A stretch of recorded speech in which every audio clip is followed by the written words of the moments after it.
Hello and good evening, everybody. Welcome back for some CWC gaming. We're gonna have tonight Freritos de la Vega going against ChillBro in their first game out of this best of 3 series. They are in the loser bracket. They'll be, if I remember correctly, or I should say lower bracket over here. Let me actually put it up on the screen so we can take a look at the pick and ban phase. I believe there is one member that is missing. That's gonna be from ChillBro. They're taking it last say they're calling it. Let me actually see. Did their fourth come in? No, the fourth is still not in. Anyway, we do have them starting off on the pick and ban phase. I do want to say hello to everybody. Bordanian, hello there, sir, and welcome. I do hope everybody's going to be fine with the heat over here. We got quite a bit of it. And bonsoir, monsieur, bienvenue. Also, Ponuki, hello there, sir, and welcome. Bonsoir, also. Did I see Mudras? Hello there, sir, and good evening. I did also see Final Film. Hello there, sir, and yeah, everybody's sweating these days. It is what it is, man. Unless you're living in one of the Nordic countries, even though even there it might actually be a little bit sweaty. Armada Siracuza, also good evening, sir, and welcome. Hello, sir. Welcome, sir. And Muzrat, thank you so much for picking up the first promotion. Now, okay, so let's see what the boys are taking here. Is this... this is a bit too far, no? A bit too small. There we go. This is much better. Much better. So we do have on the left side, that's going to be ChillBro. They are going to take out Rome region and also Uzetian, China. On the other side, we do have FDLV taking out Norway, Congo. The game is going to be played on the 7 seas. Yeah, I did actually set it up on the screen over here, wasn't sure.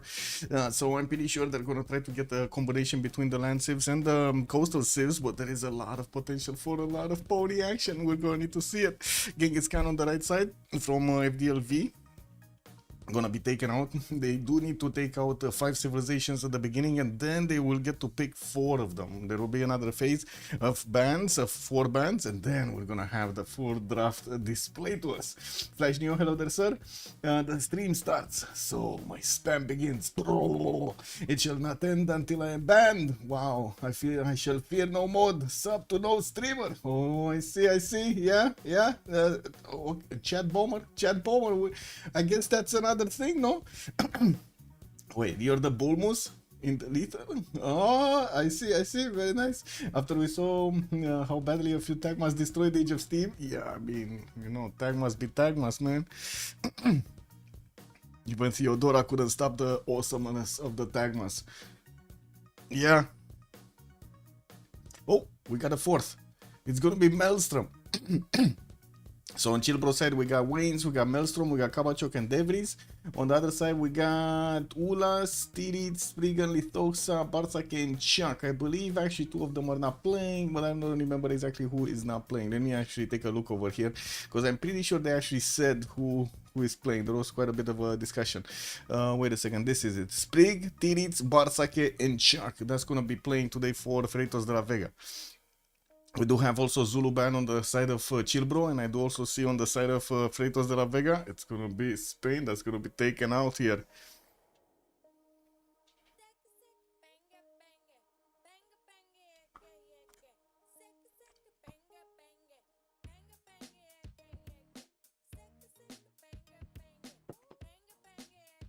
Japan, Hojo, okay. Gonna be taken out by ChillBro. We do have also the Tagmas. They're not gonna be allowed in. Wait. Well, we still have a Byzantine nation available for them. Theodora is still available. It's up for the draft over there. Yeah, Basil banned. Basil, I mean, you've seen the last time when they let in Basil. Not cool, man. Not cool. That was painful. That was quite painful. Deleted 2 armies. Well, couldn't really say Age of Steam actually had that big of an army to begin with, right? Only a few spearmen, and that was about it. And didn't even manage to get a swordsman up. And yeah, it was way too late to get a swordsman up. Don't ban Gitarja. You wanna see the 3 Moksha internals before turn 31? Well, let's actually see if they're gonna wanna pick it today. There's a very high chance of actually picking Gitarja today. We've seen it coming up more and more in the games, and looks like they're totally ignoring it in the ban phase now. Totally. Thank you, sir. Thank you, Armada Siracuza. Much appreciated. Gitarja not being banned on the 7 seas would be interesting. Yeah. True. Well, they did actually consider Portugal a little bit higher up than Gitarja, which is kind of weird, no? I feel like Italia right now has a bit more of a power spike than Portugal. Anyway, we do have also Mapuche being taken out by Freritos de la Vega. That takes out another one of the ponies. So the medieval timing. We're gonna need to see what they're gonna pick. ChillBro does have the pick of the day here. The pick of the litter. The first choice. What are they gonna set as the tone for the game? What they doing?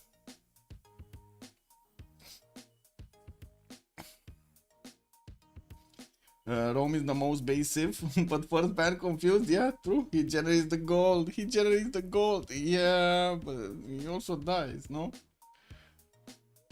Oh well.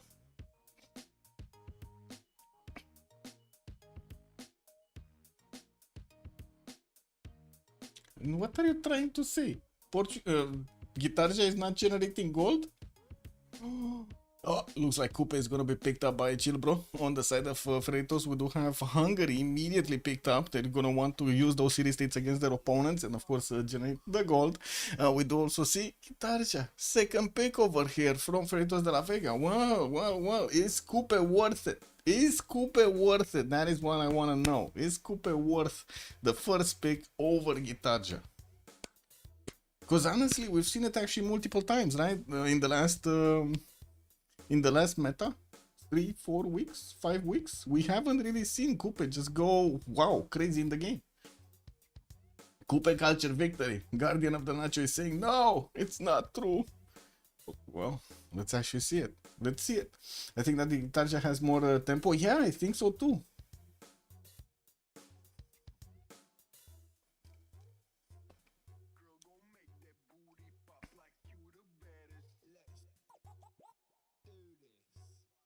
Yeah, get the lighthouses for the faith when you get the faith anyway, right?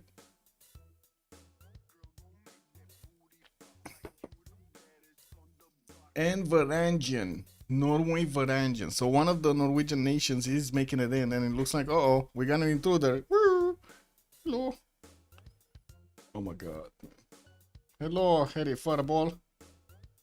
How are you doing today? I guess Harry Fireball doesn't want to speak. Oh my god. I got some cookies on the table. They're like in a... Oh, she's trying to get it to them. Don't get my cookies. Leave my cookies alone. No, these are my cookies for later. You go get your own cookies. Don't like cookies. What do you mean? Chocolate.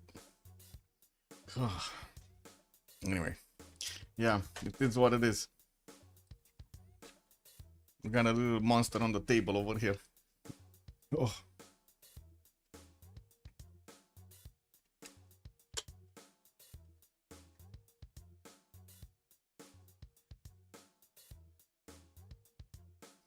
Chandra Gupta. Interesting. Gonna be banned. Not gonna be allowed in. Are they gonna take out India also, like the other India, Gandhi? No, it's gonna be the other Byzantine nation. It's gonna be Theodora that's gonna be taken out. So no extra taxes straight for them. There still are quite a few nations that can add up that damage anyway. Not the taxes straight, but other damages. So we're gonna need to wait and see which ones are they gonna pick. Are we gonna see another Poland in the game here? What are they taking out as land civilizations? So we only have one right now, right? It's gonna be Hungary. That's gonna be a land civ. The other ones, Gitarja, Norway, Coupe, are not really land civs. Echo Supreme, hello there, sir. Why no English? Where's the English? Well, yeah, she doesn't know English. Not that much. 2-2 bands called Basil and Chandra Gupta. 3-3 bands called Byzantium 2-2s and Chandra Gupta. Oh, I see. You're on a winning streak, Moonsrath. You have some inside information over here or something. Yeah, amazing.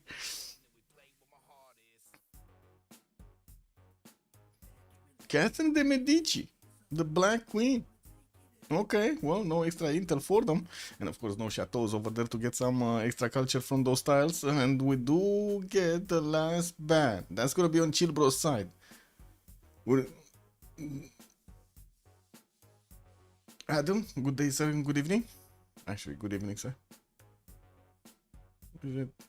Wait a second, I said it correctly the first time. It's daytime at your place, and it looks like also the second Indian nation is gonna be taken out. Gandhi.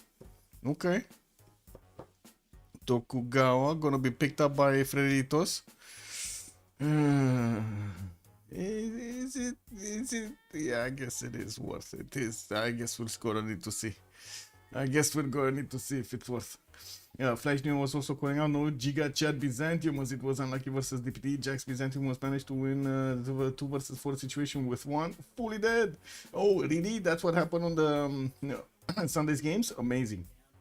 Both sides took out India and Byzantium. Interesting. So wait, they did it 2 times? So I guess the tank must just reign supreme over there. Nobody's gonna want to touch him for a few weeks, and then, you know, everybody forgets, and oh yeah, it slipped through.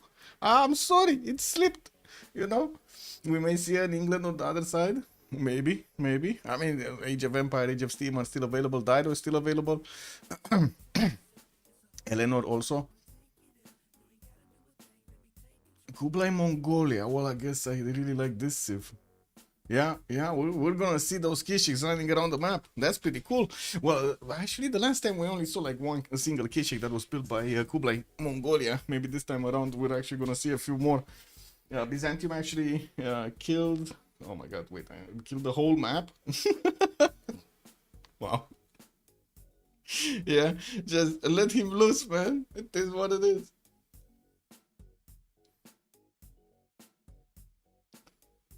Let Basil loose. And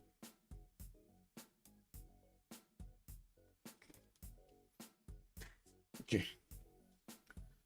Not sure what was on my glasses, but it was sitting over there, and it was very annoying. Very annoying. Cynthia! Hey, second pony Civ been picked up by ChillBro. Hey, we got Cynthia over here with that extra damage, but to be honest, the last time we've seen Cynthia, it actually eroded itself into its neighbor. We're gonna need to see if it's gonna be the same today, or we're gonna see actually a little later timing from Cynthia. It's not always, you know, randomizing on the front line.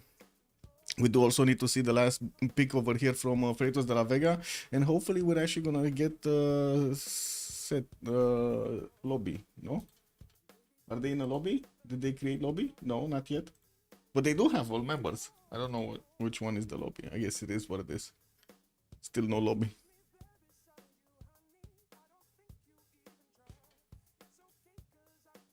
Al3090, good evening, sir, and welcome. You just reminded me that I need to clean my glasses. Oh, I see. Yeah. Yeah, man. That's one of the reasons I really like the lenses, but the lenses come with other stuff. Like, you need to take them out, put them back in. I hate that shit. Anyway, I do see also Gorgo gonna be taken by FDLV in the game. That's actually a bit surprising that we're gonna see Greece coming up. Not saying it's bad, just saying it's surprising because we haven't really seen that much of Gorgo here. Well, we definitely need to see how it looks. Gorgo, yeah. Yes, what?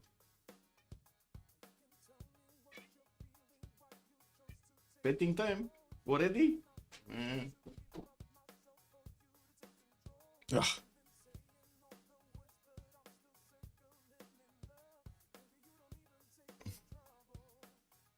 Where's Alex the Great? Oh, he got left out. Yeah, they preferred Cynthia instead of Alex the Great. And also, what was the last one? Gorgo. They prefer Gorgo. I mean, you know, big muscles. It is what it is, man. Big leader, big muscles. Hey, there we go. We got a lobby. We got a lobby. Are we getting in? Who is the lobby on? Oh, I found. Never mind. I know. Yeah, makes sense. 2. There we go. Wow. Look, I see right. Who's this? Who doesn't have MPH? What?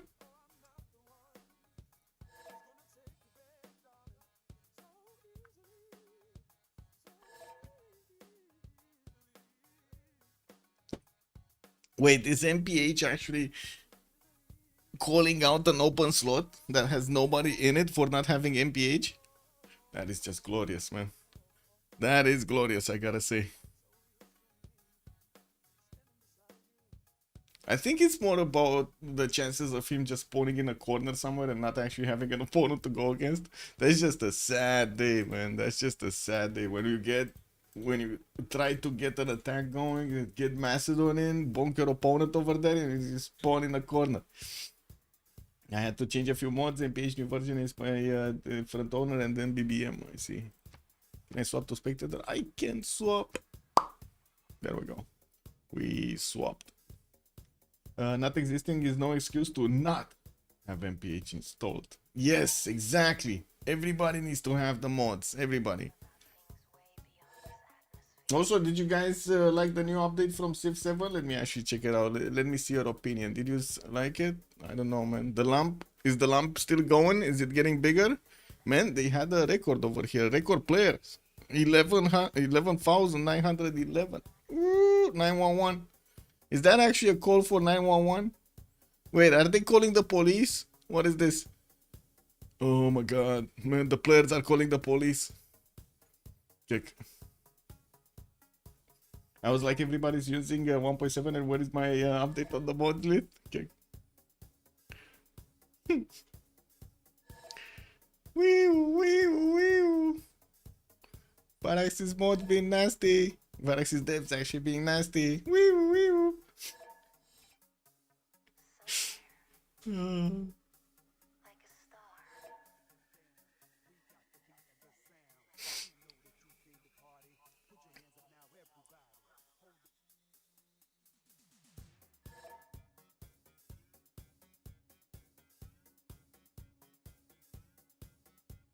They are calling the emergency ambulance. Yeah, it needs a revival. Revival set or whatever. Kit. Revival kit over there. Oh man. Yes. What?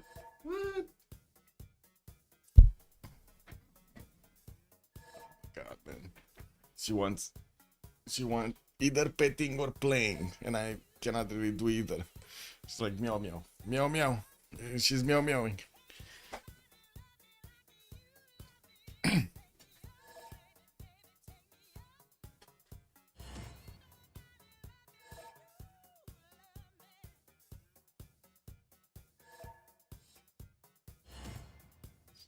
I still think the fall DLC is when they're most likely to see a real bump. Well, are they? So, that's a good question. Are they? They need to fix the bones of the game, no?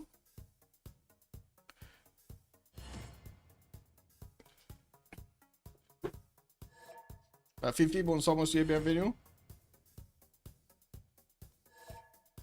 Wait a second, who's Slowpoke?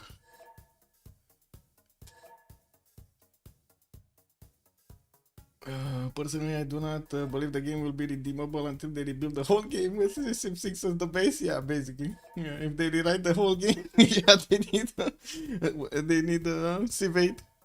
Okay.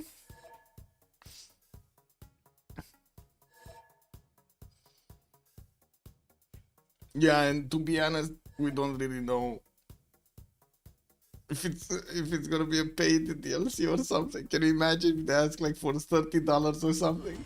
What will be your reaction, by the way, if they ask for $30 for the DLC to fix the game? Oh man, we do not need more leaders and countries. What do you mean? We do.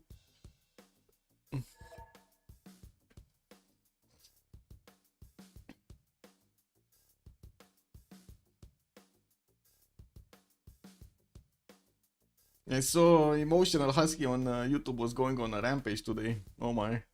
Put out a video earlier. Wait, don't we need Milagor in? He was in at some point. Where is Milagor? Let me actually join. Maybe I don't see him. Is he invisible? Yeah, they would need to fix the game for free, I agree.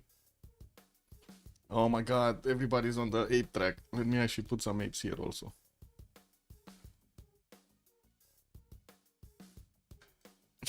This yeah.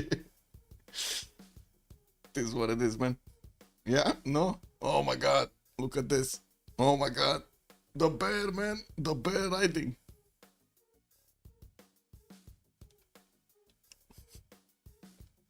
Search Grookey if you want to summon Pokemon. What is Grookey? Give me a second. Oh, we got Miliogorin. Let me ready up. Grookey. What is Grookey? Ah, this Pokemon. I see. I found Grookey. And what is the other one? You said Slowpoke? Well, maybe I get on some unbanned subject over here. Oh, this is Slowpoke. Well, this is full pink. This is the pink invasion. Okay, we got the game going on. Let me actually start up on the prediction over here for how many D-maps are we gonna have. 0, 1, 2 possible answers. And the submission period for 10 minutes. Let's actually see what the players are gonna have as the first map. We got ChillBro on the left side with Debris on Scythia, Maelstrom on Varangian. Looks like also Kublai Mongolia on Wayne's, or Wayne's on Kublai Mongolia, depending on how you see it. Also, Kabachok over here is gonna play Coupe. On the right side, FTLV is coming up with Gorgo, Sprig, Chuck, Gitarja, Tirits on Hungary, and then Barsake on Tokugawa. Okay, 7C's Gaming over here. We're gonna need to see if they do have an opportunity to actually bonk against each other when it comes to the naval side. A lot of the times, actually, they don't get that opportunity. And it seems like Moonstrath is saying we're gonna go right. Also, Slayback, good evening, sir, and welcome. Kabachok on Coupe, yeah, bro. We got Boris over here. Let's see it. Let's see Boris. Where is Boris? Oh, no. It needs to be Red Boris, no? This is Red Boris. Oh, Banana, instantly in the captor. He has the fish in the water and some pearls over there for him. Oh, very nice. Another Banana City to the left side. Very nice. Anyway, by the looks of it, he's also going to have access to the northern coast if he wants to. And I do see there's going to be on that coast Maelstrom. That is going to be one of his allies. And I'm pretty sure they're going to get a lot of gold going from those international trade routes. Has some fresh water from rivers on the west side. Then on the right, he can actually settle next to... so he can get that fresh water. We're going to need to see how he's going to try to develop his empire here, because it looks like it is going to be kind of free sim until he's going to need to meet some Hungarian units on the battlefield over here on the western side. They do have a mountain that they can actually put up a defense or, you know, actually try to put up an offense to get through the choke points. We got a really bad Uluru here. Full desert Uluru. You hate to see that. Anyway, now let's move forward, because that actually just gives me the creepy, the heebie-jeebies. We got Nidaros here, also benefiting from a die style, getting the faith in the second ring. He does have access to 2 of these reef fish tiles, and from what I do notice, another one of those cattle settles on the west. Access to some of the fertiles for the extra food, but that's going to be third ring, and that is quite expensive. Looks like he's also going to have some cities on the inland if he does want the fresh water to benefit from the lakes or maybe the rivers. Buenos Aires is also a city-state that is not with fresh water. That's unfortunate. Quite a few coastal cities can be set in the north, and I'm pretty sure he's gonna do something against Gitarja on the right side. They're pretty close to each other. Chuck and Nidaros here. Chuck and Maelstrom will probably be fighting each other. And to the south, do we have anybody? Yeah, that's gonna be Scythia, but that's one of his allies, and I don't think that's actually gonna be that easy for Scythia to get to anybody, actually. Oh my, he's just gonna have a big empire over here that's not gonna do anything? Okay, well, I guess we're gonna need to see if he's gonna sail away to Chuck. I doubt it, but I guess, you know, we need to wait. We do need to take a look at Kublai Mongolia. Where is the big guy? Here. Oh. No, wait, is this Kublai? No, this is Scythia. This is Scythia. So who this? This is Kublai? This is Kublai. Oh, we were watching actually Kublai. Never mind. He does have the horses. Looks like also some spices on the west side for a little bit of extra gold there. I can set cities on the coast, and I'm pretty sure he's well, he's gonna wanna at some point trade with Norway. Can they trade? Probably here on the western side, where also Coupe lives, on the same seas. That's gonna be amazing, by the way. All of this is gonna be the gold generating puddle over here. You just throw a coin, get fine back. It's really easy math over there. Tomeres is also gonna be here. That is awesome, by the way. He is so close to Mahapa. Am I seeing this correctly? Do we have Chuck in one of those 1 versus 3 positions next to Scythia? Oh, that's gonna be deadly. Yeah, he's not gonna like that. He definitely is not gonna like that. We do have Scythia also with a diamond settle, full settle on the western side to get some extra gold from. I do see on the east, he is gonna have Japan, Barsaki on the coast, southeast, but there is a choke point over there, so very hard to actually get to the Japanese cities. While I do notice we're gonna have him with so little distance to actually get to Chuck. There's not that much land for coast for Chuck to actually go for, right? I guess the England's the peninsula. Oh, it is what it is. Anyway, now let's take a look at Chuck here with geothermal fisher, and of course I do see somebody fish tiles. He's gonna get some extra adjacency towards his campuses. We do have him with a single freshwater city on the western side on that river, and that's about it. And while he's gonna have the coast, the southeastern coast, to actually go for the city to take out Mohenjo Daro, he does need to go all the way around with the boats to actually get to that city center. Yes, there are a few islands, and including this one that is basically made out of cliffs over here, but you know, he does have the banana on island, sheep on island. What do you want more? Pearls, amazing, right? You get everybody happy. Let's take a look at Gorgo also. We do have him to the south of Hungary by the looks of it. And we're gonna also see him getting a scout out in 3 turns with a 2-3 DR tile for the extra production in the captor. He does have one of these olive settlers in the south. Actually, 2 possible olive settlers in the south. But imagine the right one is gonna be the first one to go for. From what I do see, bananas in the north also. Second city that is gonna be directly in the face of Hungary here. And there are quite a few hills and mountains in between them. Quite a few choke points that, well, they're gonna need to get those trade routes through because they're allies. We do have also Tokugawa very close up to them on the western side, and I'm pretty sure, I mean, I guess he can get some trade routes with Tokyo, not ideal, but he can get them. And on the eastern coast, I don't think anybody's gonna get his foot in the water here. With Coupe and another 2 nations that are gonna get in, I don't think anybody's gonna get here.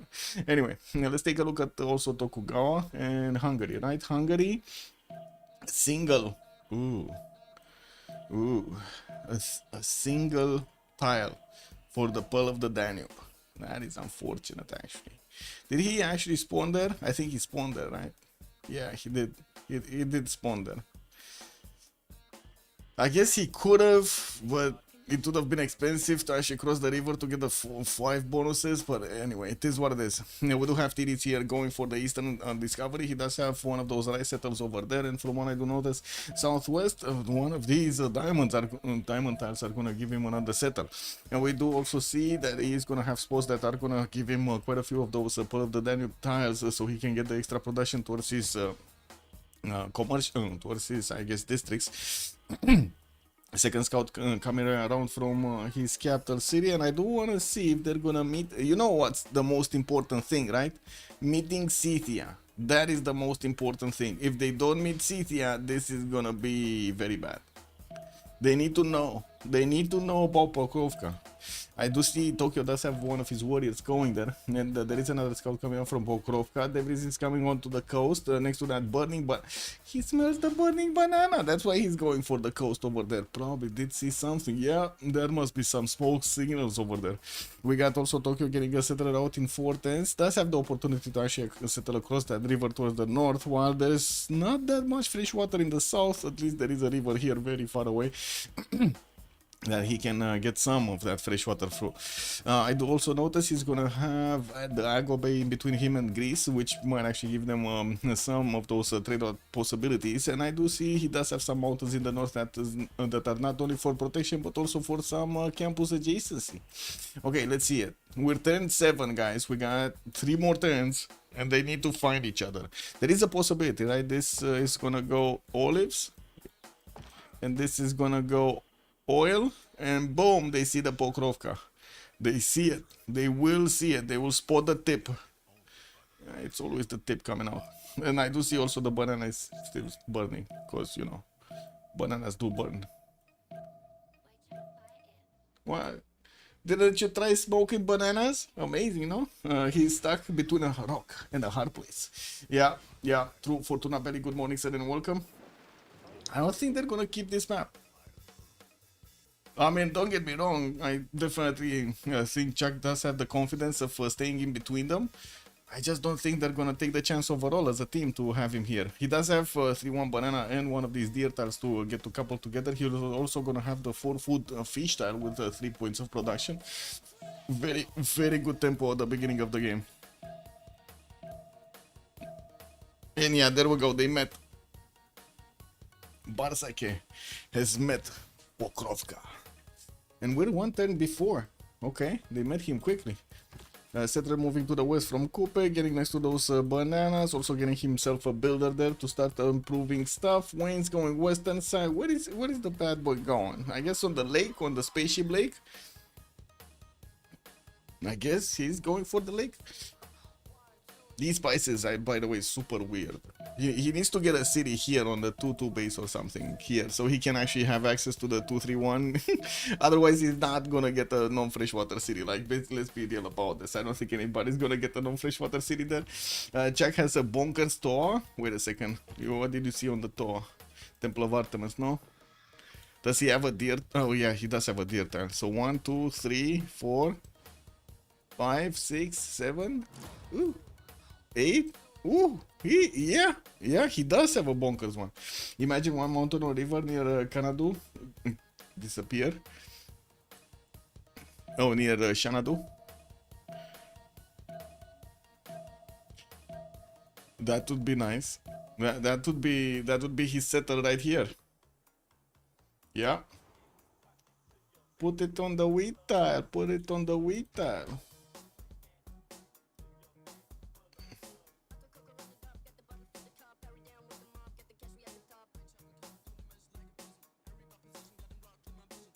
Did you guys see the new hit in China? It's chicken banana. Did you guys see it? New hit in China. Oh, yeah, there we go. FDLV is using the remap token, guys. They did use the remap token.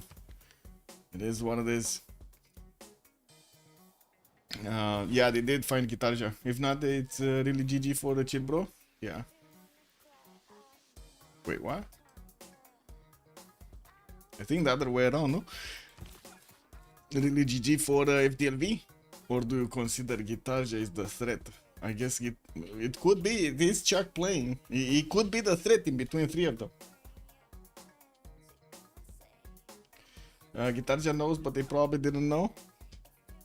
Oh, I see. It's like one of those songs, right, from the 2000s. They know what is what, but they don't know what is what. What the... Come on, Flash Neo, you know the verses? Ah, it is? Oh my god.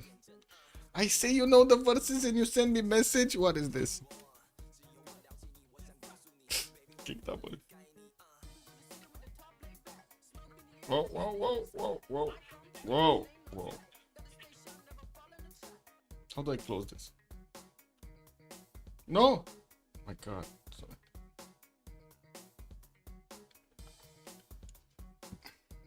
This is what it is. Anyway, let's see. Barca left side, Boris right side. Let me actually also do this, because otherwise ping ping ping ping ping ping ping ping ping. And I think I need to put it on. There we go.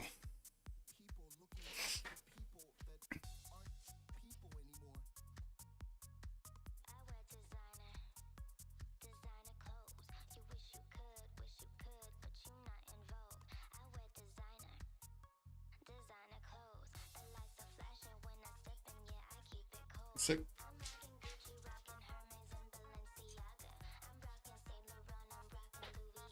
Oh my god.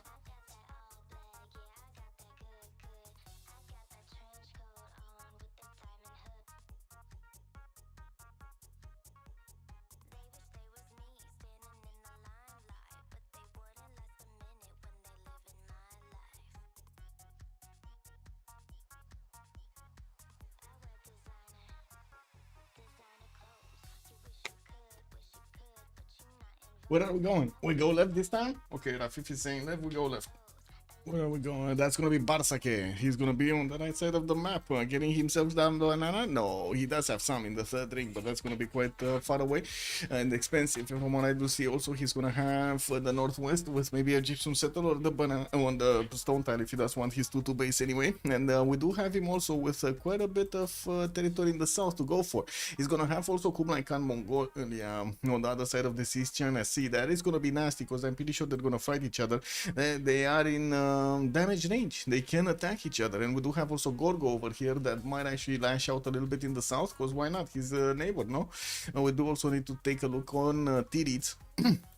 It's gonna be here. It looks like Buddha is gonna have this time around at least 2 of these stars towards the north. And from what I do see also eastern side, he's gonna have some more cities on the rivers with only another river. Oh no, he does have another one. Okay, so 2 more rivers, one south and one northwest. While the southern one is gonna get him closer to Coupe. I'm still pretty sure he's gonna wanna settle it. No, because why not? He does have these mountain ridges that are gonna protect him anyway, and he's gonna get to close these chokes. We do have him also on the western side with Gitarja. This time around, looks like Indonesia is gonna be in a safe position. Doesn't seem like anybody gonna lash out from the land against him. We do have also a banana city in the south over here for Tiritz. Sprig, what is Gorgo doing? Getting his deer tiles working. Looks like he's also gonna have a 3-1 sheep in the southeast to get some extra food next to those 2 of these 2 bananas. Oh my god, very nice second settle over here. Cannot actually get it onto a marble tile. Would have been amazing if you could have gotten that extra culture point also.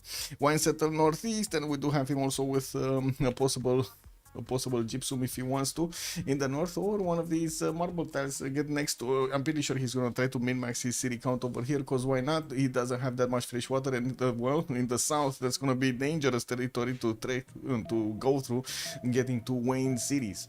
Looking at also Indonesia, we do have Mahapahit this time around with Pamukkale to the northwest. That's gonna give him first of all the Rascor, second of all fresh water, and third of all he's gonna get quite a bit of adjacency towards his campuses.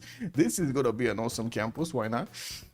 It's a +5 if I'm not mistaken over here. We do have him also with a builder coming up in 3 turns. In the capital he does have a reef fish to get some extra food from, and of course the whale tiles. While I do notice we're gonna have, give me a second,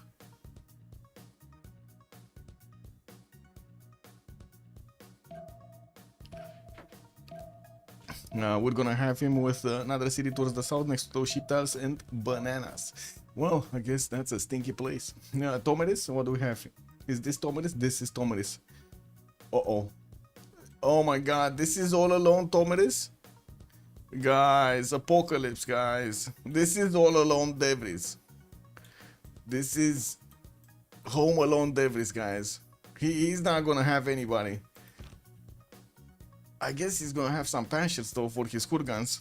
Yeah.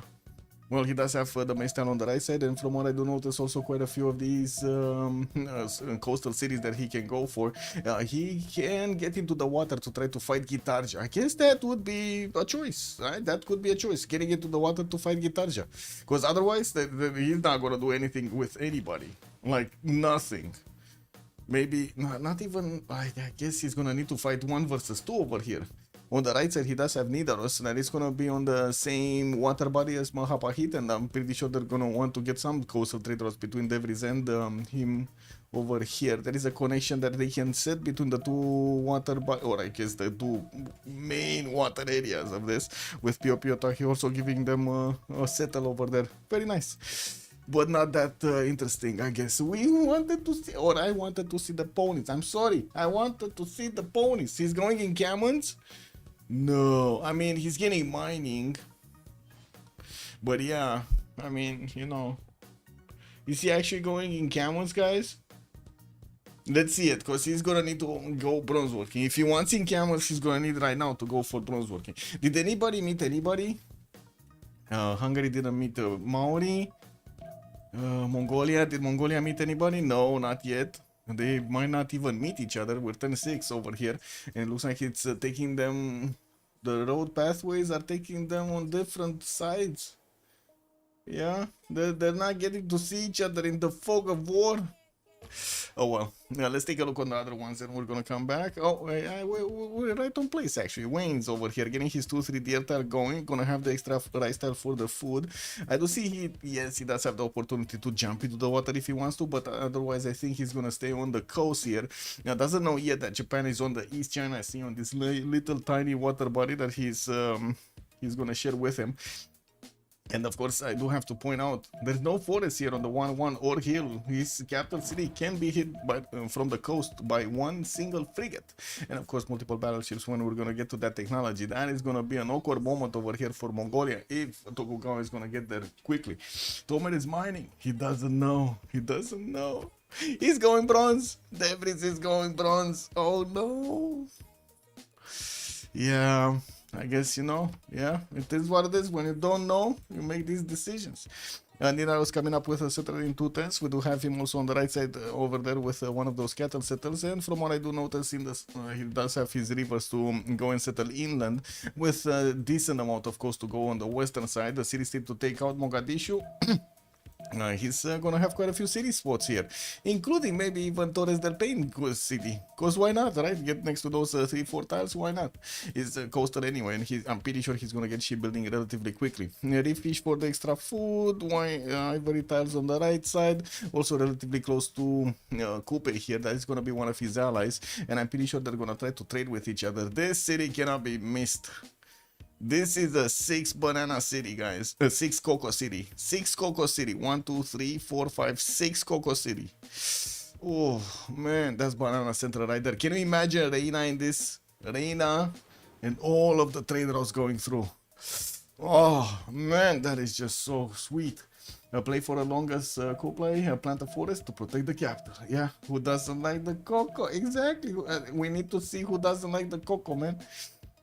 Now let's take a look also on Boris here. What is Boris doing? Getting his warrior next to Buddha. Buddha, well, I'm pretty sure he's gonna get that settled on the eastern side. Not the same quality as the one that he would have had in the face of Boris here next to those bananas. Definitely a lot more food generation there. Now already Coupe is starting to get his improvements on the reef fish tiles. He has 4 reefs in the city center, but the cocoa tile is blocking him. Man, oh man, these cocoa plants over here did find their home right next to the perfect location over here. I guess it is what it is.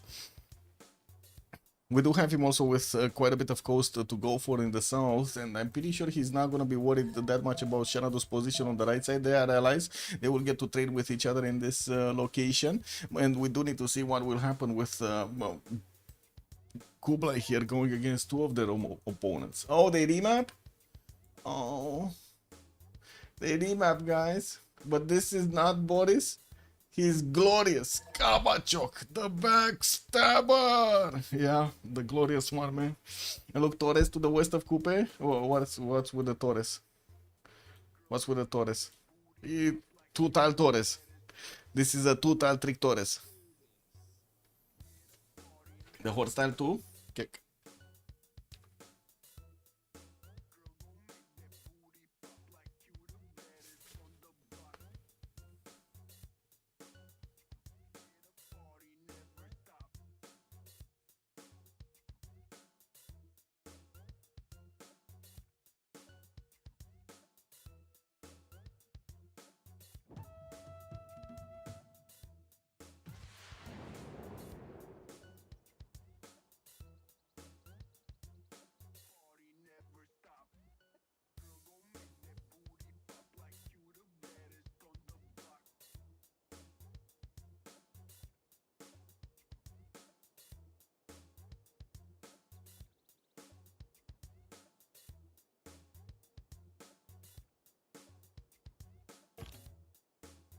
Okay. Where are we going? Left or right? Left or right? Good food and okay, and the horse style too. I'm asking fully for free spawn. Free spawn Indonesia. That's it. You want to see him free sim? Where are we taking a look? This is the last map, guys. We had 2 remaps. This is the last one. Completing the prediction over here. We're going right. Flash News saying right. We're gonna take a look at Boris. The glorious Boris Kabachenko. Well, he has the cocos, man. I think he knew how to spawn here. He got 2-3 deer tiles in the capital for those extra production points. Also a reef fish tile over there to get the extra food from. Not a lot of fresh water, actually. We do have him also towards the north with Scythia. That's going to be one of his allies to trade with. While southeast and southwest, he's going to have some rivers here. Looks like he's not going to get them, not going to get those cities quickly. We do have him also in the eastern side. Very close. Oh my god. Oh.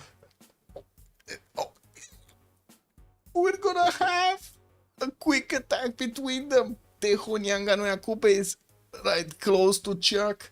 He's just gonna settle a connection city and boom. Just boats are gonna pour through over here. It's gonna be awesome. Amazing. Okay, let's take a look at his strategic resources. He has his horse tile in the second ring, also an iron tile over there, second ring. Some adjacency from the refers are gonna give him those how to say those extra adjacency points towards campuses, and well, we're gonna need to see how we're gonna get there. Anyway, what do we have next? What do we have next? Harald Varangian. Where is Harald? Oh, here. He's also gonna be next. Oh. Guys, do you see what I see? Now this is a proper gang. Now this is a proper gang.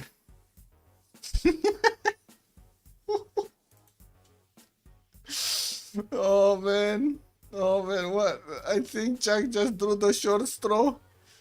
This is incredible. So we got Coupe here that's gonna bonk his C's. We got Nidaros in the south, who definitely send some of his berserkers. East side Xanadu. Keshe galore over here, Pony Nation. Northwest, Pokrovka with Mondro Reima directly in the face of Mahapahit. Ooh, baby, this is gonna be quite something. Anyway, looks like also Piotaki is gonna be here for Cithia on the western side.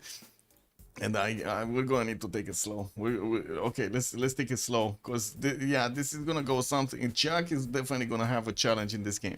We got Nidos here coming up with the scouting 3, and looks like he's gonna have some stone tiles in the south and also other quarries as marble tiles.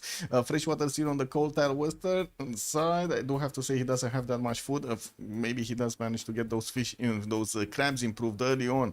Doesn't seem like he's gonna have more freshwater on this water body here, and I do notice he's gonna have some rivers in the north next to cocoa tiles and coffee tiles that he can get to upgrade, while he's definitely gonna have the opportunity to settle the coast towards Maori. This is gonna be an open question if he will, because if he will get boats against Indonesia also, or well, he's gonna settle the city when Indonesia is gonna die anyway.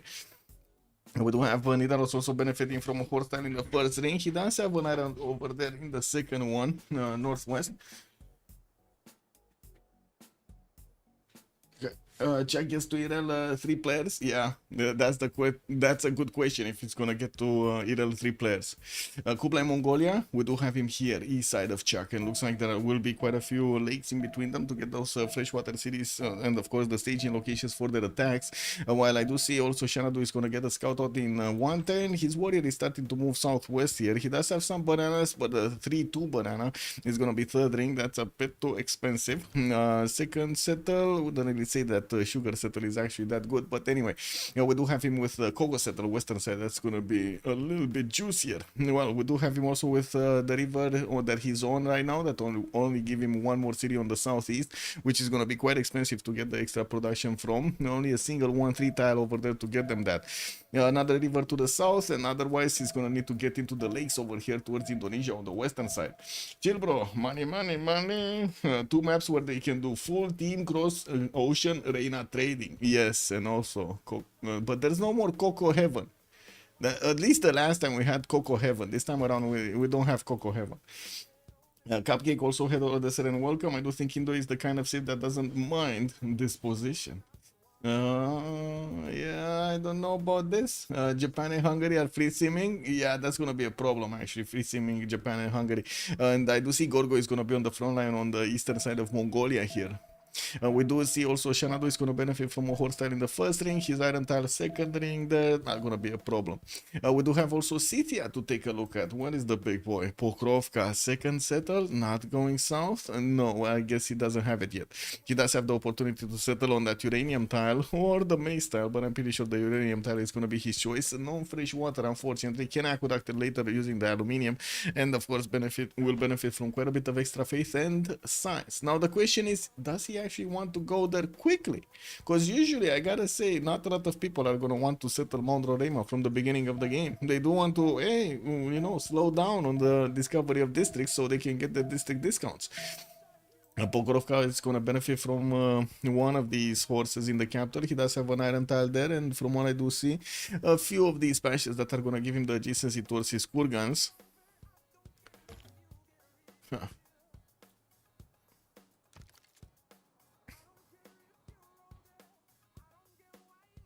Oh well. Anyway, his only neighbor that is gonna get to be, I would say, his opponent also is gonna be Indonesia, eastern side. He can send his ponies to take on out Nazca and take a city right in the north of Indonesia. That is gonna be an extra settle anyway, and looks like okay-ish city. Wouldn't really say he has that much production, but you know, it is what it is. Let's take a look also on Gitarja. What do we have? Gitarja Mahapahit. He already picked up a pantheon. That's going to be religious settlements to get the extra production towards his settlers. And I do see the first one is coming up in 5 here. We do have him already with 2 scouts and one of his warriors about to meet the Norwegian warrior in the south. They're going to fight for a hut. Wait, is this... He's not... Maelstrom is not seeing the hut, no? Yeah, he's not seeing the hut. But he's going to see the warrior if he actually goes onto the hill. No, he crossed onto the coffee tile. Oh well, I guess it's gonna be Chuck that's just taking candy from Maelstrom here. He's taking the candy from Maelstrom. Can you imagine how unlucky Maelstrom is right now? He actually went through his warrior directly in between, same distance, directly in between 2 huts, didn't pick up one. And then Indonesia comes with 2 units and picks up both. What is this? What is this? Yeah, they cannot match a foreign trading. Yeah, that's gonna be a problem. Late game, all is gonna go woo woo. He can settle on the coil and buy the deer. He knows Norway is here. He saw the river name. I see. Well, Jack does benefit from his iron in the second ring. A single horse style, from what I do see, is going to be available for him to get that resource. And I'm pretty sure he's going to need to get his Willow Strong going. Looks like the forest fire in the southwest is going to give him quite a few extra fertility tiles, which is going to be amazing over here. This is going to be so good for his extra points of food and production. Taking a look also next, we do need to take a look at Gorgo. That might be a savior. I don't think so, but you know, there might be something that can be done over here by Gorgo, so he can slow down Mongolia from just fully smashing into the Indonesian cities. We do have Sparta already benefiting from a 3-2 banana. He does have a few rivers in the southeast that are going to give him those extra fresh water points and quite a few chops actually. Not bad, not bad. In the north, it looks like the land is kind of barren over there. Yeah, there are a few settlers that he can get onto that lake northeast, and that's about it. On the coast, this looks terrible on the coast. Oh my god, that just looks terrible on the in the Ionian Sea, man. Yeah, no.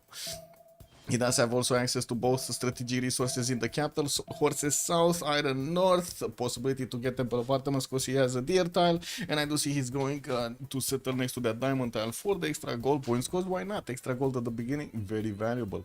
Looking at Tirits also, let's see his rivers. Oh, I guess... So yeah, no government plaza tile over here to actually get it with the pull of the Danube. He can get the diamond settled in the north in between the mountains. That's not going to be bad actually. He does have 2 tiles over there, but looks like he's going to choose to go south somewhere on the rice tile.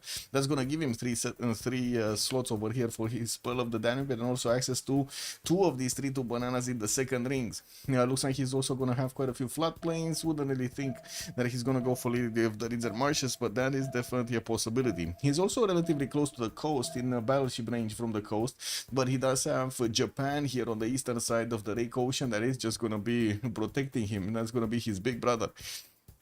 Access to horses in the second ring eastern side, and I do see also iron in the southeast over here in the second ring, while we do have him with quite a few diamonds to get the extra gold points. Well, I guess the Mercury is gonna give him some amenities there, and that's about it.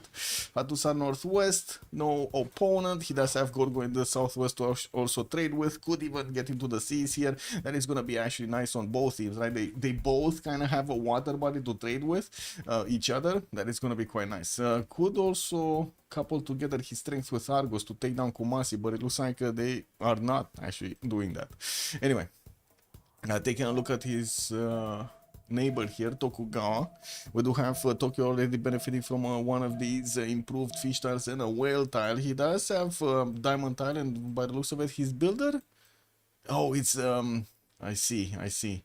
He's going to scout the coast here. He's going on a sailing trip.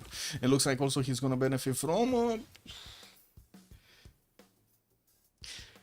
I guess it's a half good titty. Is that like one of those mediums? Cause like we got like 1, 2, 3, 4, 5 tiles that are kind of useless.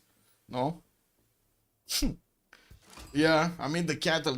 Come on, let's be real. Who's gonna improve that cattle? And then we do have like 4 tiles of lakes around it. Have you seen this? Have you ever seen a Paitiri that's just split up like this by water? That's just nasty. Anyway, I guess we're gonna need to see what he's gonna do over there. He's gonna want to get the settle on the 2211 base anyway, and gonna have access to this extra culture and the goal point from the second ring tile. We do have him also with horses and iron in the capital in the second ring on the western side, access to another river, another lake towards the north and the river to get the fresh water from. While on the western side coast, it does look like he will have the rices to give him those extra food points. He's not gonna have the housing to get from the fresh water. Sacrifices, sacrifices. At least one city, right? This stone tile city is gonna give him the fresh water, at least that one. Gamba, Gamba, Gamba, Gamba. We going for the Gamba? Okay, I think we need to put up the... Who's gonna take the first city, right? And it's gonna be a choice between... ChillBro. Like, chill, bro. Chill, my man. Submission period for 15 minutes, and we got it going. We got it going. Japan is not receiving. He has Coupe on the same coast. Yeah, true. But Coupe has other priorities, I would assume, right? They're starting to meet Coupe. They're starting to meet Indonesia, actually, not Coupe. So wait, Indonesia knows about Coupe western side, but doesn't know yet about his location. What does Indonesia see? He definitely sees loyalty here. North side, he doesn't see anything, so he doesn't know about Scythia on the other side of the coast. He knows about Norway, that's gonna be the southern nation, and he does know about Mongolia, which was about to lose a settler. Did you see that settler? Oh my god, that was just pants down. The Sprig just went in with the warrior, so he got a peekaboo on a view over there on the settler, but then the other warrior of Mongolia just jumped in. With the coat, you know, trench coat. I think Indonesia is effed in between 3 people. Wins is gonna Keshek push. Wait, is he going bronze? He's going bronze. 9 bronze, 9/10 bronze working over here for Waynes. I do see Xanadu is gonna get a trader out, and he does already have a slinger that he can throw rocks at the warrior. I guess, you know, it is what it is. We're gonna need to see if the warrior is gonna reign supreme or the rock thrower. Do we have, so Indonesia did pick up a Pantheon, looks like Kuloba did settle on the extra science points, and he's gonna get Earth Goddess as a Pantheon. He's actually gonna increase quite a bit the extra faith points that he's getting from these tiles of Mount Roraima. Very bad eastern side of Mount Roraima, by the way. Working also on his 4th settler, while the 3rd one is starting to move on the western side. He does have the coffee or the geothermal settler. I wouldn't really say the coffee is better, but sure. Okay, we do have also Nidaros starting to work on his holy sites. He does have, let's see, a +4 over here and another +2 over here next to Nidaros. And while we do have him also working on the 3rd city coming around from his capital, well, he did finish his first holy site, so at least he's starting to make some of those great prophet points. And I think this is the first and the only nation that is making great prophet points, right? He's on 3 a turn right now. Okay, Wayne's over here. Oh my god, look at Sprig being aggressive against Wayne's slinger. Is he gonna slap him? Because if he's slapping him, he's gonna get slapped back. This warrior is not gonna take that disrespect. Yeah, there we go. There we go. Wayne's warrior just jumps up in front of that Greek warrior, so he doesn't let him touch his little brother over there throwing rocks. Anyway, Xanadu did get a trader, and I do see he's gonna connect Axo to the capital city, while we do have the Norwegian warrior starting to get into the borders of Indonesia. Indonesia's 3rd city starting to also move towards the north.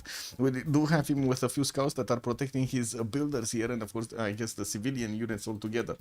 Hungary, 3rd city, moving south. Looks like he's gonna go for the cattle settler. Does he not know? No, I'm pretty sure he knows about his north. Yes, I do understand mountain tiles, not a lot of tiles to work and so on and so forth, but he does know about it.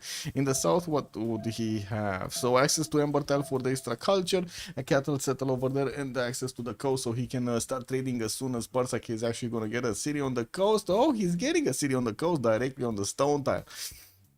Boats coming around from Tokyo. He did settle Kyoto owned by TD and benefits right now from those extra culture points. We do have him getting those traders out, and I do see his galleys will have the opportunity to go and bonk Auckland. The problem is Auckland already got a boat out, a galley, and that city is already at 23 defense strength. It's not going to be that easy for the Japanese galleys to actually do the damage. Coupe also did manage to get a few boats out in the water. Goddess of Tides also for the Pantheon, getting those extra culture points from his water resources improved. And I do see him also getting discovered over here by the Chakian warrior. The Indonesian warrior is right next to his capital, where of course there is a little boy slinger here that is just throwing rocks at him. Third city moving western side, and it does seem like already the boats are going through Opango, which is a connection city towards Indonesia. Did we have a second boat from Indonesia, or it's just the one? It's just the one, right? Well, Indonesia does have the opportunity to actually use his faith portent to buy some boats, but he's only on 4 right now. I would already say that's, you know, amazing faith portent at the beginning. He's gonna have motion, he's gonna have more districts, he's gonna have more cities on the coast. It's gonna get better, okay? It's gonna get better. Uh-oh, alarms are starting to ring over here in Chuck's galleys. Oh, they're doing the smoke signals so they can ring Chuck over here. How did this work? Can you imagine how much time it took for a message to actually get through from a boat to the city center? So how does that work? How does the communication work between them? Because it's not like you can actually send a little tiny boat to actually go and, you know, deliver a message, and then that thing that the little tiny boat is actually going to find your location back, no? Awkward spawn for fast caravels. Sprig 10 production up over everybody. Wait, Sprig is Gorgo, right? So, well, first of all, he has a third city, right? It's only here that has a third city. Yeah. Now, that's a lot of food. Like, look at Argos, already 4 pop, Sparta 4 pop, getting his 4 set city out also. It's gonna be an open question, where is he gonna settle it? Is he gonna go here on the wheat tile? That would probably be the best settle, no? Because North is not gonna have the fresh water. Oh well, I guess it is what it is. He's getting pushed back from Xanadu, still no Pantheon yet on Mongolia, while Mongolia is starting to improve his source styles here to acquire that strategic resource. Well, I guess we're gonna need to see if the boats of Indonesia are gonna be as strong as they're advertised, because we already do see Boris is starting to get those galleys in the Jawa Sea. Oh my god, they're gonna fight in the Jawa. In the Jawa Sea, okay. Anyway, Norway here, God of the Sea for the extra production points on his coastal resources. The Crab City on the western side is going to be amazing right now. And he's working on that second holy site from Sarpsborg, getting his moksha up in Fortress here in the capital, while the third city is barely coming out next time. Well, it's going to take a while to actually get to settle it somewhere. It has the rivers in the east and in the north to actually get closer to Indonesia. And that's going to be the open question, if he's actually going to do something about Indonesia. I'm pretty sure they're not gonna be able to take a city from Chuck in the ancient era. We might be seeing them taking a city from Chuck in the next one. Well, we'll see if the classical one is actually gonna be a possibility for Mongolia to do the damage, because that's what we're waiting, actually, right? Oh, Chuck is going writing. Oh, and he's going opening holy site. Where districts, bro? Where population, bro? Oh. The double pop-up, perhaps? Maybe it was a double pop-up. Yeah, I don't know. Magnus establishing here in Sparta, still no Pantheon. Hungary, still no Pantheon. Fourth city coming up from Buddha. Got the builder working in Pest. And I do see Japan did manage to get the Pantheon. That's going to be city patron goddess for him, so he gets the extra production towards the first district in a city center. Getting also some galleys out, some more galleys. Actually, that would be the third one going for Auckland, with Magnus establishing the city of Tokyo. Slowly but surely, he's going to need to start out putting more settlers here. Getting those harbors also in the water is going to be important, so he can start getting the lighthouses for the traders. Very important to actually get those traders extremely quickly over here for Japan. But I think this is where the action is, right? Oh my god, Chuck is breeding cats. A lot of cats. Jakarta North, starting on a holy side there. It's only gonna be a +2. And Moksha is establishing in the city of Mahapaki, the capital city of Chak, while more boats are coming out from Jambi. He's about to actually get enough faith to buy a boat if he wants to.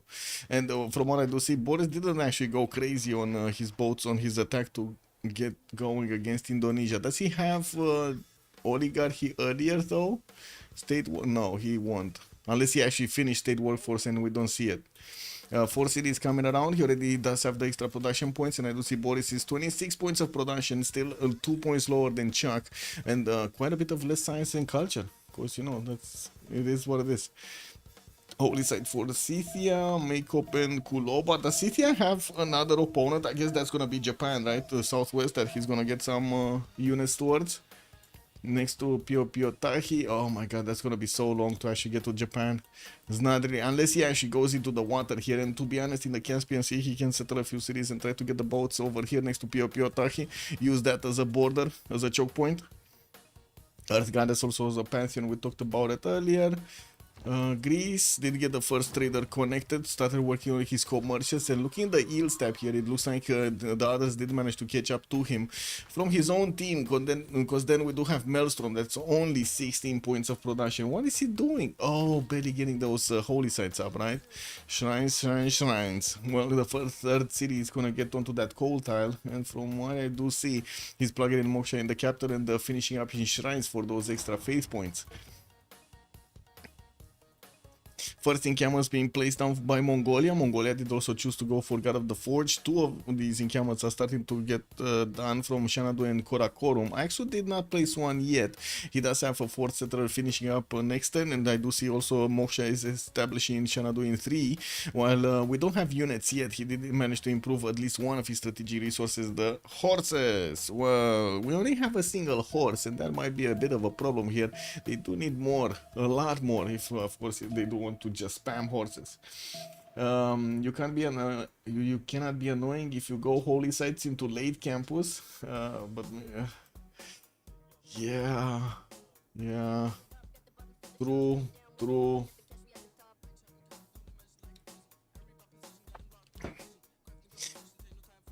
Well, isn't the holy site actually the highest tempo strategy on Indonesia right now? It is kind of the meta, right? So maybe that's why. I'm pretty sure he's gonna have a lot of stats. The worry I have is he's not gonna have a general. That's the problem. Well, I guess we might actually see if he's gonna go for a general here. Tech side, is he going?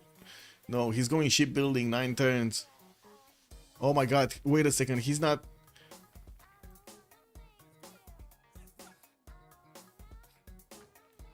He wants to get out. There's no way he's thinking that he's actually gonna have cannibal timing before. Oh wait, okay, he switched. Oh my, I was thinking shipbuilding, bro. Okay, bronze working coming up in 5. He will just escape. I was thinking, but it looks like, oh yeah, that tempo is building harbors after the holy sites. Oh, I see. Well, I guess it's kind of late now. He already pre-placed that campus. It's a pretty good one, right? In the north of Mahapahit over here. It's a +4. Oh well, no 4th settler coming up from him, and that would have been just a city center over here for Mongolia. While we do have Mongolia about to finish his encampment, we do also see the Greek warrior is still lashing out against the Mongolian one. Man, these guys do have some beef between them. Really nasty, really nasty. I don't know what's going on. Anyway.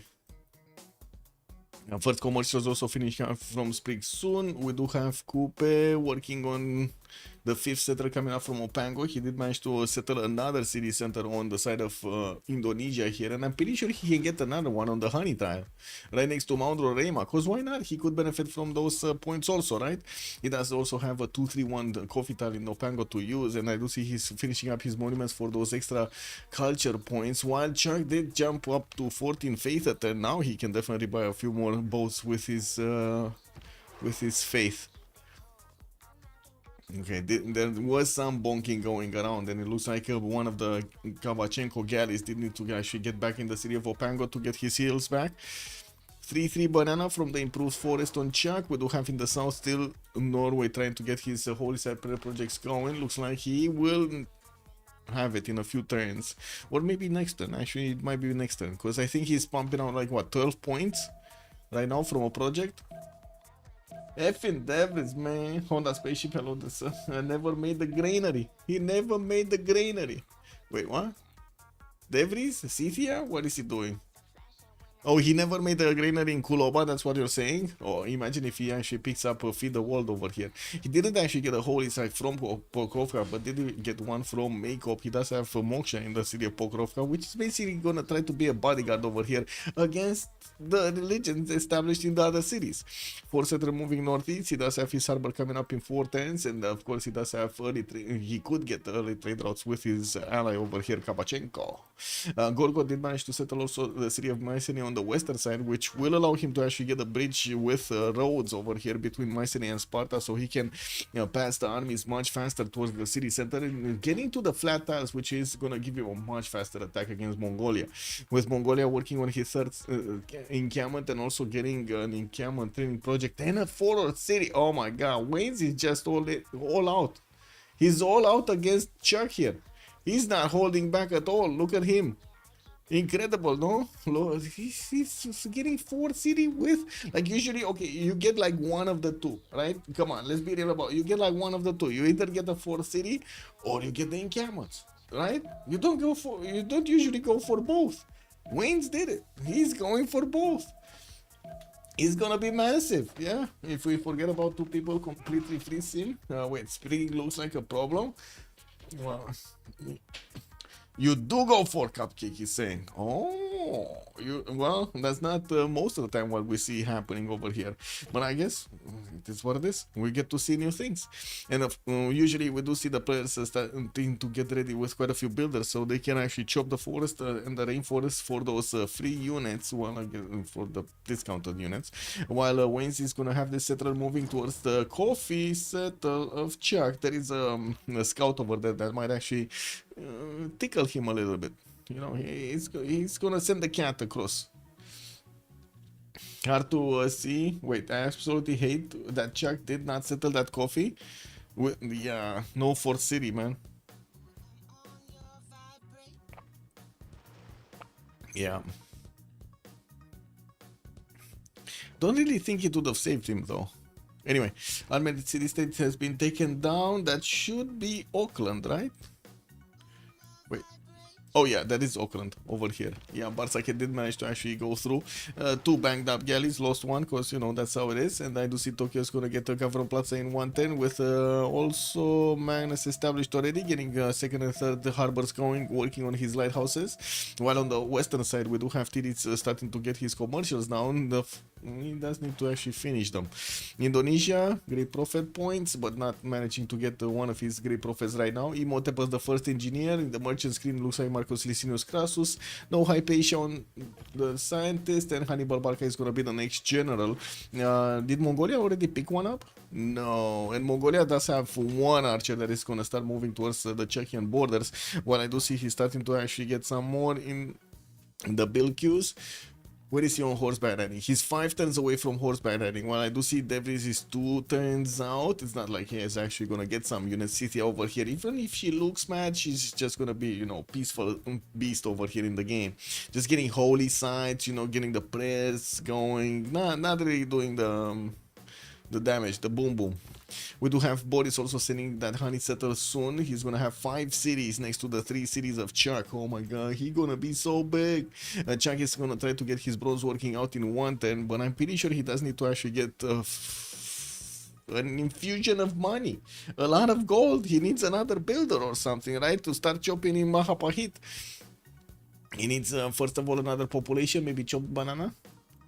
Chop banana, chop banana. Man. Did Gogo pick up a pantheon? He did. Gods of festivals. He's gonna get the extra culture going from his improved plantations. Only has 1, 2, 3 that I can see improved. He did manage to get also his diamonds next to Argos and already started working on his markets. Slowly getting the merchant points to a turn over here. No, this is what I want to see. So City Korabalgasun got settled right in the face of Chuck. Chuck is going to get attacked by archers and slingers. Those rocks are just, and the arrows are just going to fly around his head over there. We do have also encampment, first encampment coming up from Jambi. Chuck does have another builder that he could use to try to chop things. We're 1029. We didn't really get to that moment in time when they can use their monumentality golden ages. I do see also Chuck did get his great prophet. Okay, putting it down, establishing a religion. We already have Norway choosing choral music and defender of the faith, and we need another 2 religions, one on Scythia, one on big brother Indonesia here. Still just 4 boats in the city of Jambi. Okay, Crabism, the gold. He got holy waters and the gold. Okay. No defender of the faith. Oh, yeah, right. It got picked up. Never mind. It got picked up. I'm sorry. Yeah. Kick. That looks like Maelstrom took it away. Fort City also coming up from Maelstrom, while we do have a shrine in Bergen. Okay, Pingala establishing Axu 4, Mongolia to get some extra science from, and well, at the moment he is on 12 science and 20 culture with 44 points of production.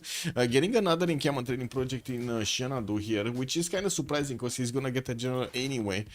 Like he's 3 points. Well, I guess he does want 2 generals because the first one, wasn't it Burica? No, it's Hannibal Barca actually. Maybe he does have the luck of getting Burica also. So he gets the military engineer, so to start building up pathways here, it's like super valuable at the beginning of the game. It doesn't seem like at the moment we do have Sprig thinking about getting military units against his opponent. And I do want to double check here. Yeah, everybody did manage to make it to a golden age. It was Tiris that was kind of lagging behind, but he got it. He got it. Still no Pantheon. Look at this bad boy. Still no Pantheon. Getting builders. Oh, the builders might actually jump into the water after the whales over there to improve them. And finally, he got the city of Saget on that beautiful diamond tile, starting to work on his commercials, and of course starting to also make the merchant points. He's on 210, while Greece is also on 210. Right next to him, he did manage to get the first actually commercials on the board. Do we have Japan starting to get more cities? No, he's gonna want to wait for his ancestral hall to come out in 210s here, and finishing up his lighthouses for those extra traders. Only has a single one at the moment, so definitely needs a lot more. Improved a few of his amber tiles, and I do see he got his cover plaza on a horse tile to acquire immediately that resource. Okay, 2 turns encampments. Next turn, I think he's gonna chop, right? He needs to chop. So right now he's gonna have access first of all to monumentality, so he can use his 22 faith attempt to start chopping. He did finish his encampment. He's gonna get an encampment training project to 1 turn. 4 city coming out from Mahapahit next, and that is gonna be an open question. Where is he gonna even get this city? Because I'm pretty sure he doesn't want to open up another front line here directly to the east of Mahapahit. Is this gonna be the safety settle? Does he even know about Scythia? Yeah, he knows. He knows. Look at the border. Or at least, you know, if he's looking at details, he's gonna know. Anyway, Scythia still no religion. 4 cities though. And he's starting to get encampments now. Where? Okay. In the meantime, full panic mode. Woo! Good guy David is boosting horse before pottery. David is gonna kill Nazca. That is beautiful. He does have 2 Sakas that are coming around from Shertomlik, and what is his faith pattern? 31 faith pattern. That is very good to actually just keep on buying units without using the production to build them. Looking at Barsake, we do have Tokugawa here with a Pembrash and Voice Golden Age. Ancestral Hall finishing up next turn. Will start to improve his iron, and he already has the horse underneath his Government Plaza. Getting some more campuses out from Sendai and Kyoto, and I'm pretty sure he's gonna need to get those lighthouses fixed. I'm actually a bit surprised we don't have Sendai finishing the lighthouse before the campus. Anyway, it must be a timing problem. 12 science and 28 culture, while we do have him getting his horse by riding in 2 turns. He also has 52 points of production, putting him very high up in the lobby here. Tiritz on 14 science and 20 culture. He's gonna get his ancestral hall in 3 turns from the city of Bura, and kept this slot over here for district. That's probably gonna be his campus in between the mountains, and of course in the Gavron Plaza. That's gonna be quite a big campus. He did actually send his builder in the water to jump after the whales, and it looks like he does have a rice tile that needs improvement over there. Did not improve his horse tile, did not improve his iron tile. He cannot actually give his resources to his allies at the moment. We do have also 58 points of production, which is looking very good right now. Gorgo, 17 science, 32 culture, right next to him. He does have his hanging gardens coming out from Sparta next turn, and I do see he did put one of his commercials in between the government plaza and his city center to get that splendid bonus. While he's on 39 gold a 10, I gotta say the economy on FDLV just looks amazing. 28, 30 gold, 39 gold, and 14 gold over here. They can afford so many things. 61 points of production also on Gorgo. That's put him at the highest level in the lobby, including over Coupe, which does have 5 cities. Chuck here, 16 science and 15 culture. Soon we'll have horses on his side. We do have Wayne starting to deploy his archers next to him so he can shoot down the spearmen and whatever unit Chuck has. And we do have Jambi also. Is that the second encampment training project? That is the second encampment training project that's gonna finish next turn, and he will get a general. He got the general. Man, without a Chuck over here. Why did without Chuck? That's because of the 4th city on Wayne's. I gotta say, 4th city on Wayne's, man. Yeah. No, I'm kidding. I'm pretty sure he did well over here. Hannibal Barca did get recruited on the side of Wales. Wayne's. And we do have Buriga also recruited by Kublai Khan. He actually got lucky. Coupe, we didn't get to Coupe yet. We do have to take a look at 26 faith a turn. Also Chuck. Oh, he didn't get monumentality. He went from drums of war. Okay, well, I guess he's gonna use his faith for the boats in the water, and that's it on the builders. Not a lot of improvements anyway. Where is his settler going? Is this settler gonna be the first safety settler? Can he even get anywhere? Because there are scouts from his opponents already actually in the northeast. Anyway. And Devris here, 15 science, 22 culture, 4 cities, is trying to get his Temple of Artemis from the capital and also putting down an encampment from Sherton League. Has 2 of these Saga horse archers moving east side, and that's interesting. Where are they gonna go? We do need to see him also getting a unit that could actually smash through the city center and take it over if he's actually, you know, targeting city states. Because just those Sagas, yeah, they can do damage, but they cannot take over cities. Chuck is trying to explode in the brain. It is working. Cupcake Civ getting those synapses. Pew, pew, pew, pew, pum, pum, pum. Saps, bună seara, domnule, și bine ai venit. If he reaches the sea on the east and swims towards Greece, he's fine. Well, is he gonna get through the Yellow Sea, through the Arctic Ocean, to the Greek Ionian Sea? Oh my god, look how many names there are on this water body over here. Kind of split up. Anyway. We do also need to take a look at Wayne's. 14 science with 31 culture, already losing gold unfortunately. Pembrush and Voice Golden Age, 15 points of production. He did actually convert Burica into a military engineer to get the pathways going. I do see horses are actually coming around from his cities, but since he did not manage to get the Corabalgasun with a trade route to connect to the capital, that's gonna take a while to actually get to reinforce this city and put those bad boys over here on the side of Chuck. While we do have the archers that are gonna start to get through the defenses of Indonesia, I think the good question is, where is Wayne's gonna attack? He already sees the spearmen in Mahapahit, right? I would imagine he might actually see Jambi, like take out the scout, get next to Jambi, see the Jambi cities left open, doesn't have a defense. Well, I guess we're gonna need to see if that's gonna be the option. We do also take a look at Hardrada with a monumentality golden age, 14 science and 21 points of culture. We're getting his ancestral hall in 2 turns and did not go for his 4th city, well, at least did not put it down yet. He does have a settler on the western side that's going there, with also harbors coming around. His holy sites finished to get the 46 faith turn and the 39 points of production. He does need to get those harbors in the water for the extra points of gold, because his team really needs it right now. They're like struggling for gold. Okay, first horses. Okay, encampment is gonna be taken out next turn, but it looks like he's not going Jambi. The thing is, the ancient walls are getting built on the encampment, but the encampment is gonna be taken down, so the ancient walls are not actually gonna go anywhere. We do have a horse that did actually get bought over here in the city of Chuck, in the capital city, and I do see he does have builders that will allow him to chop a few more. Oh man, 2 horses from Karakorum are going for a sneak attack Oh, sneaky. We got David. He's also coming in. He's not taking Nazca, guys. He's not pulling off a Trinda. He's not getting the Trinda action. He's gonna go full misclick on Jakarta. Yeah, I mean, you know, it is what it is. Full misclick action. Totally agree with. Let's see. Boris, 29 cents and 32 culture on the seas over here on the western side of Chuck, getting his Pingala in Opango. Also working on his lighthouses. Audience chamber for the higher population, higher housing, higher everything there, including amenities. While we do have him starting to get an economy going. He's the only one from his team that's making only over 20 points on 27 right now. Also very good stats, 29 and 32 at the moment.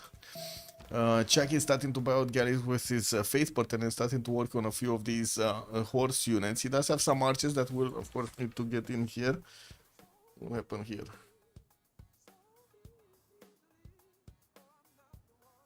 What?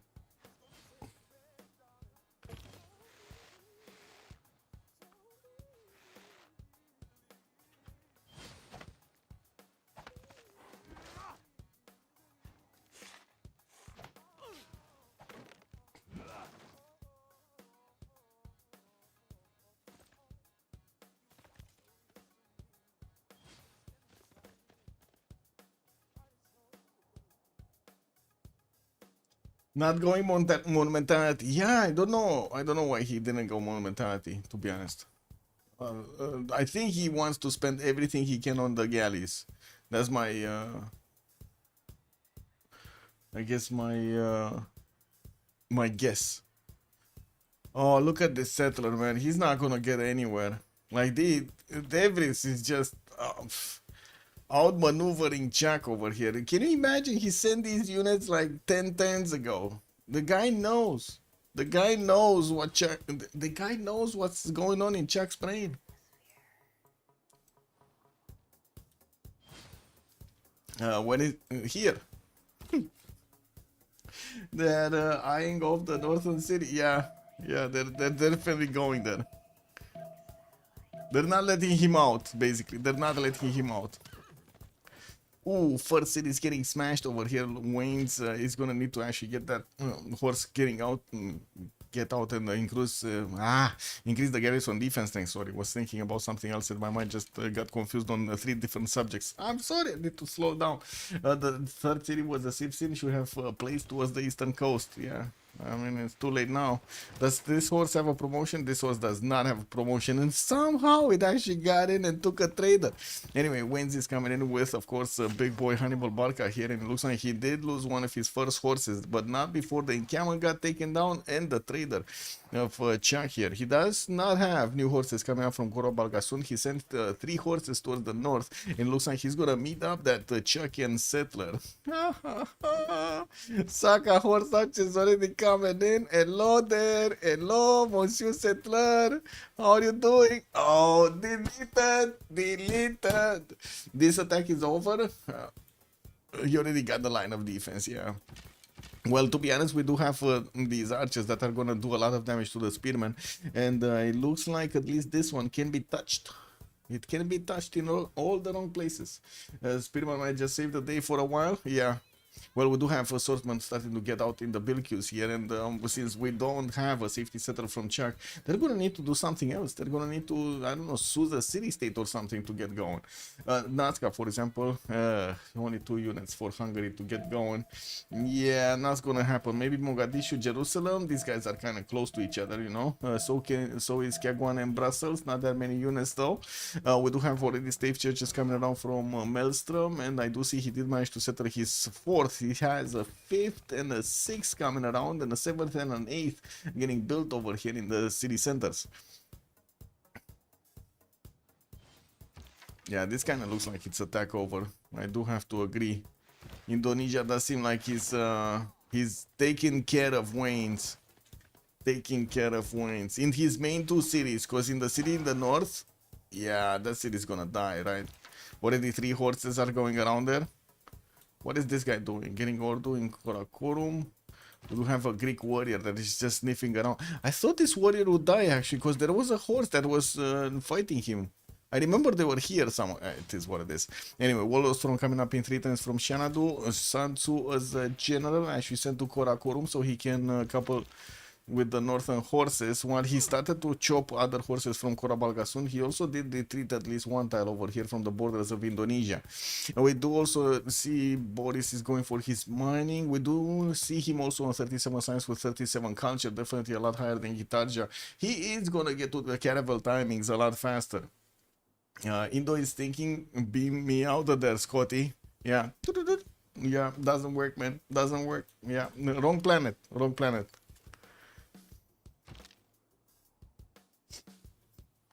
He could have finished it if he went for it. They were on 2 turns, finishing horse in the encampment instead of walls. Indo dead before the first Congress. Are you sure? Well, let's see it. Because it does seem like Chuck is putting off quite a bit of a defense here. We do have Spring getting to 87 points of production, which is quite a bit higher actually than Coupe. Still on 4 cities. He's getting his 5th one towards the north and did manage to recruit Marcus Ricinus Crassus. That would open up the way towards Ipfadlan, and we do need to see which one, Hungary or Greece, is going to pick this one up for the extra 3 dot capacity.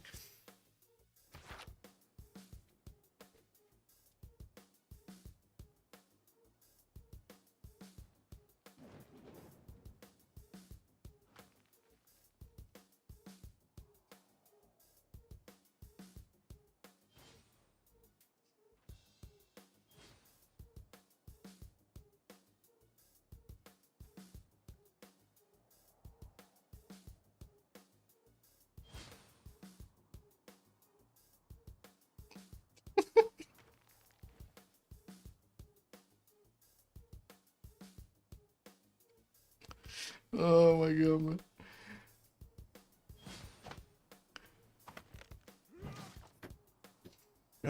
Let's see. Builders coming around, settling the north on the lake, and we do have warrior over here that is actually starting to scout around Japan cities. That took a long time to get there. With already the Saka horse actually starting to get the firing right now against Jakarta from the north. They cannot really do that much damage against the city center. You know, they do have that -17 penalty attacking into it. But we do have the horses of Mongolia that are starting to get in, and there's also a Scythian cat. I would say consider the Scythian cat is the strongest of them all over there. That's the big boss. Relax, boy. He can full connect. Wait, what? And Toku only has 1 city there? Yeah, that's fine. He has... I'm not sure exactly what are you considering. Are you saying that he cannot trade with Hungary? Or what are you saying?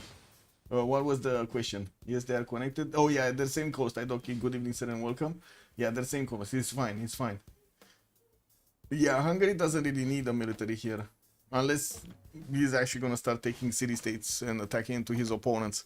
We do have also Spring starting to 2-turn settlers, and I do see Marcus Licinus Crassus is coming up over there.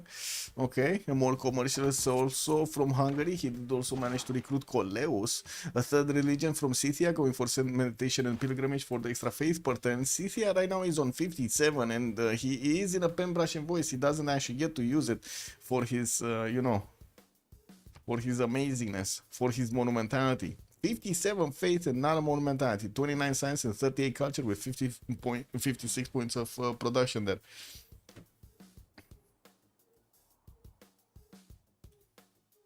Uh-oh. Spriggs warrior is trying to get onto the military engineer. What is this? Good luck, have fun, and then Kabacheko drops? Did he try to ask for gold and didn't get gold, so he just got out of the game? No, I'm kidding. He probably just, you know, randomly DC'd. Hungary just levied Nazca and wanted to defend his Indo bro, but someone kicked him out. Well, Norway got that city, and it's Maelstrom. It's his ally, basically. Yeah, we're gonna have Zerkers coming in here. Kick W, man. Alka, hello, Dersen, and welcome. Kaiber also, good evening, sir. Always believe in the French. Yeah. The French mafia, bro. Oh, man. We got a bit of memes over there.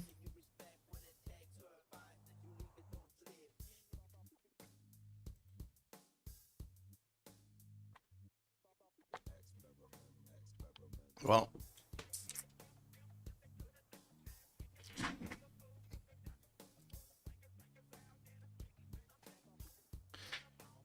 back in a few minutes.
Oh, it started. Right on time, right on time. 3, 2, 1. Let's actually see. Hopefully, there's not gonna be a desync over here. Oh, there is a desync. No. Oh, oh, oh. Oh. My game frozen. I don't know. My game froze. Yeah, it's not over yet. See, guys, saying good evening, sir. I think, yeah, we need to relobby. Imagine that, man. 8 years in. This game, this very expensive game is still buggy. Very expensive game, man. Incredible, no? Free games are amazing. Very expensive ones are kind of not performing as well. Yeah, whole Switch, and I think, well, didn't go down so well.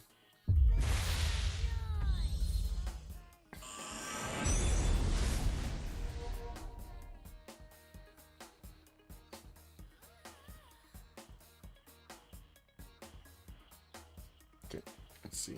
New host up. I hope they did relobby.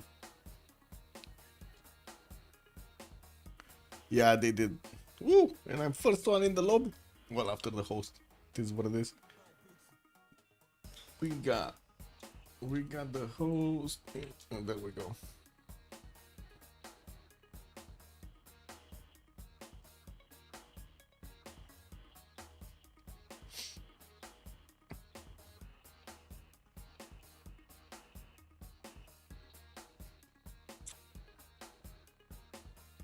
That is why you buy them at over 50% off these days. Yeah, exactly.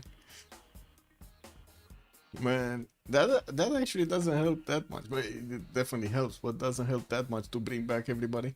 Wow, so many people joining at the same time. Everybody got the link at the same time. Lol.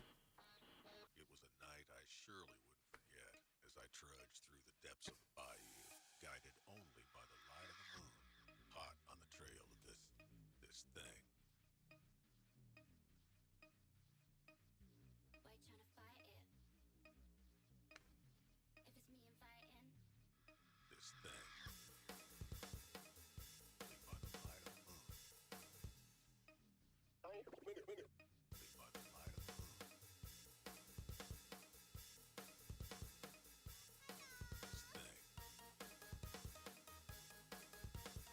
Yeah, we'll need to give them a little bit of time to get in the lobby, fix their zero MS issues, so we don't have these things in the game. And you know, hopefully we're actually gonna get in the map without actually disconnects. Hopefully.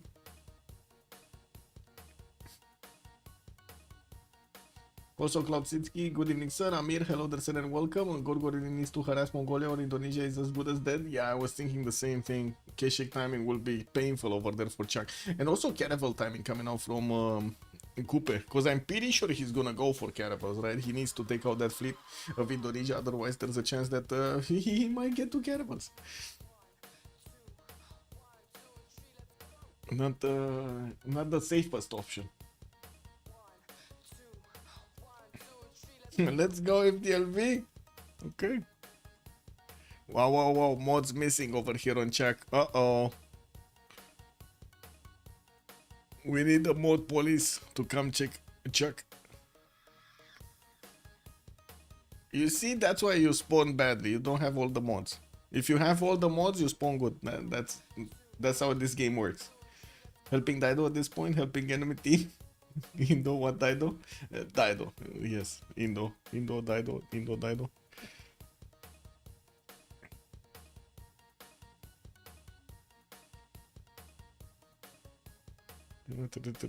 What is this? Top 20 Civ6 Autobahn CDF Cup game. La Grande Barrière du Fromage versus Freritos and Arcane players. Oh, that sounds juicy. It's on HS stream.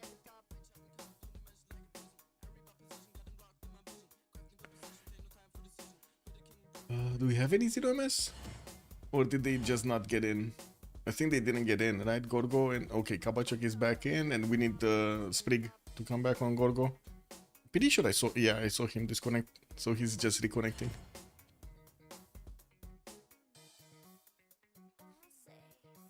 You can still get Indo. How to at least recover somewhat? Where though? That's the good question. You know, like, are they gonna levy? Because I think the only strategy they have to get him out is to levy a city state somewhere and use that, right, to take out another city state. But it might actually require some help from his allies to get that going, like a few extra units, maybe even a catapult.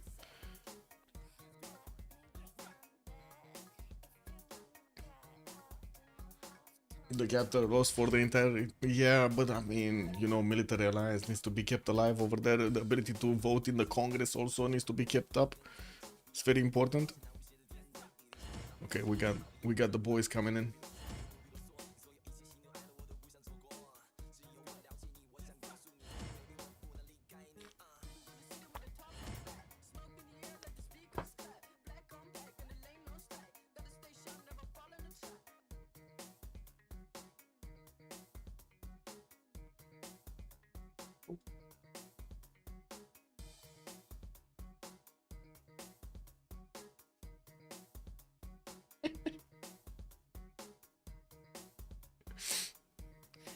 Okay, loading in.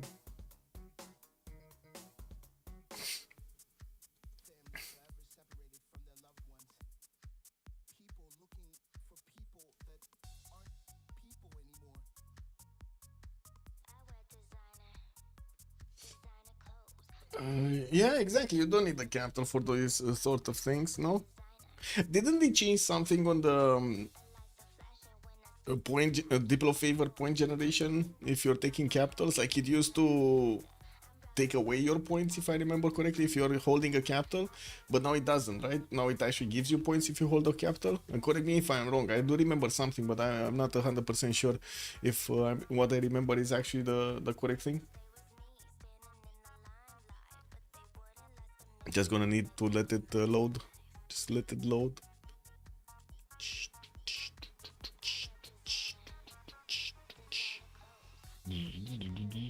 Yeah, there we go. Getting through.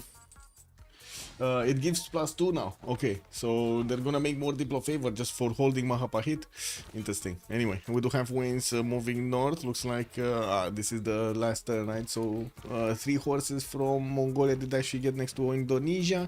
We do have these Saka horses that are trying to get closer. Also, Norwegian berserkers are getting ready in the city of Nazca. Only 2 of them, because there's also a spearman that is not gonna do that much. We do have more boats, also 6 boats at the moment from Indonesia in the water on the western side. I don't see him actually getting new ones. He's just getting a few swordsmen so he can actually put up a bigger line, a stronger line of defense here on the east. Well, we do have Maori sitting on 3 boats. It does look like he just wants to keep expanding here, getting another 2 settlers out from Tehonianga, Nuyakupe and Kayapoi, while we do have him finishing up his campuses. He did manage to get 46 science and 44 culture. That is 3 times the science of Gitarja almost. That's not good for Gitarja. We do also see new horses coming out from Karakorum. He has Magnus getting plugged into that city center. Wayne's is gonna need a builder here, and it looks like he's gonna finish his Warlord's Throne next turn in the capital city. While he did plug in Pingala, he's starting to actually make only 19 points of science. I'm pretty sure he didn't actually get the extra point of science for Pingala. Acropolis is starting to come in from Greece. I do see the first one from Mycenae. It's gonna be +2 culture because of the adjacency of the city center. While I don't see his oh yeah, this one, right? This one is gonna be the big one, the +7 in the city of Sparta. This is awesome. He does have 2 hills over here next to Argos that he can get a +3 next to, and I do see he's starting to pop out a few horses. I guess we will need to see what Chuck is gonna do with the city-states. We're gonna you're gonna need to remind me, by the way, to keep on watching the city-states to see what's going on. Someone in my team bought a trader. Oh, check. So Sprig took the gold away from Chuck to buy him a trader instead of buying Chuck a swordsman.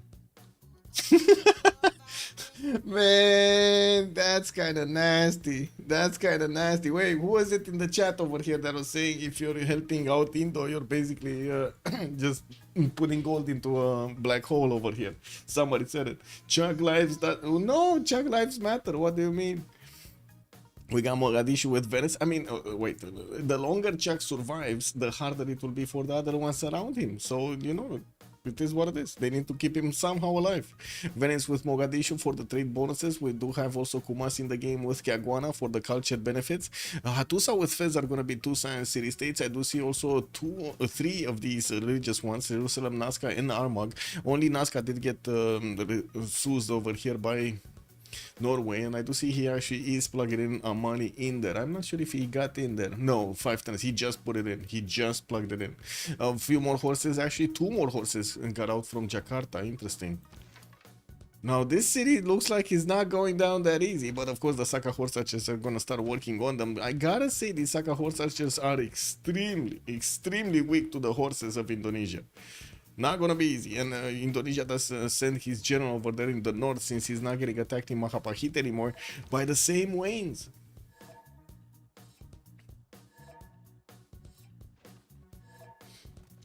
Gorgo can get the culture rolling, not with this build. Wait, Chuck can literally run Mongolia and Kupe if he stays alive. All that production wasted on military. Well, yeah, you're not wrong. I guess we're going to need to see how things are happening here. The warrior did get taken out of Gorgo next to the city of Karakorum, and a few more horses are coming around. We do have swordsmen from Indonesia starting to actually get onto the correct places over here to defend him in the southeast. And we do need to see Scythia starting to lash out here. Is he going to keep on banging on the doorstep of Jakarta, or going to try to take out the horses of his opponent? Wait, did he just move out and move back in with the Saka horse archer? I think he did, no? Oh well. I guess it is what it is. Only +3 versus wounded units right now for Scythia. Definitely when it had a +5 it was more dangerous now. Not that much. We don't have yet the general of Mongolia appearing on the front line, and of course he's missing an extra +5 and the movement points. There are new horses coming in, so you know the things are gonna start to get really heated over here in Jakarta. Sandorios, good evening, sir. Yeah. Today, interesting, very good viewer count versus the other days. True. Rigname, good evening, sir, and welcome. Also, airstrips too, if I remember correctly. Oh, what's that? What is the military engineer used for? It's mostly for building roads. Missile silos, railroads. That's about it, basically. A lot of the times, actually, is being used for the chops. It does have 3 charges, so you can actually use it to get some units really quickly if you have the emergency. But other times, you don't really see it actually being used for the chops as much. Yeah, the roads are infinite. And I believe if you lose the charges, it disappears, no? You don't need to keep it on 1 charge or something. I'm not sure exactly. Because, you know, I haven't been playing for a long time. Cover Platzi Mahapa hit coming up in 210s here. Indonesia does need to actually get something as a specializing building of choice. It looks like he did manage to push out one of the horses of Mongolia and still defending Jakarta will get the ancient walls up, while the Saka horse archers are not gonna do that much damage. They're starting to actually get their improvements up. That's gonna be quite nice. And why is Norway not upgrading swordsmen into berserkers? I guess he doesn't have the berserker tech, no? Oh, Maelstrom, you had the big boy units. Oh, well, I guess it is what it is. Now, we do also see Kabachok is starting to get his butters in 210s, while Chuck is barely trying to get his wheel in 2 with new campuses coming around here from Kabachok. We're gonna have another +2, and what is this in Opango? Another +3, you know, in Opango. With the adjacency from the 2 rainforest tiles and of course the reef tile. He does have Pingala in that city center. Maybe he's gonna get some more. We do see also Tokugawa did jump up to 60 science and 46 culture, got out 2, 4, 6, 7 cities and started to get galleys out. Now this is gonna be a big problem for Kabachok because he does need to get a fleet out against the west as well as the east. I do see also, look at the beautiful connection. Omori is connected to Kyoto through the TT and then it connects to Sendai on the western side. This is beautiful. He's connecting actually the both coasters through with these lakes and of course the TT in the middle. We do have also an encampment from Kyoto getting out in 210s. Looks like Magnus established, Pingala established, no Moksha yet. One horse going to the north and I do see new settlers coming around. He's starting to improve most of his styles. He doesn't even have his apprenticeship. He's 210s out from getting an apprenticeship and I do see him of course going for civil service so he can get those alliances going with his allies here. Oh, big horses from Mongolia. Big Saka horse archers also from the north since Indonesia got out of the forest over here. Wow, well, wait, did I? Hungary got back the city of Nazca and he's plugging in his Moksha right now? His Amani in there? Wow, got the units back. That's it. Yeah, it is what it is, man.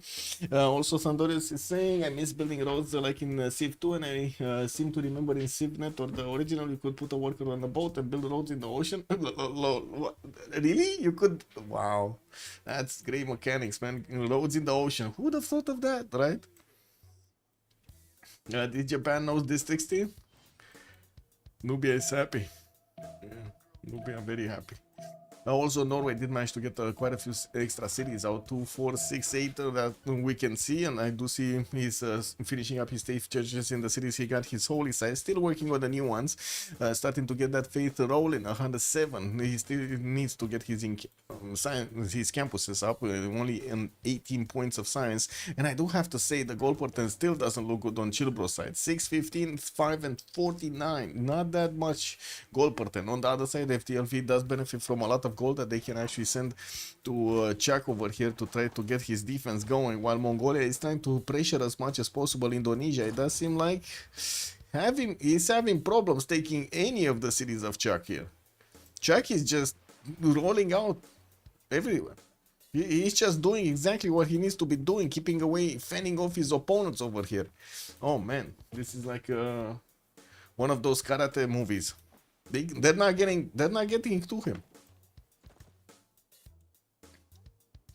Nazca Walls next turn. These Hungarian swordsmen are gonna both die very quickly. We got Scythia sending some horses and didn't manage to actually get another army of Saka horse archers. A total of 2, 4, 6, 8. 8 Saka horse archers did actually get built and sent towards the city of Nazca, and of course forward towards Indonesia here. Another settler coming around. Looks like he is. Wait, is Cabacho crazy? Is he gonna settle the 2-2 base right in front of Chuck's capital? Oh my, he mad, bro. Look at him go. Is this correct, guys? How about showing the Hungarian units of the city and cities? There are Hungarian units of the city and cities? There are no Hungarian on the city. What? There's no Hungarian unit on the city and cities. Or maybe it's somewhere else and we didn't see it. No, no Hungarian unit here, no Hungarian unit here, no Hungarian unit here. There's nowhere. Show the yields? Yes, sir. There we go. The production capability is also looking much better on FDLV. Not only the I would say not only the goal per turn, looks like also stats are starting to look much better on the 3 ones that are actually free simming and not on check, because you know he's fighting off for dear life. We did have the encampment repaired and now the walls are starting to work. Mahapahit is also gonna get walls. Jakarta is safe for a little while we do have new horses coming around from both Jambi and Jakarta. I would imagine he does need to put a little bit more faith into his boats. He has 366 and we do have him getting his engineering. Oh no, he's not going for boats. He's going, oh well, I guess we're going to need to see if Tokugawa is gonna start to get, yes, a fleet out. We do have 3 boats in Tokyo, quite a few boats coming. Oh my god, look at Barca coming out. He did also get to recruit Hypatia, so he's getting a free library in the campus he built in Tokyo. That is a +6 campus with him chopping another one of these scientists. Did he chop a scientist or an admiral? I think an admiral, because he's on 36 points. Yeah, admiral. I'm pretty sure it's admiral. Yeah, it is, because he only has like 4.6 points on the scientist tree. Anyway, he's getting his Stonehenge in Tokyo so he can get those profit points. Do have Barsake right now actually dabbling in the Dark Age. We do have 10 more turns for them to actually get the points, so I'm not worried. We do need to see how quickly he can actually get to his cartography, because already Kabachok is 2 turns out from cartography with mercenaries coming up in 4. Only 1, 2, 3, 4, 5, 6, 7, 8, 9, 10 in boats over here in his territory. I'm pretty sure he does need to get another row of them. He can 1-10 them from the majority of his cities, so it shouldn't be a problem to just, you know, put off cartography for 1 or 2 turns and get a lot more boats, like 20 or something, because he's gonna need to fight Japan and at the same time Indonesia. Not easy, not easy. Of course, Indonesia over here doesn't seem like he's gonna get his own cartography. He's right now engineering, but still, you know, you need to get some boats here, some boats there, so he can actually deal both the damage. Deal the damage to both, I mean. Yeah, English is hard. It is what it is. Nazca getting chipped away over here by these Saka horse archers. They're also starting to get the promotions up. This is gonna start to get really problematic for the horses of Indonesia. If these Sakas get to level 2s, now level 2 Sakas are quite beasts. Very weak on the defense, extremely strong on the offense. Also, 2 spies, good evening, sir. On Roraima, what's Roraima? This one Hungarian spearman. Oh my god, he's pillaging the shrine. He's doing a lot of bad stuff to those priests. I mean, you know, it kind of serves them right? Oh, why would they put the holy site on the other side of, you know, Mount Roraima? How are they getting over there? Is this like one of those challenges to become a priest? You need to actually, you know, get up onto Mount Roraima and then get back down out, because this is a hard cliff to actually go for. You don't even climb this? I don't know. It is what it is. Upgrade with what gold? I guess his GPT gonna be... oh, that's a good question, actually. Do they have the gold? The crabs. The crabs. They might actually get the crabs. He has some mace... oh my god, he cannot get these. He cannot get these, no? Oh... sorry, I'm late to the party. Just figured out the game. Is that literally the perfect spawn? Yes, yes. He's 1 versus 4. He's 1 versus 4 with a... Mongolia next to him, Scythia next to him, Norway next to him, and Kupe on the coast next to him. And oh my god, actually Kupe is settling another city in the face of Indonesia. So he's not only settling that Koko city in the north, he's settling another one in the south. And what happened with this quadrim? Why is it so banged up?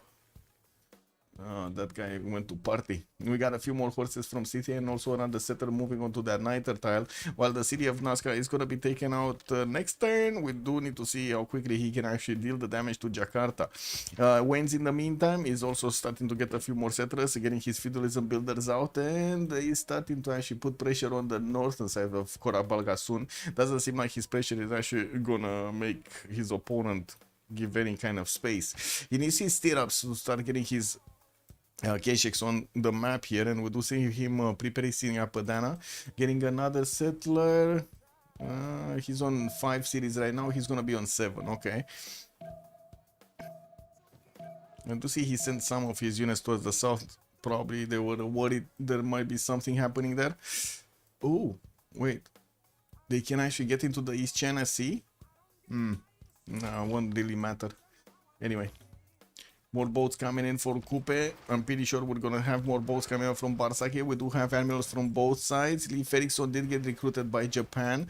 We do need to see if Maori did manage to actually recruit one of these admirals. 8 points. Maori is towards Rajendra Kola, but I don't see him actually having one.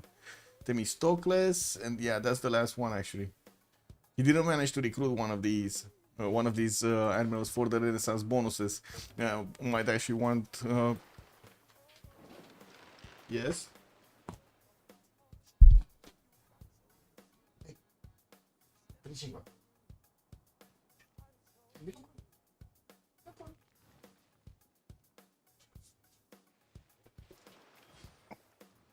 Betting time. Their great prophet just moved the mountain. Totally makes sense. Yes, no, he didn't. He moved the mountain in between him and the city, right? So at the beginning there was no mountain there. But then the prophet came and put the mountain in between the city and the holy site. The non-believers are not going to be allowed in.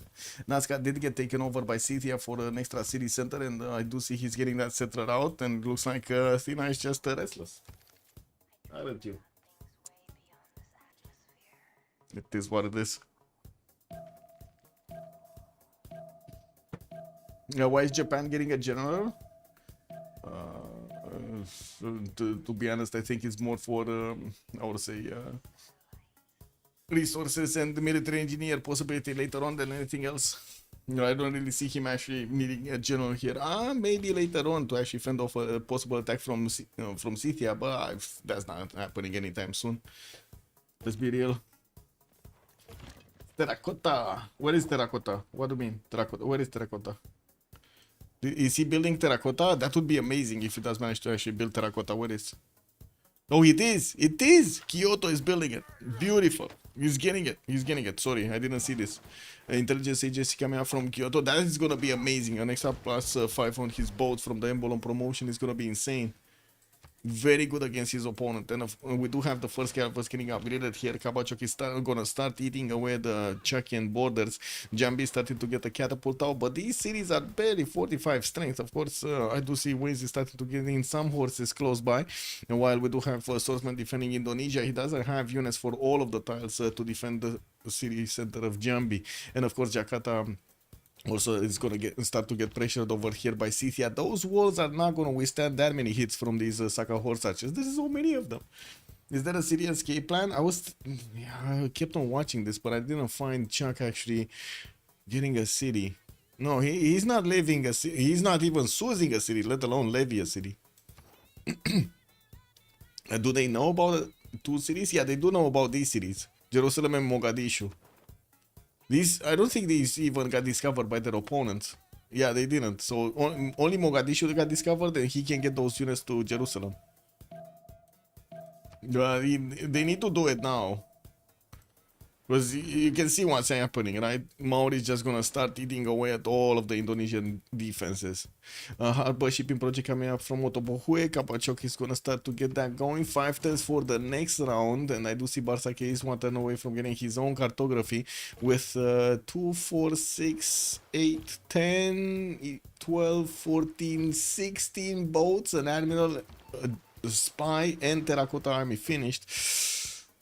Skinning the level 1 galleys everywhere, man. This is gonna be amazing. The +5 Embolon is just gonna be supreme over here against his opponent.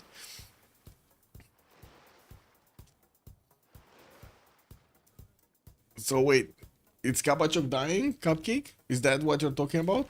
Because it looks like Kabachok is gonna send one of his caravels to, you know, see what Japan has, took out one of the galleys of his opponent. Barsake didn't upgrade yet. He's getting his cartography next turn and his mercenaries. While we do have to see how quickly Kabachok is gonna get to finish the Indonesian cities over here on the western coast. He cannot get to Jakarta anyway, but he will get to finish Mahapahit and Jambi.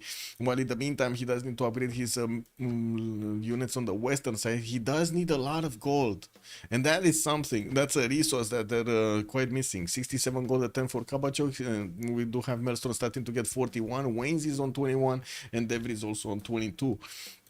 At our score screen, we do have Barsake 2 points off from getting his golden age. I do see also Tidits did manage to secure his golden age on 50 out of 49 points, 77 out of 68 for Sprig. We do have Chuck also securing his golden age, and Scythia is just starting to lash out.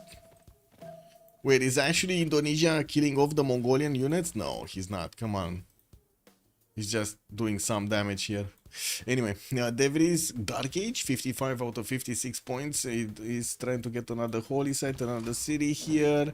So that one didn't actually stay on the Night tile. He's gonna go on the Wheat tile so he can get some coastal trade routes. Okay, working on harbor shipping projects, and I do see him putting also harbors down. He might actually need to get some boats also. He can help out the fight against Tokugawa there.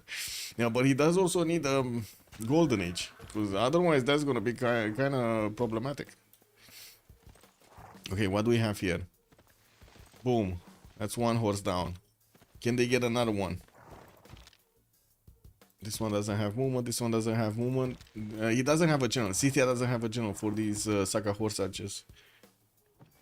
And, oh, look at the damage now. 40 points against the 46 of the horses.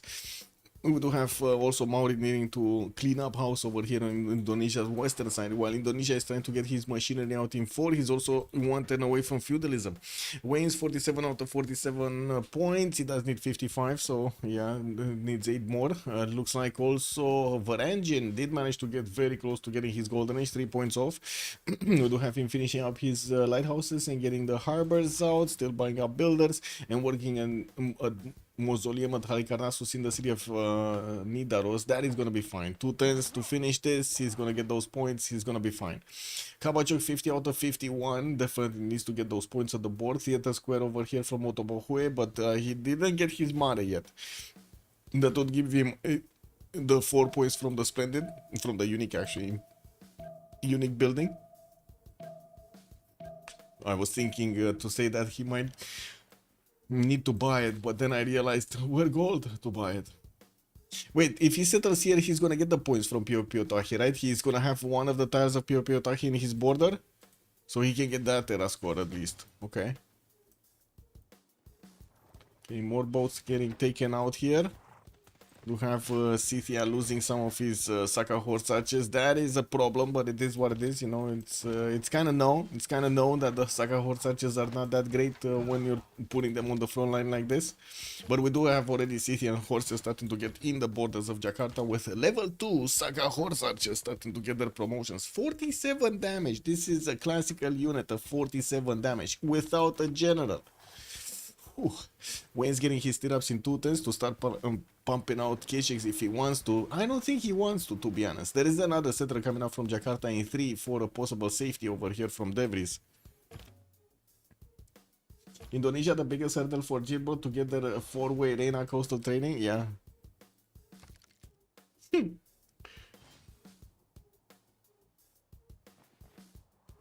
Good evening, sir. Does ChillBro monitors the city states? Chuck may suzerain? Probably. Oh, Chuck took Venice. He took Venice. What is he gonna do with Venice? He's going to Singapore.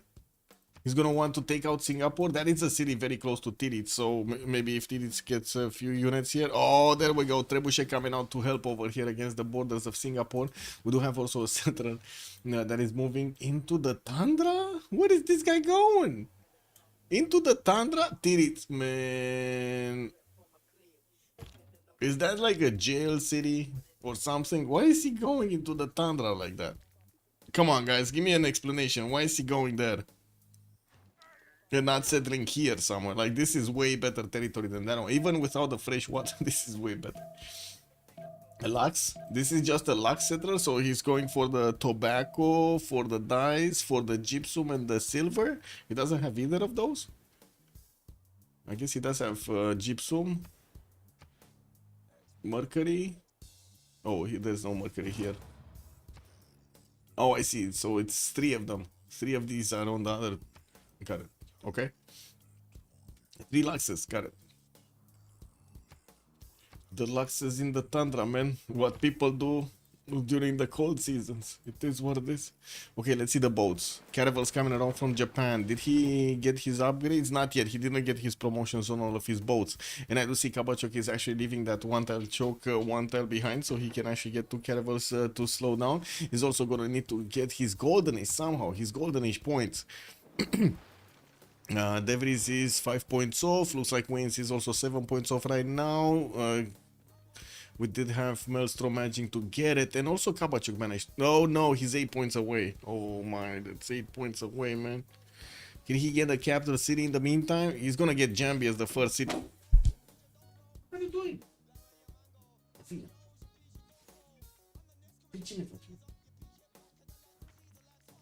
She's trying to get my attention over here to play with her. It is what it is.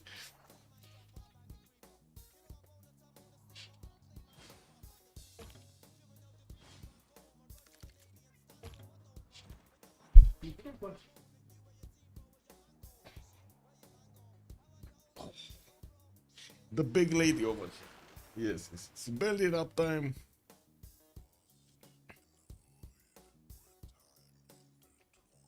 Well, that seems like the city of Jakarta is slowly losing those wall defenses with the Saka horse archer attacking from the north. It's a bit of a problem to plug in all of those horses from the western side. As you can see, City is trying to get in there. We do have some heavy chariots also starting to get out from Nazca, and since Devries is making quite a bit of faith, he's probably buying them with faith anyway. Hami here, commercials. Well, we do have the military engineer just, I don't know, he got drunk or something because he started making roads everywhere. Like, everywhere. Trebuchet coming out from Kurabalga soon, but this encampment is going to be taken out with the city of Jambi anyway, so the Trebuchet is only going to work on Mahapahit probably.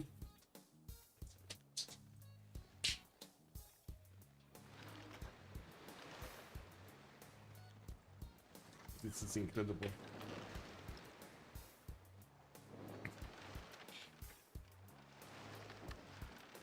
Anyway. The city is about to fall. Yes, Jambi is about to fall. And also Mahapahit is starting to get attacked by the caravel fleet over here of Kabachok.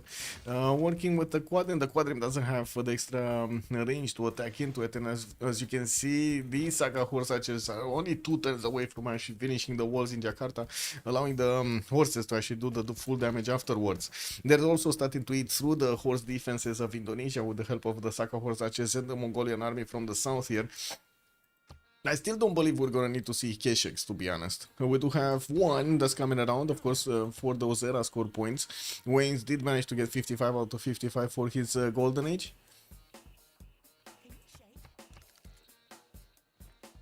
Can Japan just take out Kupe? That's a good question. That is a good question. If he can get through Motopohue. Kupe, okay, he secured his golden age, 62.59. I do see Maelstrom secured his, Wayne secured his. It's only Devries that's gonna need 4 more points. Okay, this is not a splendid harbor. It's getting a boat out from Mako, but he already has an admiral. I do see him getting quite a wave of builders. And well, I guess in the tech side, where is he? He already got monarchy, right? He already got monarchy. Oh well. We got, oh wait, there's no more turns. Wait, he's not getting a golden. He's not getting a golden. It's the only one. Devries is not getting a golden. I thought there are like 2 more turns, but it looks like no. No, that's it. That is it. He's throwing. Oh no, what is he throwing? He's throwing up points, era score points. It looks like Scythian horses are not getting their promotions proper. This is what it is. They started their attack runs against Jakarta, throwing those arrows from across the lake. Managing to get those experience points, and there are more horses that need to wrap around here. Okay, K-Shakes should actually have significantly more damage, right? And not to mention defense actually over the Saka horse archers. Jumpy got taken, so that's prediction over. Choose an outcome. That's gonna be ChillBro that did manage to take the first city away from Chuck. Let's put also the prediction for who's gonna win this. And we will have a pause for the Congress. There we go. Prediction. Start the prediction. Choice between FDLV and ChillBro. Do we need the team labels up? I guess so, right? Let me actually put the team labels up also.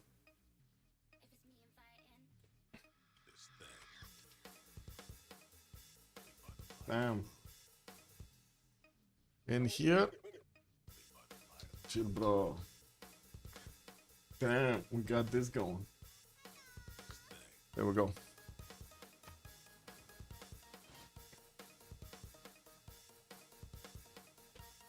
Not before battleships? Okay.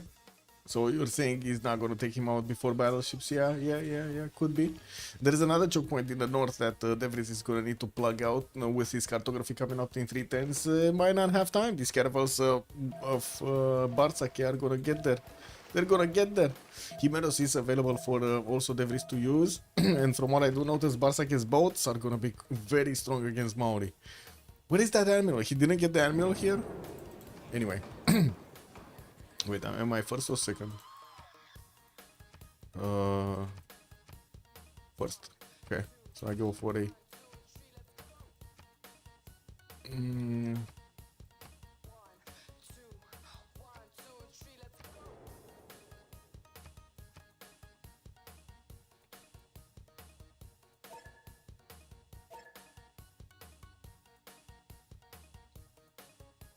What is it?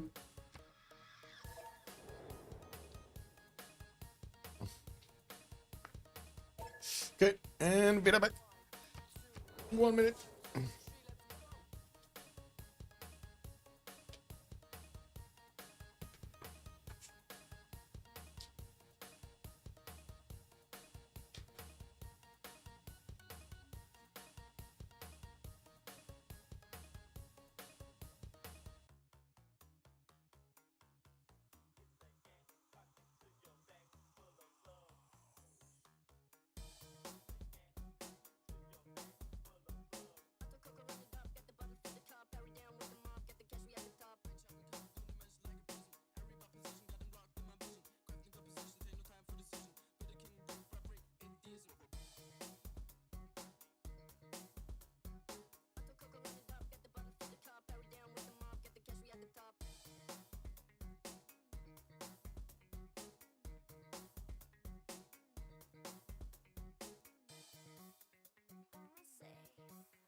Okay. Congress finished. Let's see. Catholicism, straight states do not provide a unique suitor bonus, and Matthias Corvinus lost the Diplo points. Yeah, we do need to see if the... Wait a second. Venice got delevied. They took it away. They took it away. Devries put 10 in there. They took it away from him after they spent the gold on all of those units. Oh my god, that was so expensive for Chuck. He tried to get out. Devries is just not letting him get out. Yeah, that city of Jambi did get taken away by Kabachuk, and I do see him moving towards Mahapahit. Well, I guess there is one catapult. I can do some damage over here against the cannibals. Barely doing that much. Actually, not doing almost anything, actually. Anyway, we do have one cache that is starting to move towards Indonesia's defenses of Jakarta. While I do see Sakahor archers are about to go through their wall defense, they will need to take out the units also.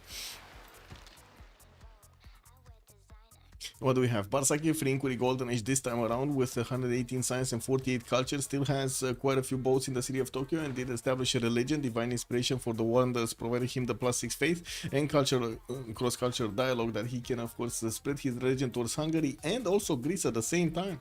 Getting some more harbor shipping projects, and he's on 52 gold at 10, has 134 points of production at the moment, while I do see him starting to get an attack against Kabachok here and also against the north. That's like he might actually pass through Scythia's borders. Nah, that I don't think he can one-shot the galleys here. Yeah, he's not gonna get to one-shot the galleys, so I'm pretty sure at least the second galley is gonna get the caravel upgrade.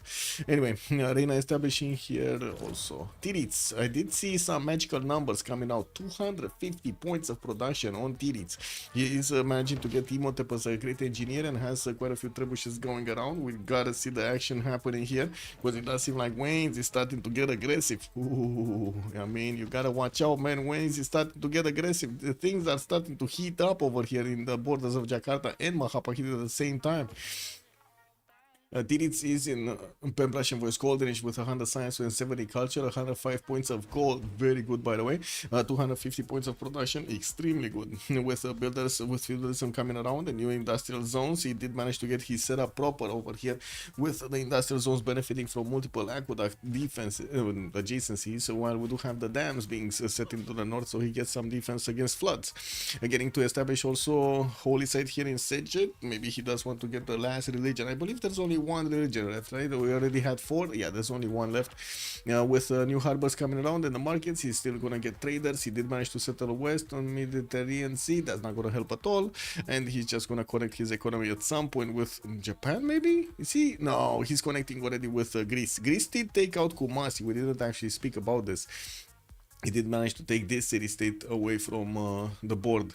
Sprig is on 100 science and 134 culture. Frinkuri Golden Age this time around with very good acropolises coming around. A +16 in the capital city. Did manage to build up Padana, Temple of Artemis, and also Hanging Gardens right next to the city center. That is just awesome that he has over there in the north. Another acropolis, a +4, getting his industrial zone from Rhodes in 2 turns. That's going to be a +6 to double. And while he does have another one from Ephesus, that's kind of a weird one, only a +3. This is what it is. He does need to get another mine around it. And Mahapahit, half walls down. Jakarta, only a sliver of health. And the Sakahor such as looks like they are starting to wrap around so they can hit in the line of units over here of Indonesia to break them apart. I gotta say, this forest over here that is separating these two armies where the Mongolian troops are, these are stopping the Sakahor such as from doing the damage these times. It is what it is. Only this horse can actually be attacked. The horse and the city center is what it is. Anyway, yeah, we do have Chuck also with just 13 science and 14 culture. Unfortunately, did manage to get the monumentality. He has a few builders. Maybe he can buy a settler. Unfortunately, he doesn't really have a way out of this situation here. Also, he has very thin land with no tiles. It's quite bad. Islands to the west look fruitful. One city on the island is really not worth them very much. No IT setup. You're missing out on like 30. Yeah, true. Yeah, it's not amazing. Not amazing. Okay, walls got down. No, wait. It's only 1 point. 1 point of fortification left for Chuck. Lol. Wall defense, man. Anyway, we do have De Vries normal age, unfortunately, with 70 science and 32 culture. He did manage to get his caravel out in Wakarawara, but I gotta say, even this caravel is not gonna withstand, you know, all the damage from these Japanese boats. 74 against 71. It is good. It is good. Wait a second. Did Scythia get... No. Japan got Ferdinand Magellan also for the +3, and he has +3 intel also on Scythia. That's a lot of bonus damage. What is he doing against the Maori units? Sorry, need to take a look at this. 75 against the 70. Still not actually punching through properly. Is he getting frigates out? He is. He already has them out. 4 of them are coming out. Okay, this is gonna be a bigger and bigger problem here for Kabachok. Yeah, we do have also Wayne's 43 out of 51. Did Chuck just derail 3 of them? Did Chuck succeed in Ireling 3 of the ChillBro, guys. I gotta ask chat. We gotta ask them. Did Chuck succeed in Ireling the others? Yay or nay? Let's see a show of hands. Let's see a show of hands over here for Chuck, guys. Put your votes in. Did he succeed in basically Ireling his next door ally, next door opponents here? Bahapa hit is being placed under siege here. We do have wins. Barely 44 science and 52 culture, 125 points of production. Look at the difference between him and Sprig. This is insane. This is like 3 times less. I mean, it's weird because he has ancestor and patron, so you could argue, but most of the time you want to do this when you're playing half coast harbor with ancestor. You want to chop out the line. Okay, but he's sending internals because he's Tokugawa. Yeah, he's Tokugawa, man. We do have also Maelstrom on 45 science and 109 culture. He is still in a monumentality. He got the second one going, getting his GMC up from Nidaros, and I do see him getting those aqueducts for the extra adjacency towards his industrial zones. Mahapaki did get taken out by Kabachok. He does need to move his boats immediately to the western side, while I do see Barsak is starting to double slam these caravels of Kabachok. Looks like that caravel does have a promotion. It will stay alive. And we do have in 2 turns the frigate able to attack. No, 2, 4, 5. He can attack next turn. What are these bows damaged? 66, 69. Okay, not that much. Kapachok also fleeing Kuri Golden Age, 120 science and 70 culture. We do have him with 147 points of production, still working on harbor research projects and getting his arena established in Otatarapa. While he did not finish all of his theater squares with the Mares, he's starting to get some of his cities with these theater squares. He does need to build them for those extra culture points. Also on 110 gold a turn, and also I do see Norway is finally making gold. He's on 147. Now they're starting to do good stuff. We do have also Hardrada benefiting from 250 faith a turn. That's pretty good. That is good. Okay, boats getting slammed. Scythia is getting a few units, a few land units to try to slow down any kind of offense here. He only has a single galley that can be upgraded, and it doesn't seem like at the moment Maori has anything in Wakarawarewa. Nothing, not even a harbor.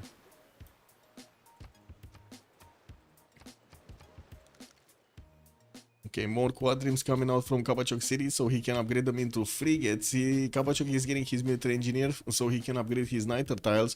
And I do see he's getting spied on by level 1 Yumiko spy of Japan. The first frigate is coming out. Let's see it start to do the damage. He doesn't have an admiral on the front line. Leif Erikson was not on the front line, guys. It's still 1 turn away, actually. Oh man, get Leif Erikson, bro. I think he totally did not see the admiral is not on the front line. Nay, chat is saying that Chuck did not succeed in Ireling his opponents here. Okay, so you think there is a comeback choice over here for ChillBro later on in the game. Okay, well, we do have TD. It's about to get to 300 points of production. Sprig is 236. They're just going to keep their tempo going. And of course, very experienced players will do that. We do have him. We do have Gorgo getting his universities and also industrial zones. While we do have also Hungary just getting more science, putting down his campuses, working on his industrial zones. Niger is starting to get another one of these +2 campuses over there. And I do see him. I do see Japan actually keeping Hattusa. Who's keeping the other one? Fez, Sprig. So they have both of these science city states on the same team. Fez and Hattusa. But he surely doesn't fit the choke. Okay. We have no goal to freely upgrade the boats. Yes. Check safety settle watch. There is no more safety settle. He tried to get 2 out. He tried to get a safety settler to the east, but then Sakahorsa just came out of the fog of war. And then he tried to take away Venice, levy it, and send the units towards Singapore, but that got de-levied by Hungary. He put 9 envoys in.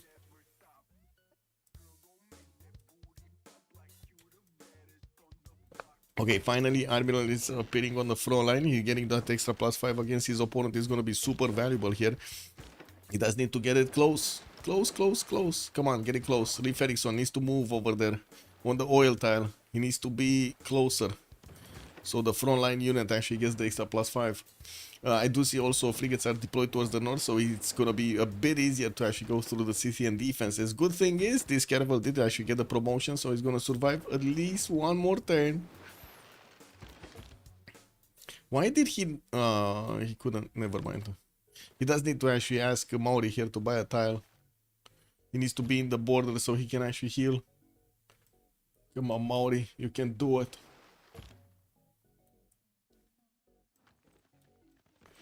Jakarta about to be taken out completely. Do you guys see a safety settle anywhere? I don't see a safety settle anywhere.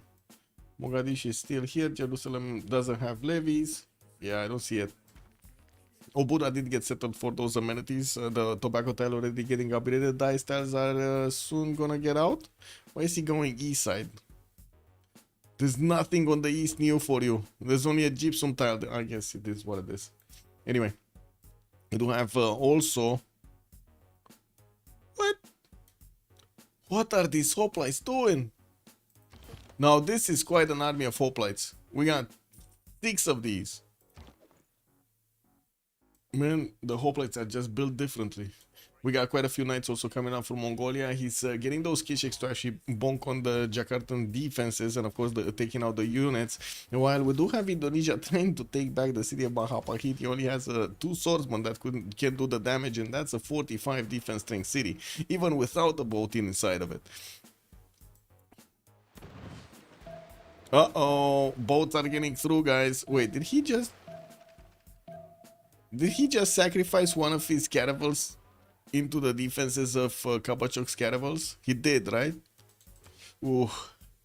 Well, now that Kabachok does have a gold per turn, it shouldn't be a problem to upgrade whatever boats they have. I do see also more scientists are getting recruited. Abu is going to be one of the next ones, and Japan is probably going to get it now. Wait a second, he will have the same points of Hungary, and I'm not sure if Hungary is the... I'm not sure exactly who has the priority there.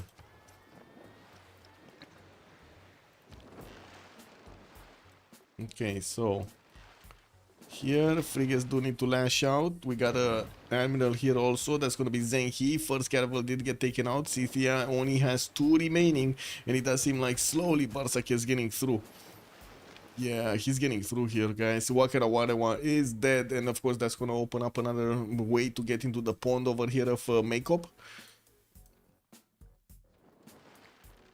More caravels are getting upgraded and promoted, sent onto the front line so that he can keep on banging on the doorstep of Kabachok. And I do have to say, at the moment, they do have, well, I guess similar size, 145 on Kabachok being a little bit higher than Barsak is 124. While we do have Kabachok, I would say, Japan over here starting to get more traders and working on his harbor shipping projects. Looks like he does want Francis Drake by the looks of it. Or not, because he passed it. Never mind, he passed it. He passed this one. Or did he get it? Because 85 points is 85 points. Man, he could have managed to get it, no? He probably wants the Armada one. Okay, last city, just one hit away. City did upgrade one night, and looks like he might actually get this city center. And that's one of the also question marks I have right now. If ChillBro is gonna manage to actually get their science on the board, because it looks like 3 of their members are half the size of their opponents, with only Kabachok managing to actually keep up in the science department. We also do have Sprig over there getting a significant amount of culture on Gorgo, and we do have him getting those production points a lot higher than his opponents. Look at that, 280 on Sprig, 306 on Tirits, while Barsaki also has 144. Highest production numbers on the other side, 178. Okay, plus the faith, he has 256 faith, so you know it's like 230 points of production or something, while Kabachok has 175 points of production on Coupe. Do we have also Mongolia getting to do something against the east? Because there are a few exposed cities over here, especially my city. Spies coming out from Mongolia cannot actually get Terracotta Army anymore.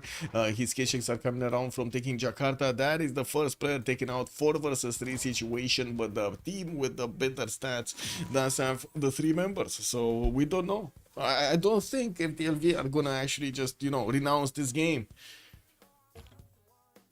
And we also do need to see if there will be an opening for them to get the Diplo victory. And of course, we do need to see if there will be a lot of damage done by Japan against Maori. Japan can definitely keep on trading punches over here while Golgo and Hungary are getting bigger. Kabachok is the biggest science maker, and if he's gonna get slowed down on his development, it's gonna hurt a lot, ChillBro team. A lot. Do have Mongolia getting his commercials, more of these campuses, more armories. While I do see Maori did manage to take the city Mahapahit and Jambi. The last one was Scythia. He took down Jakarta. Scythia is trying to get another. Oh my god. 9 turns for a caravel in makeup. Oh, that hurts. That hurts. He's getting also foreign ministry over here in Pokrovka. I guess more Diplo points, why not? We had GMC finishing up in Norway cities, which is a bit surprising because even in Norway we usually do see him going for foreign ministry. Pingala in Ålesund actually, and getting another campus over there. That's going to be an easy +3 in between the mountains. Some dams in the floodplains. Did he get... Oh, that's on a river. Actually, I didn't see the river because of the pocket. Okay, Maori did manage to get his caravel fleet on the front line, and he does have a promotion for it. Looks like he's pushing back Japan from his borders. While I do see him, we did have him also lose the city Wakarawa in the north in the choke points of Scythia. Now these Scythian units actually are allowing Barsaki's units to just shift enter into the choke point. They are. Oh my god, he didn't even shift enter, he actually moved them. Whoa. Now, well, that's one caravel down. And this one doesn't have a promotion, unfortunately. It's very banged up. But anybody that's gonna look awkward, this caravel is just gonna, you know, take it down. It's gonna sink it.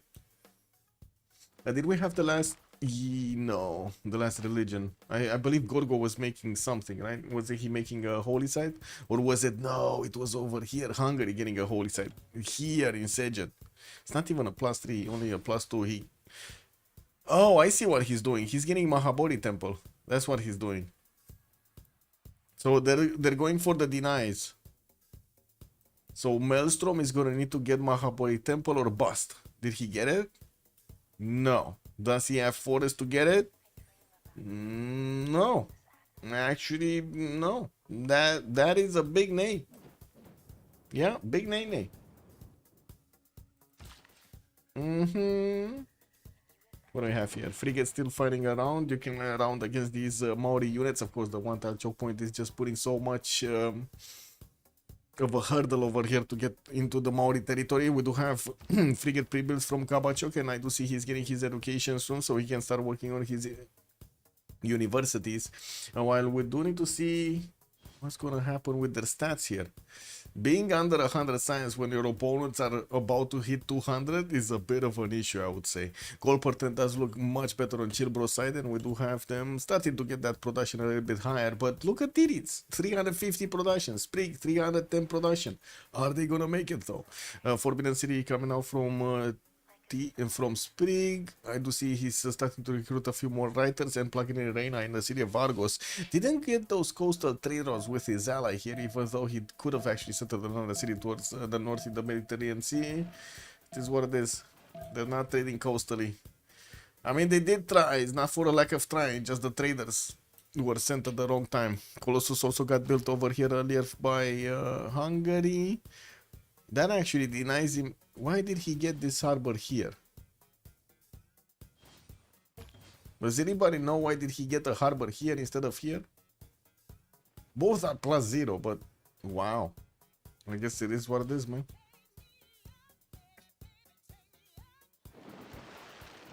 Okay, frigates. Finally, promotion. Wait, did he? Oh no, the caravel fleet is still here. Okay. Oh, I thought for a second that he actually killed the caravel fleet, but that's not true. And by the looks of it, the Scythian galleys are just going to be taken out. This city is going to be taken out of commission. The harbor is just going to be pillaged and denying the ability of that city to pump out boats. Free gold. I guess free gold is free gold. Spring 224 science. Also Hungary popped over 200. We do have them starting to get the campus research project so they can open up Newton. Oh, wait a second. Excuse me. They already did. Isaac Newton got picked up by Greece, and I do see Khaldun got picked up by Hungary. Both of them got these bad boys. Nobody got Colosseum though. That's a bit surprising. And I do see Bisheng also did get recruited as an engineer over here by Greece. We do have James of St. George as the next one.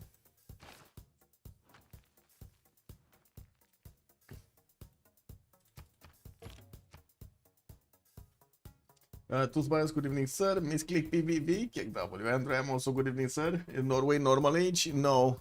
Normal ager is Devris. That's not the normal ager on CTR. He just couldn't get it. Unfo, good evening, sir.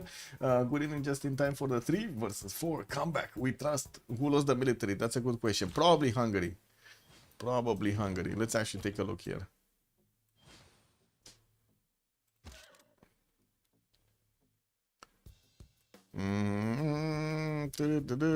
Yeah, Hungary doesn't have a military. Okay, is he actually gonna get well, he does need a religion, right? So he's getting his holy separate project. 3 great prophet points at 10. It should be fine. It should be fine. He has emoted to 1 done it anyway. Well, we do need to see if he's gonna be made here, because Norway right now should really get his well. I mean, if only he could have a space. If only he wouldn't have chopped everything. That would have been awesome, right? If only he would have left 1 forest next to one of his holy sites. Anywhere. Wait, did Maori just sacrifice his caravel fleet? I guess there aren't enough boats to take it down. Oh, there are. Wait a second. Japan's caravels are stronger than the Maori's caravel fleet?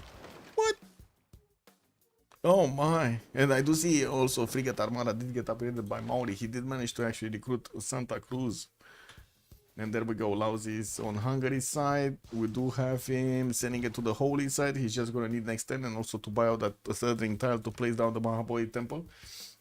Gorgo Tank's next move. We might see them. Let's see if we're going to have a push from Mongolia. Because this is where it needs to go, right? Mongolia needs to go right side. And we're going to need to see how Sprig is going to set up his defense. We do have also 3 tens for Forbidden City. Mongolia is plugging in the spy in the City of Rhodes, where also a spy is getting trained. He's seeing the training of the spy. He knows. He knows. What is this military? Oh, they're going to Fez. I see. They're going to take out Fez, which is a Greek Empire city, giving them those extra science points over there. 400 points of production on Matthias Corvinus. Man, this guy is just getting higher and higher. Finishing up his industrialization, just as Tokugawa is going to get his industrialization. We do have factories already starting to come around from Hungary, and he's definitely going to follow up with his coal power plants, getting more spies out. And we do need to see what's happening. What's gonna happen here? Like Norway. Is Norway actually gonna start to be actively working on his Diplo points? Who did manage to get the first roller points actually? It was Tirits on Matthias Corvinus. Okay. Okay, I mean that's good, right? They took the points away from their opponents in at least the first Congress. So that still leaves them like 3 Congresses away. If we're gonna have Hungary managing to deny also the Statue of Liberty, I'm not sure if they can get the deploy anymore. Like by the time we're gonna have enough, you know, science and culture on Tirits and Sprig to actually be strong enough to lash out against their opponents and actually take out their opponents and so on. Yeah, that's a long time. And we do need to see how this is gonna evolve. Maori's Frigate Armada is doing an insane amount of damage against these Japanese units. One of the reasons that Japan is not really that itching to push through the choke point here. Barsak is saving some of his caravels, getting his universities up, also working on industrial zones. Getting a canal over here to get a little bit of extra adjacency over there. Why not? You know, it's a +4, it would be a +6. This is what it is. Forbidden City finishing up in 2 turns from Greece, while I do see Mongolia did send one of his K-Shakes. Actually, the K-Shakes do a lot of damage against these hoplites, even if they do have the extra +10 on their side, and of course the extra +7. We do have Mongolia also sending one of his knights here. We do need to see if he's gonna start pumping out a few more units from his side. It's only 70 science, so his priority right now is trying to catch up to everybody else in the lobby in the science department. I do have to say the technology difference is gonna be quite a bit. 32 takes on TDs, we got Sprig on 32, Barsake is 30, while on the other side Kabachok is 29. We got Maelstrom here with 26, Wayne's is barely 20, and then Devries is 26. A lot of tech difference. It is what it is. We're gonna need to see if that difference is just gonna keep getting bigger, or we're gonna have them starting to reestablish a bit of a balance. Kenzie Lolo also, good evening, sir. Is the Hungary also doing Forbidden? Wait a second, is he? No. No. Oh, there we go. Mahabori Temple did get finished on Hungary side. I didn't see Forbidden on Hungary. The 3 flanking blows for a 0. Super port. Yeah.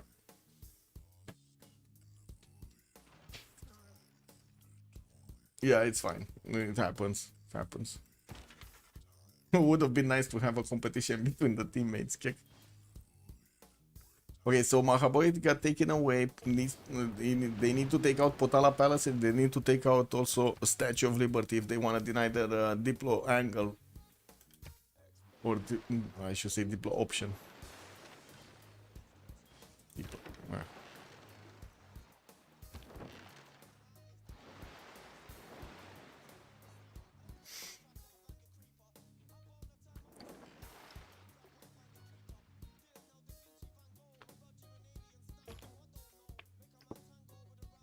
Now this is gonna be an open question if Gorgo is gonna try for a culture victory.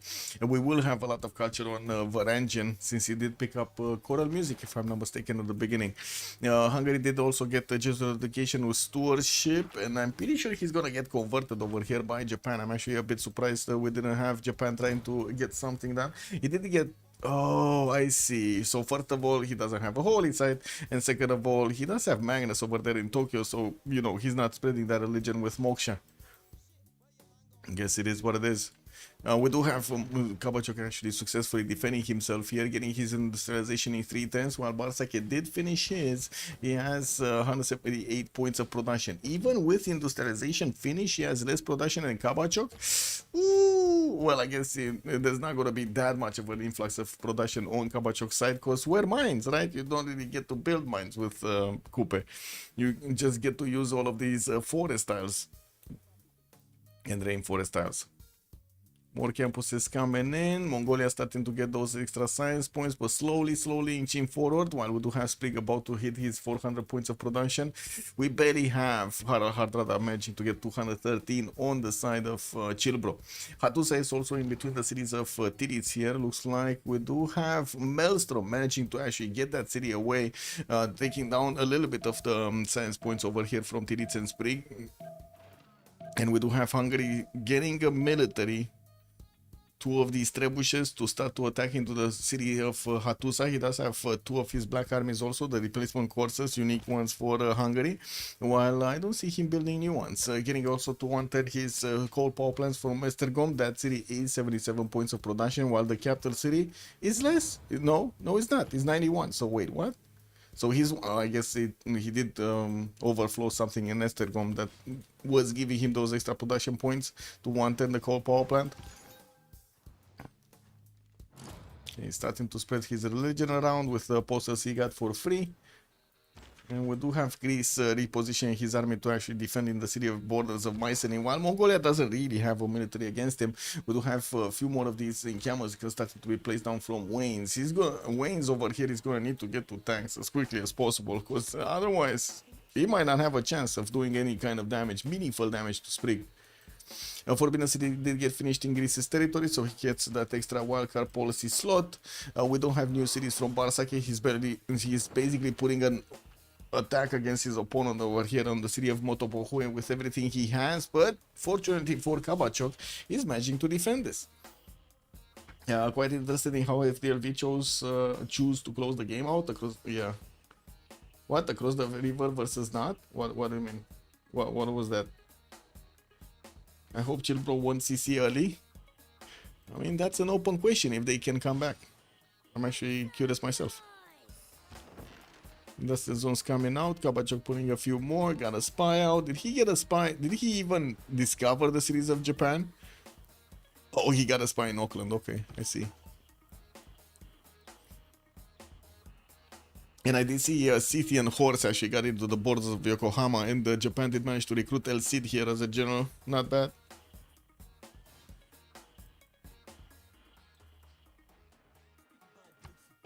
Okay. Factories, harbors, better economy over here. But now ChillBro does have significantly more gold per 10 than FDLV. Of course, they do have 4 players with all of them positive and quite a bit of gold. Machu Picchu from Nidaros. We also do have Oracle getting built in Norwegian territory while he's starting to get some campus research projects. Looks like he's getting also some harbor ones. Theater Square Festival projects from Stavanger to get access to some of those writers. Still no statue. Where is he on this tree? Nationalism coming out next turn. Okay, he's not far away from getting civil engineering, so he can discover Statue of Liberty. We will need to see also how quickly Spree can get there. He's actually on urbanization. Tiritsi scorched earth. Okay. Does he have? So he has Mid-Scorch that's gonna be here, but that's not really a productive city, is it? It's 24 production. Maybe he can actually grab one of these engineers. Mi Marcina, this is the next one for the amenities and the housing, but maybe afterwards, you know, Filippo Brunelleschi, maybe something like. Oh, Isodor, he has Isodor for 2 charges, perfect. 3 turning also Kirvak Izivani from the capital city of Buda, and pre-placing, what is this? A campus right next to it. It's a 0 adjacency campus. What? Hungary got statue already? Where did you see statue? What? What do you mean? Oh, this is Colossus. Platanius, good evening, sir. Did I miss it? Is it somewhere on the map here and I didn't see it? Oh, I don't see it. Don't see it. This is Colossus. It has like the burning hand and stuff like that. Yeah, it's like how do you call it? That guy from the sea. How do you call it? The superhero from the sea. Ooh, also one turning Colosseum. Ooh, that's beautiful in Estergom. He's gonna get those many teas. Well, he's on 0 right now. I'm actually quite curious how much Colosseum he's gonna give me. Yeah, 37 in Colosseum. I mean, he might as well do it, right? If nobody did it, might as well do it himself.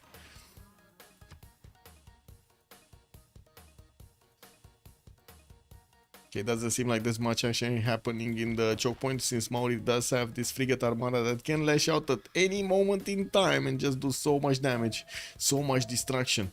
I don't think Barsaki actually has last moves over Kabachok, so I don't think he can, you know, walk in, do the damage, walk out. Woo! Kabachok with his frigate armada getting out. What is this misclick? Barsaki, you weren't paying attention. The frigate is Kabachok is out. Boom, boom, boom, boom, boom, boom, boom, boom. Oh my.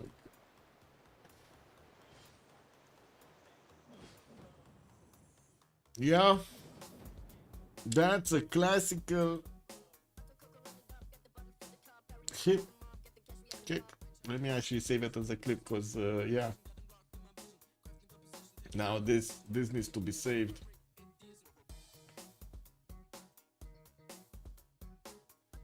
There we go.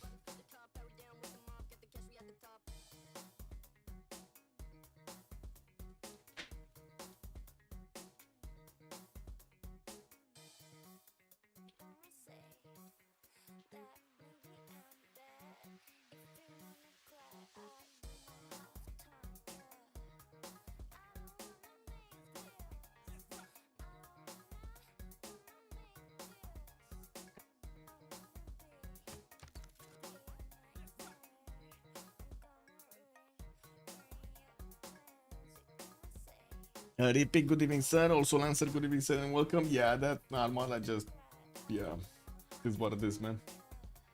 Is what it is. I'm just saving the clip right here. Give me a second. Copy link. There we go. If you want to see it again, you can see it again. It's a not like this moment on Kabachok side. That's GG watch. Yeah, rage bait, man. Maybe he got distracted, I don't know. James of St. George also recruited for Sprig, allowing him to get those 150 strength walls. We still don't have Mongolia actually getting an army against his opponent. He's starting to get a few more spies out. And we're starting to tick down the clock until the next era. Colosseum did get finished on Hungary. He's starting to attack into Hattusa's defenses, while Norway did actually get to levy that city center. It doesn't seem like Hungary is going to let it go. We do have also levied units from Singapore actually allowing him to pad these numbers. Hattusa did get to upgrade one knight, which is gonna put quite a bit of a problem here for Hungary's trebuchets to get through the 70 strength wall defense. Not to mention the Hungarian black armies are not gonna be strong enough to do anything against Hattusa. They're just basically dying against the walls. Tirizi is gonna get his hussars next turn, and will get the opportunity to upgrade his black armies, of course, into the stronger unit, the hussar, which is a replacement cav. We do have also steam power coming out from Barsake. Looks like he's getting nationalism. He's gonna want to get those ironclads against his opponent, while Kabachok is getting his astronomy. He's a little bit behind. We do have also Sprig getting sanitation. One open question that I have: is Japan gonna establish a city closer to Maori's borders so he can actually upgrade there and not need to actually upgrade here? Because it's gonna take quite a bit of time, right, to move. What is the loyalty? It's still minus 20 over here. I guess he could try to settle a city here, but that exposes him to Norway. There's just no easy spot over here in the Indian Ocean to get one of those out. It is what it is.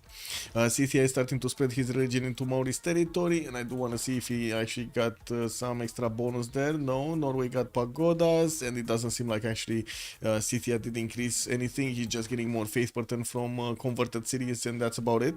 Getting also new settlers out, while Devries is on 140 science and 62 culture. He's not in a normal age at the moment. We do have also Kabachok managing to get over 200, but then also Sprig did manage to get to 300 and 223 science here in that free inquiry golden age with 442 points of production.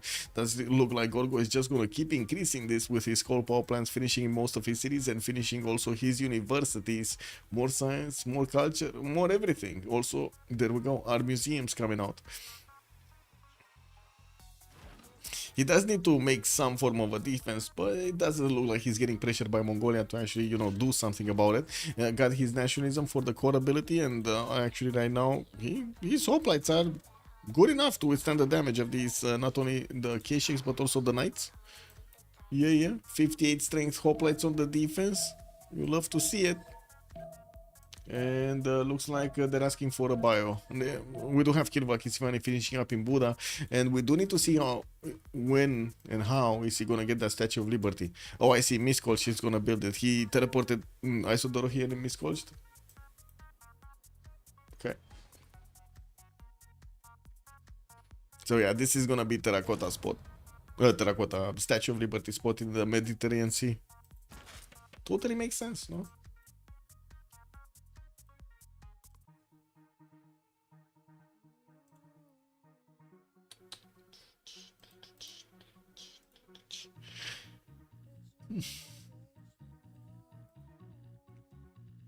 Okay, finally, Hungarian trebuchets are starting to do the damage against the walls of Hattusa, and we do need to see a few more units getting upgraded from Hungary to get those stronger hussars on the front line against that city center.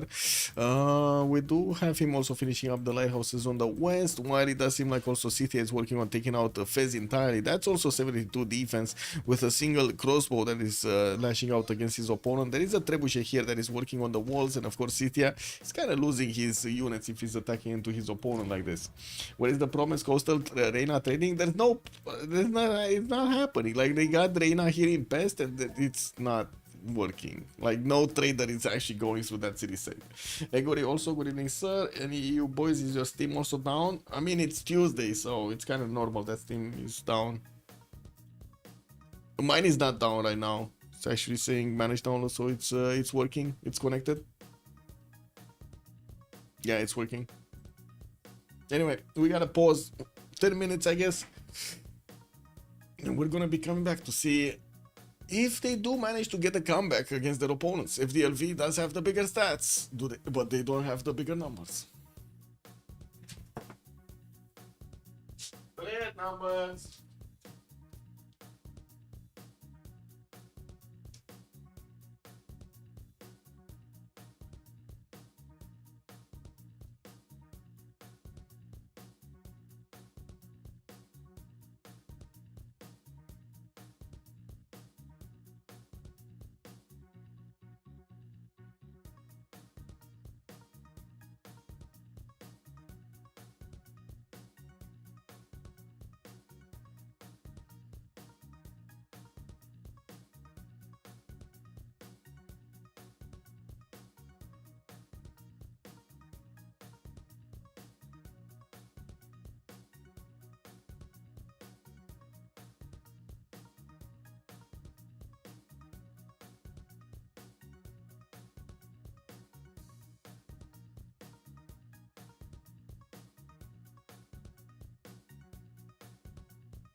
Sometimes when I go to sleep, I'm afraid I won't be able to come back.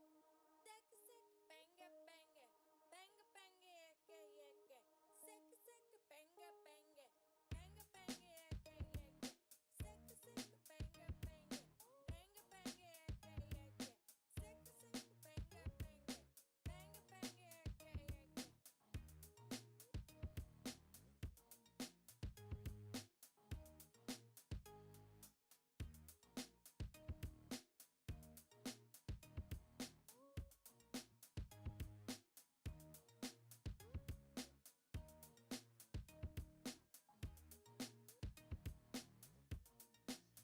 God is on the dance floor. Banger, banger, banger, banger, yeah, yeah, yeah. Sick, sick, banger, banger, banger, banger, yeah, yeah, yeah. Sick, sick, banger, banger, banger, banger, yeah, yeah, yeah. Sick, sick, banger, banger, banger, banger, yeah, yeah, yeah.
This shit is fucking crazy.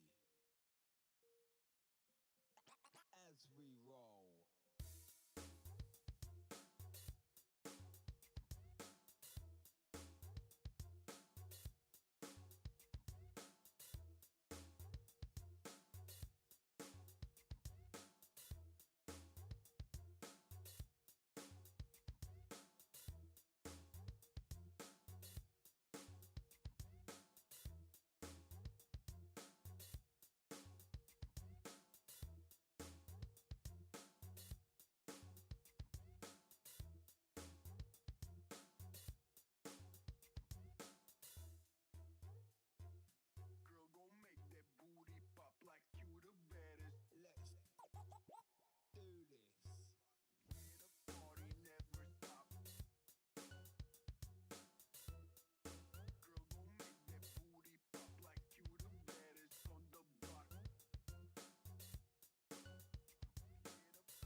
It keeps going. Let me actually get the coffee quickly.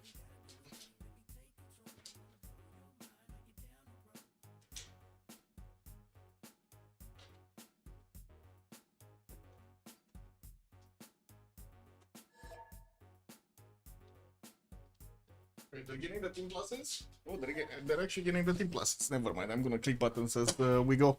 Okay. Right on time. Oh man. Okay, Hungary established one of these spies in CCS territory. Also, Japan did manage to get one there for those extra Diplo points. We do have Kabachok and also Scythia fighting for the same settle spot in between. And while it doesn't seem like in the choke point there's anything happening, we do need to see how quickly Barsak can actually get his ironclads. He does have Isun Sin, so he can activate it to get an ironclad there. And I do see him working. I'm not sure if he got it or not. Let me see. No, he didn't get it. So he's working on steam power in 3 turns, while it does seem like Kabachok is gonna take his good old time to get there.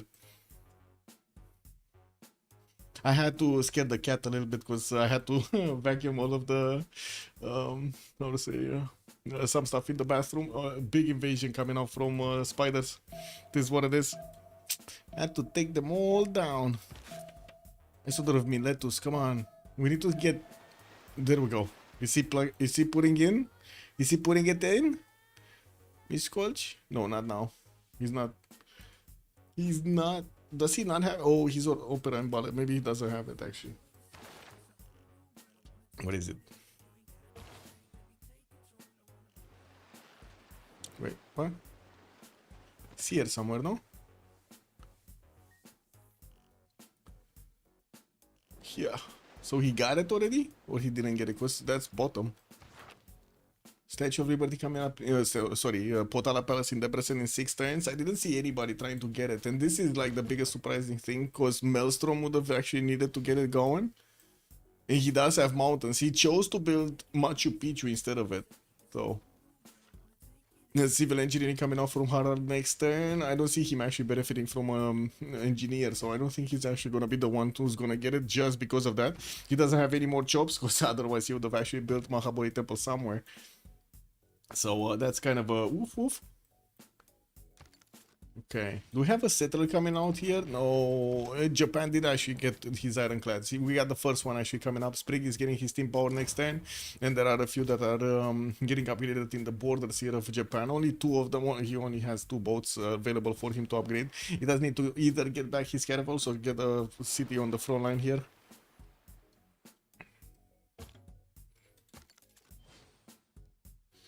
Yeah, Tuesday is team down day basically. Who has Venetian? Nobody. We don't know who's gonna lose the game, Lancer, yet. Whoever builds Venetian usually loses the game. We don't know yet. We don't see it yet. There we go. Statue of Liberty got placed down from Miskosh. Looks like Hattusa being placed under siege. Husa scanning next to. And I do see some more of these crossbows, and another trebuchet is on the way. Oh, okay. Now we do have 3 trebuchets that are starting to work on the wall defenses of Hattusa. Fez did lose its walls, but again, the knights...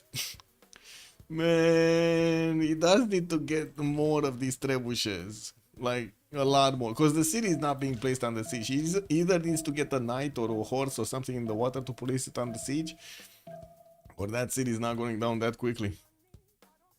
In this scenario, I think Venetian on FDLV and just spamming boats would have been beneficial. Talking about Tokugawa, yeah, maybe. He did build something else though. He got his whatever lighthouse. Oh, yeah, the Great Lighthouse. It probably has the promo siege. Is not happening. Yeah.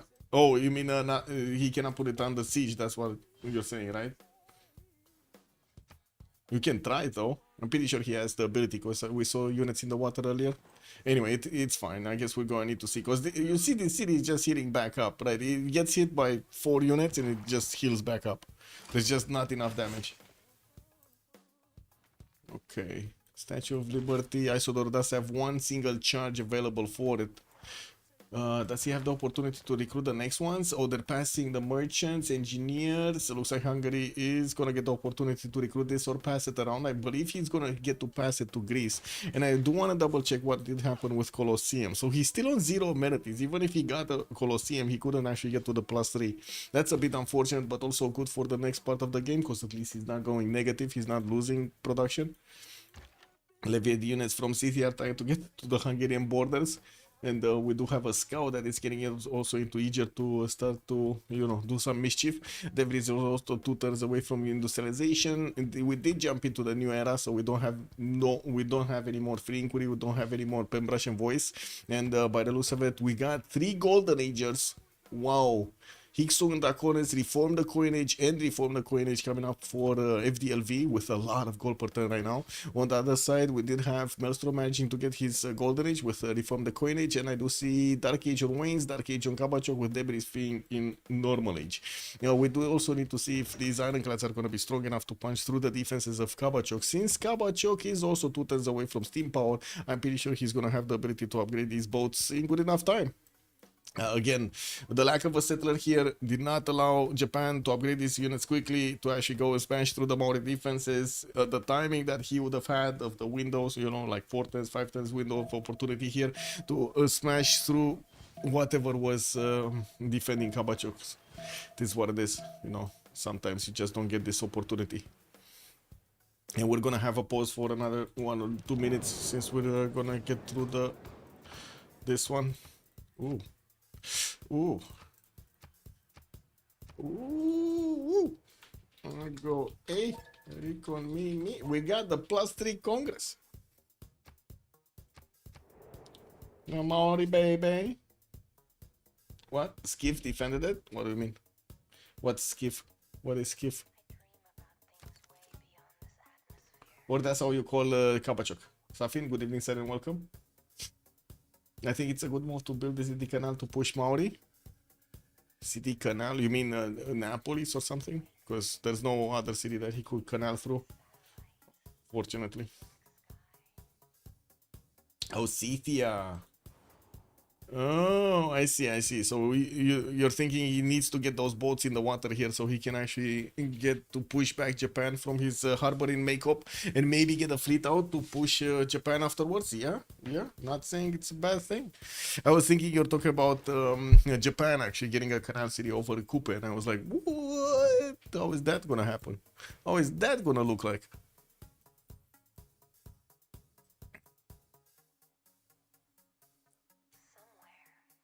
Yeah. Yeah, but I think he was worried that he doesn't have enough boats. And to be honest, also the Japanese boats are way stronger than his own caravels. They're starting to get some in Pokrovka. Got a harbor out there. Has one in Isik. Could try to get those quickly. Well, as quick as he can. I don't really see him benefiting from that much production. What is it? 43 production in the capital. He doesn't have. He doesn't even have an industrial zone in his 43. That's a +6.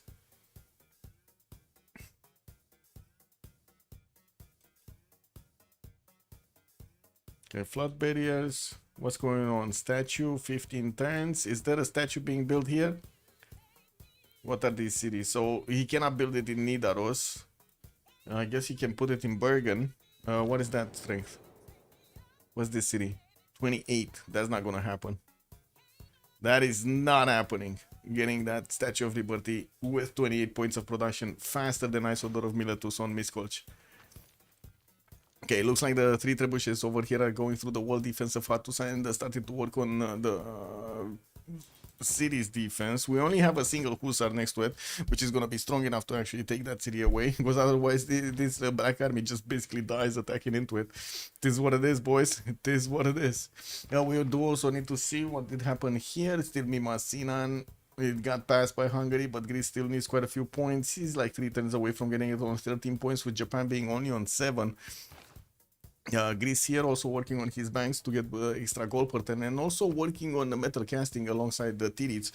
We do have Barsaki also getting his bottom 3 over here, going for his military science. The siege tactics coming up in 3 turns, and we're going to need to see what is he going to do with it. More units! Yes. I mean, it's extremely difficult to win 3 versus 4. Yes, I agree. But to be honest, they do have an advantage, right? The ticks on the side of FTLV and also the production is on the side of FTLV. Now the gold is quite fine on both sides, but yeah, diplo points are gonna be a problem that they need to take care of, and they do also need to figure out who's gonna take out who later on in the game. I'm not sure that culture victory would actually be an option, but I'm pretty sure Gorgo will do something about it. We don't have him actually getting his setup for any kind of late game war. We're going to need to see if he's going to start putting down encampments and of course get a read out of that, or maybe he's just going to choose to go for planes. Industrial Zone Logistics projects coming off from a lot of TDT cities. Potala Palace finishing in 3, and that's going to give him an extra diplo policy slot anyway, which is super valuable. There are line infantries upgraded in Obuda, but I don't see him actually sending it to Hattusa in good enough time, while Mongolia keeps on attacking to Fez. That city jumped up to 90 defense strength, and not even the Trebuchet can do much about it. They do need bombards or artilleries to take that city, so that city is safe. That city is safe. Scythia is still working on his science, 150. Waynes did jump up to 170, but still basically half the science of Gorgo next to him. We do have him starting to get calves out of his city centers and moving them to the eastern side. He didn't manage to get orders in all of his encampments by the looks of it. Only has like 2 of them.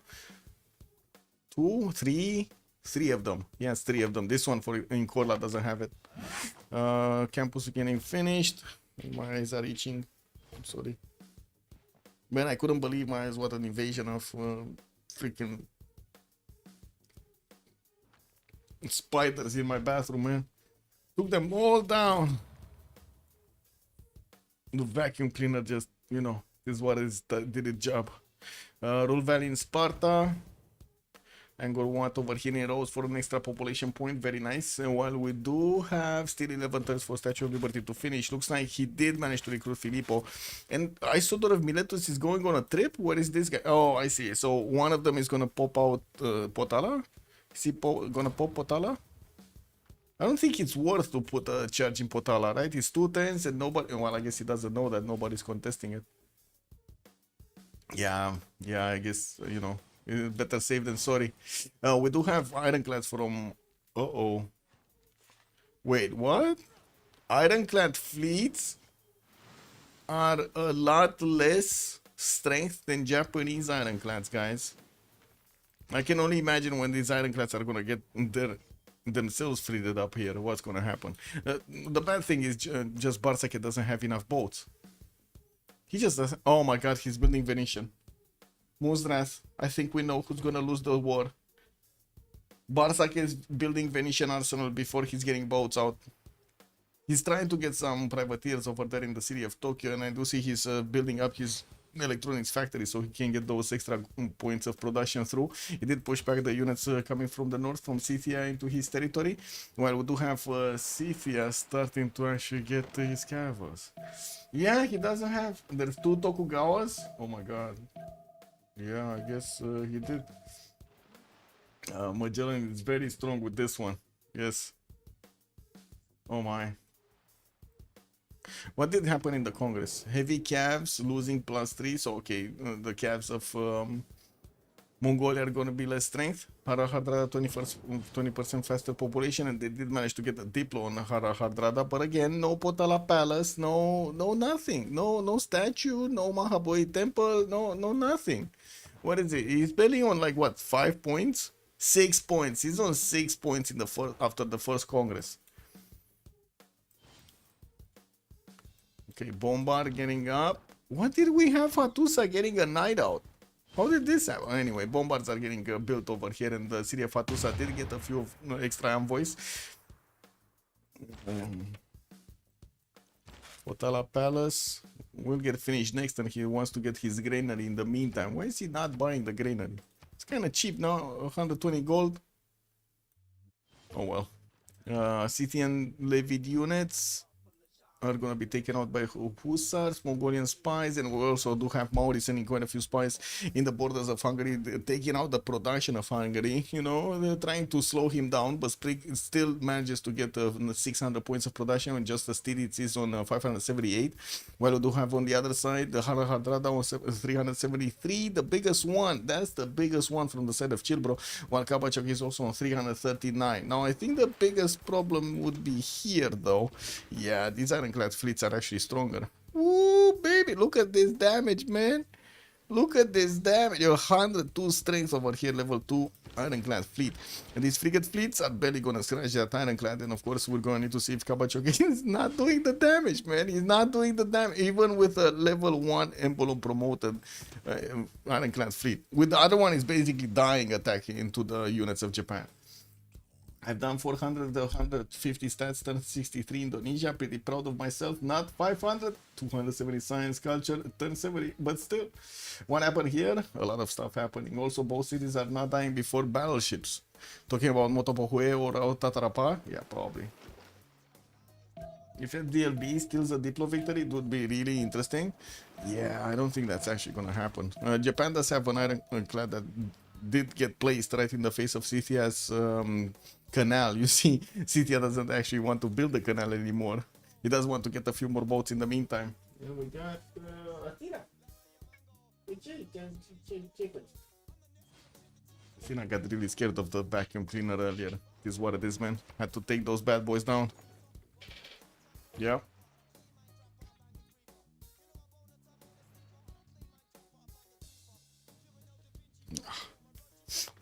My nose and the hairs, man. This is what it is.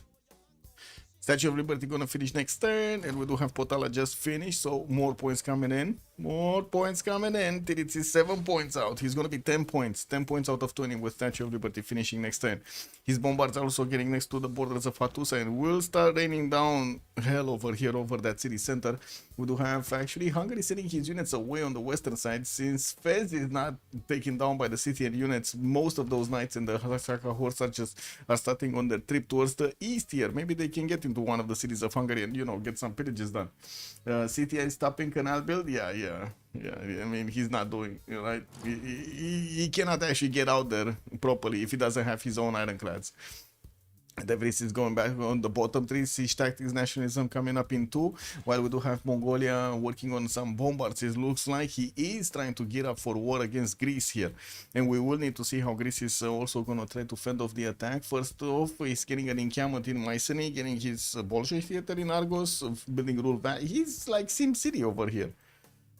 Yeah, look at him. He's just Sin City. He's also still wars in 2 turns, so those bombards not gonna do that much. Mobilization coming up next turn also, and we do have Tiritz getting his ballistics. He's getting boosted quite nicely over here in the bottom 3. Tokugawa getting electricity in 4, while he's starting to pump out a few of these privateers. He's also 6 turns away from getting Venetian arsenal in the city of Kyoto, and he's gonna get it, right? He is gonna get it, because it doesn't seem like Japan is actually gonna lose his choke point. And we're going to need to see when he's going to get those battleships, if anything's going to change here. We do have Kabachok also going for the bottom 3. Military science finishing up next turn. He definitely also needs his battleships to defend himself on the city of Motopohue. And while we do have Kabachok getting his Chichen Itza also from his capital city, that is going to add another point of production and another point of culture on every one of his rainforest tiles. And he has a lot of them. He actually still needs to improve quite a few of these plantations, though. Still did not get his plantations. Kabachok didn't get his plantations, man. How's the tech difference looking like? So Kabachok is on 38, Maelstrom 35, Sprig is 43, and Matthias Corvinus is 42. While Barsake is 38, he's just at the same tech as Kabachok. Actually, what is Oboda doing? Preparing Amundsen Skotsen? Yeah, I was thinking about this. He just got the silver, the tobacco, and the dice tile in his territory over here. And it looks like now he's meeting these Scythian units on the battlefield. But I guess, you know, Scythia can just try to walk past over there, get his pillaging, get his hoofs, his finger in the silver. Ooh, wait a second. Mongolia has a unit next to the north of Greece here, and James of St. George with that hoplite. I don't know what they were doing, but they're seeing this happening. We do not have units coming around at the moment from Hungary, and or from Greece for that matter, actually, in the city of Ephesus to defend this. There are a lot of med packs for those units to also use with all of the farms giving the health if they get pillaged to the units that are doing the pillage. Are these bombards actually doing the damage? Because it looks like Hattusa is still alive.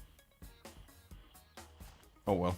The Statue of Liberty did get finished. We got those 10 pointers on Tirits, 10 out of 20. Sprig is also gonna get his steel walls next turn, so maybe that's why he's not getting worried. These units are gonna get into his borders, but they're not actually gonna take cities. 2 privateers, so I guess he's gonna go for...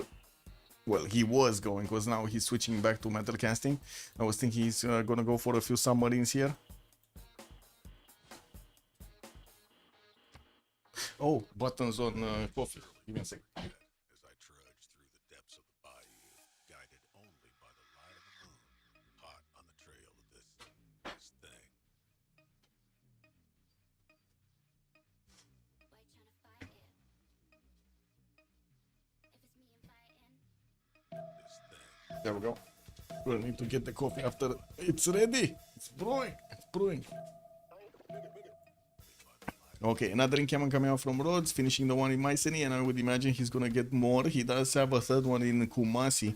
While we do need to see him getting the next population point, I gotta say Angkor 1 did help out quite a bit actually, getting his 13 population in some of his cities, including the city of Athens, which I am expecting actually to put down one of those encampments also. North side. Doesn't seem like there is a Hungarian field cannon that is going to do massive amounts of damage to any of the CTN units. And there we go, the bombards. They barely scratched the city of Hattusa, man. They're not doing the damage. Yeah, that's kind of nasty. That is nasty. The city is not being placed under siege. Hungary did actually move one of his hussars away on the western side, which is unfortunate. Very unfortunate. The city is just going to keep healing. Anything happening here? No, nothing much, nothing much. Looks like there is quite a bit of damage being done to Barsake's ironclad, which is getting attacked by the frigates of Scythia here from across that slip of land. What do you call this? Slip of land? Is this correct? Slip of land? Huh. Anyway, portion of land, I guess it's also correct. See you. Da, te văd. Cat being cat things. Cat doing cat things.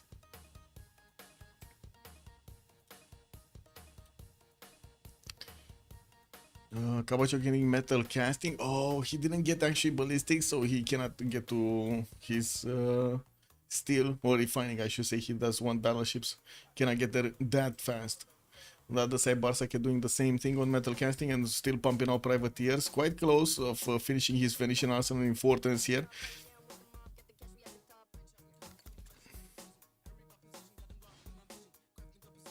Fez still alive. Oh, we do have Mongolia actually out putting out. He's not, man. Even his scavs are just straight up dying, attacking into Fez. Shouldn't these scavs actually have a -3 on them? Heavy oh, it's heavy calves. Okay, never mind. Never mind. I thought it's calves, but no, it's heavy calves. Sorry. So it's cuirassier. It's not actually, I would say, the calves. Mongolia did get a level 1 spy in his capital. I guess he got back from somewhere. He's trying to siphon the funds of Sparta here. There's a lot of gold to siphon from Sprig, so I'm pretty sure he's going to be happy about this. We do also need to see if Sprig is going to manage to get a few more units in the north. He did get back James of St. George, and it does seem like they did manage to take out the first unit that City actually put out against him. Hattusa still not, well, still not placed under siege. What? Oh, Amani is not allowing it to be placed under siege. Okay, he got the promotion, guys. He got the promo. Guess it is what it is. Okay, what's happening here? Not much. A lot of privateers are coming around from Japan, and I do see finally he's getting a settler. He definitely wants to upgrade on the front line there, and we're going to need to see if he's going to be successful in taking out his opponent. He did need to retreat his ironclad from the borders of Naples, allowing Scythia to try to get that canal finished. While we do have Scythia getting military science next turn, he's also 203 science, not bad at the moment, but still not 300 or 400 science as his opponents. In the production queues, we do have Maelstrom here managing to get to 450, and I do see also Kabachok on 440. They're starting to stabilize, but we do have Tirits and Sprig both on 650 plus, while Barsaki is also 450 of his own. So even Barsaki has more production than Kabachok. Did they start to get their connections or no? Tokugawa is still internals. We do have Greece massively connecting with Hungary, while Hungary is working on his Big Ben from Esztergom. They will need to actually keep a decent amount of gold in their bank so they can increase it with the bonuses of Big Ben. Alhambra getting building roads in 3 turns, and I do see Bolshoi Theater is also going to finish in Greece's territory. While we do have Sprig on 200 tourism a turn, he's putting a bit of pressure on the culture tree. 13 out of 64 for Gorgo over here. Not bad at all actually to get this difference.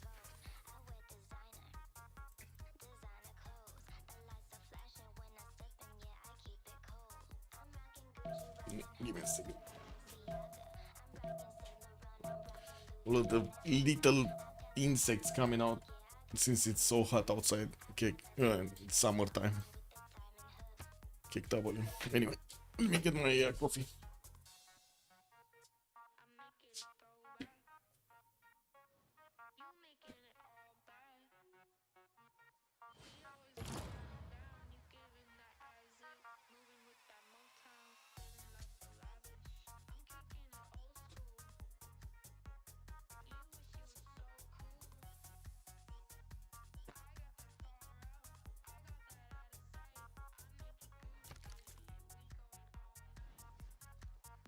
Okay. Coffee. No. Still Big Ben. 2 turns force Venetian. I want to see where this settler is going. Really want to see where this settler is going. Because I see the first one actually he outputted and he's going to the north. He's just going to increase his city count actually. Not going on the front lines to upgrade anything. Oh, yeah, not going here. Tirits is also getting chemistry in 4 turns, while we do have Sprig going there. Ideology is coming out for Gorgo soon, so he will have fascism a lot faster than Mongolia. Getting that extra +5 on his units is going to be super valuable. Cuirassiers starting to come around from Mongolia cities, while Mongolia is going for his steel. I'm pretty sure he's going to want to get 2 tanks to attack with the tanks against the Greek defenders. We don't really have units here from Greece to defend himself, and I do see Scythia is getting from the water a few of these knights that are getting discovered by James of St. George. The engineer has gone into the water here in the Ionian Sea. Well, Hungary is managing to defend the city of Ephesus with his levied units from the northern city of where is it? Singapore, I believe? Yeah, Singapore. While Hattusa finally is half HP here. Oh, he gonna take it down. What is the 3rd bombard? Did he lose the 3rd bombard? Because I'm pretty sure there were 3 of them. Well, I guess he does have a field cannon, but it's still not as good as the bombard, right?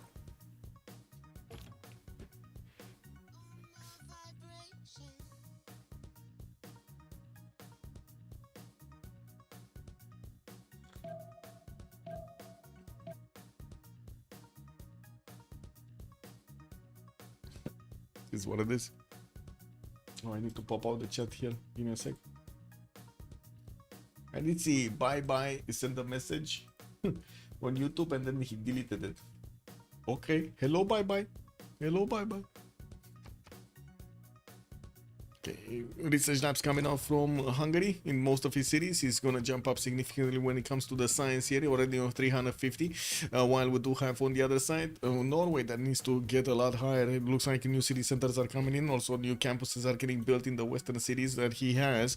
While he did manage to get a few of these wonders here. It doesn't seem like he has that much culture on the defense. 150, and that is with his choral music. And we're going to need to see if he's going to manage to actually get more theater squares down and try to put a lot more defense when it comes to the culture.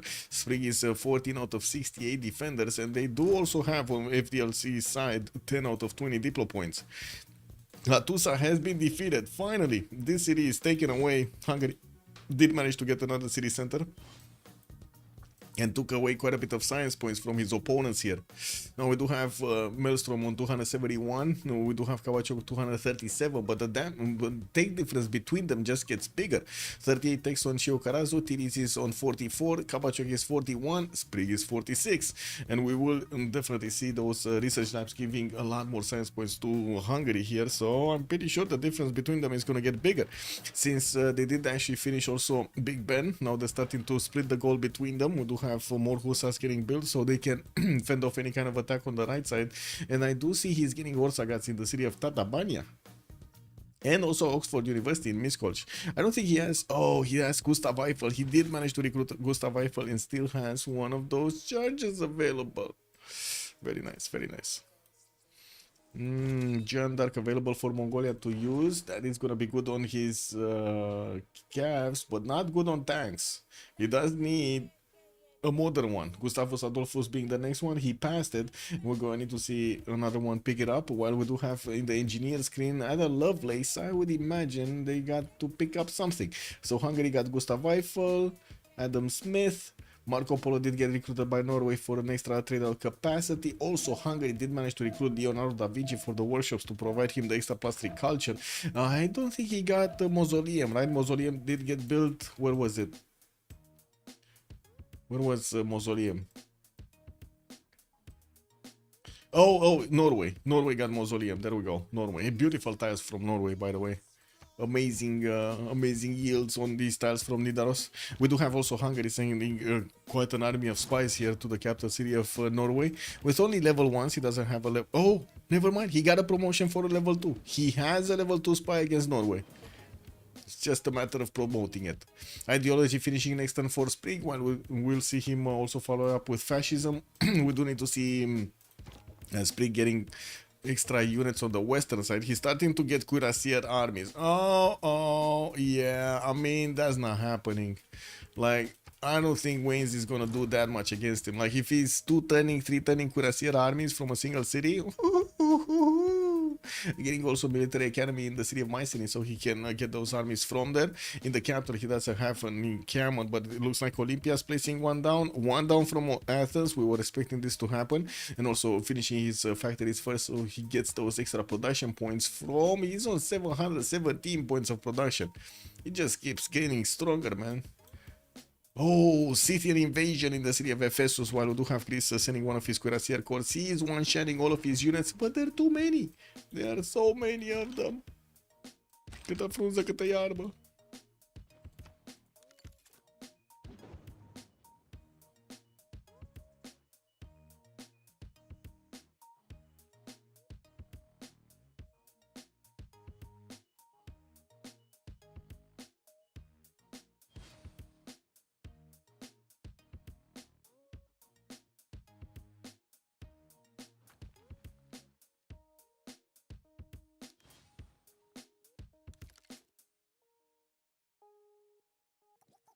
This shit is fucking crazy.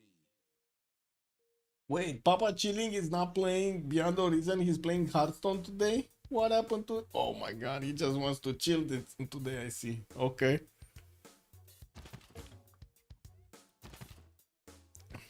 I did manage to get quite a few of those games under my belt. We need to start streaming it soon.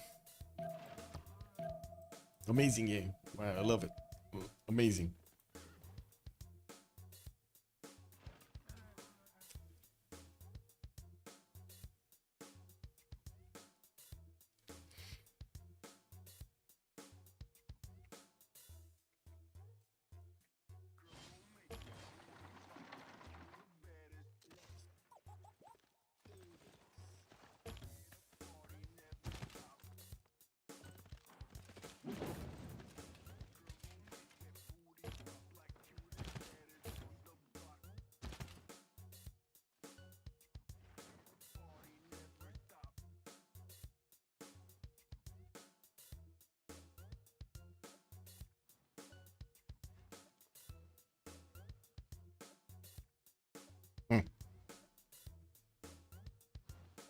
510 swords. Well, Hungary just wants to get those extra science points through. Chemistry also coming up in 210s from Spring, while he's gonna get his fascism in 210. Still working on getting his cuirassier armies. While I do see the army of Mongolia starting to get next to the city of Korla, he is seeing this happening. He does have a spy in that city center, and of course has the vision over those units starting to move from the main cities of Mongolia towards the eastern border. With new encampments coming around here from Scythia, looks like he's just getting up for war. Starting to get some cuirassier corps on the board also, while we do have Greece just trying to finish his infrastructure over here for his units. As another cuirassier army. Ooh, city of Sparta can actually 110. He does have an encampment from there. I didn't see this one. Cuirassier 110 in cuirassier armies from Sparta. That is a 200 production city, by the way. 200 production. Wait a second. He has more production in one city. No, wait. It's not really more production, but he has almost the production in one city as the entire empire of Kublai Mongolia. Yes, you heard that right. One city, guys. One city. Sparta is 200 production. Wayne's entire empire. Entire empire. Those are 2, 4, 6, 8 cities are 250 combined. I think that's a problem. Okay, more hussars coming in. Bags for the gold per 10. Looks like TDC is 632 points of gold per 10. He's managing to get more than his opponents combined. While I do see he's starting to also place down aerodromes here from the city of Pest. We're going to need to see what is he going to do with it. We will probably see Venetian Arsenal finished on the side of Barsac. He's starting to get those submarines on the front line. And needing to core them up and also put up a defense over here in Piopiotahis. How to say, a bay, so he keeps away the Scythian units from getting out. Wait, weren't there was like 5 of them? What happened with the other ones? I'm pretty sure there were like 5 of these pre-built submarines. What happened to the other ones? Are they going the wrong way? Oh, they had something to do over here. They probably wanted to protect Aomori, because I do see there's a pillage on the aqueduct.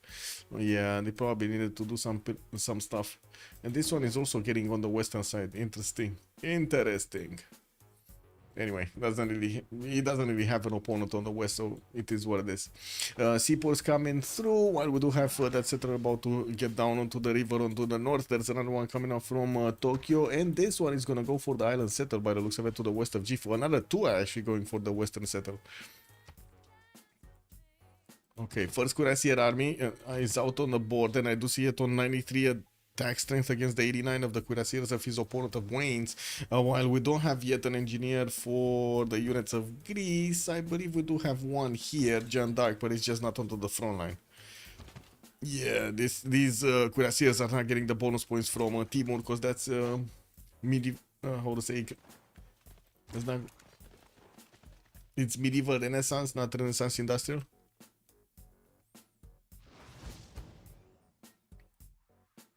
Okay, more cuirassier armies coming through.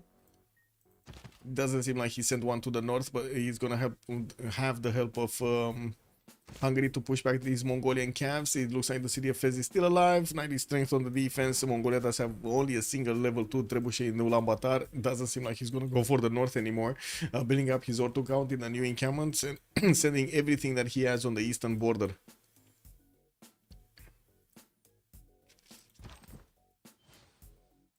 Coupe. What is he following up? Ironclads, ironclads, ironclads, ironclads.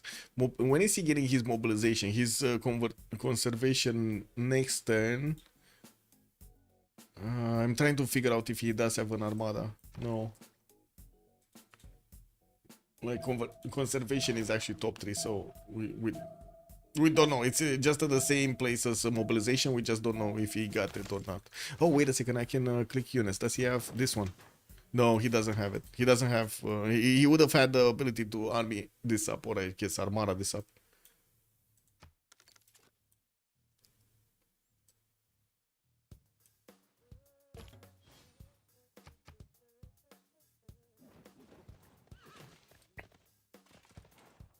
When are the Japanese seaports? Well, this is one... Oh, well, no. Where was it? Gifu one? Tokyo... Didn't build one. That's it. It's only one in Gifu. It's only one here.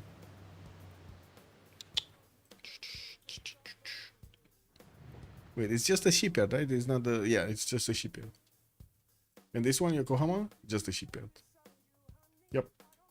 He one seaport, he only has one. Also, Coupe is always rushing conservation first for the bonus. Yes, I agree, I agree. I was just wondering if he would have had it or not. I don't think it's gonna change much of the dynamic between him and Japan. Really don't think so. Japan, even with the submarines, of course, it's not going to do that much damage against these ironclads, and I'm pretty sure when we're going to see those battleships coming around and getting upgraded, that's going to be a problem. We do have Barsake getting his rifling next turn, while Kabachoko is already getting his steel walls. I do see he has the upgrade button on the battleships. Could try to get a few of these upgraded so he can at least get some experience points from attacking to the Japanese boats. MBT. Why not MSM? No? MSM? MSM? I'm calling MSM, Adam. Wait, what is this? Yeah, there we go. He's upgrading battleships. So we don't know the damage yet, but we will see it next turn. Combustion also coming around from Gorgo next turn. He's gonna have... Oh, he gonna... Okay, okay. Is he gonna attack Mongolia with his tanks? Is this happening? Is he gonna attack Mongolia with his tanks? He started to also get the engineer points. He's on 25 or 10. Mongolia is on 27. Japan on 3. Getting his research labs everywhere for those extra science points, while he's on 400 science at the moment. Definitely a lot higher than Wayne's. Maybe spawn better. Oh, MSB actually. MSB. I wanted to say MSB.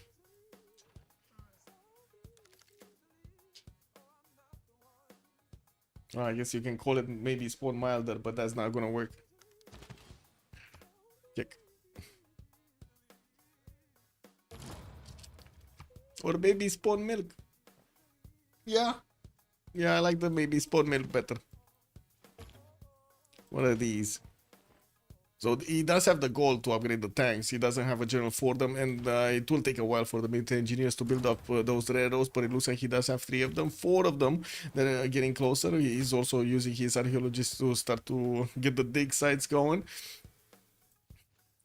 Much better mechanic, by the way, with the dig sites in Civ6 than it is in Civ7. I don't know how can that be? How a game actually have a worse mechanic in the next iteration than it had in the previous one, but I guess it is what it is. Okay, first tank army coming out. He's not one-shotting the cuirassier cores of his opponent, but he's definitely doing the damage to two-shot them proper.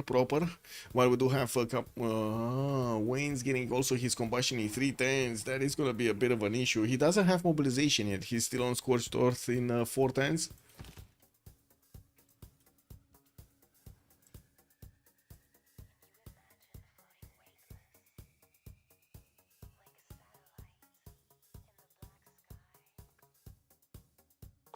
Oh my god, I got to be the top clipper, guys. 7 views on the clip earlier. Kick W.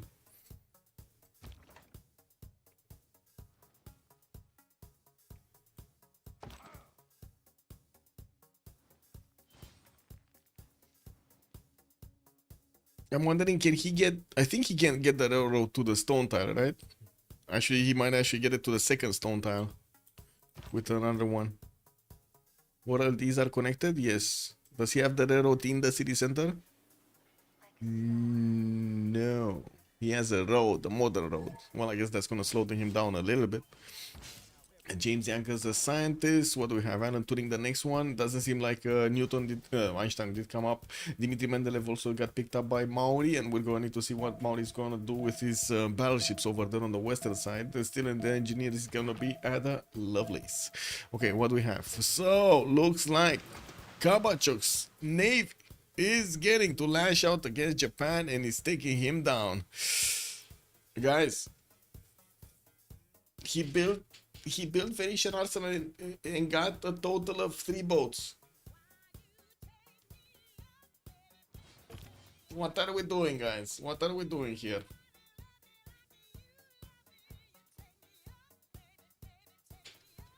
What is this? Okay, frigate fleets coming around from the city of Gifu, where he does have his seaports. He does need the seaports actually for the fleet, to get the fleets out. The problem is he doesn't have it. Level 2 ironclad fleet does need to get into his borders. Submarine fleets from the capital. Okay, he got a seaport in that capital city, so okay, he's getting some of those there.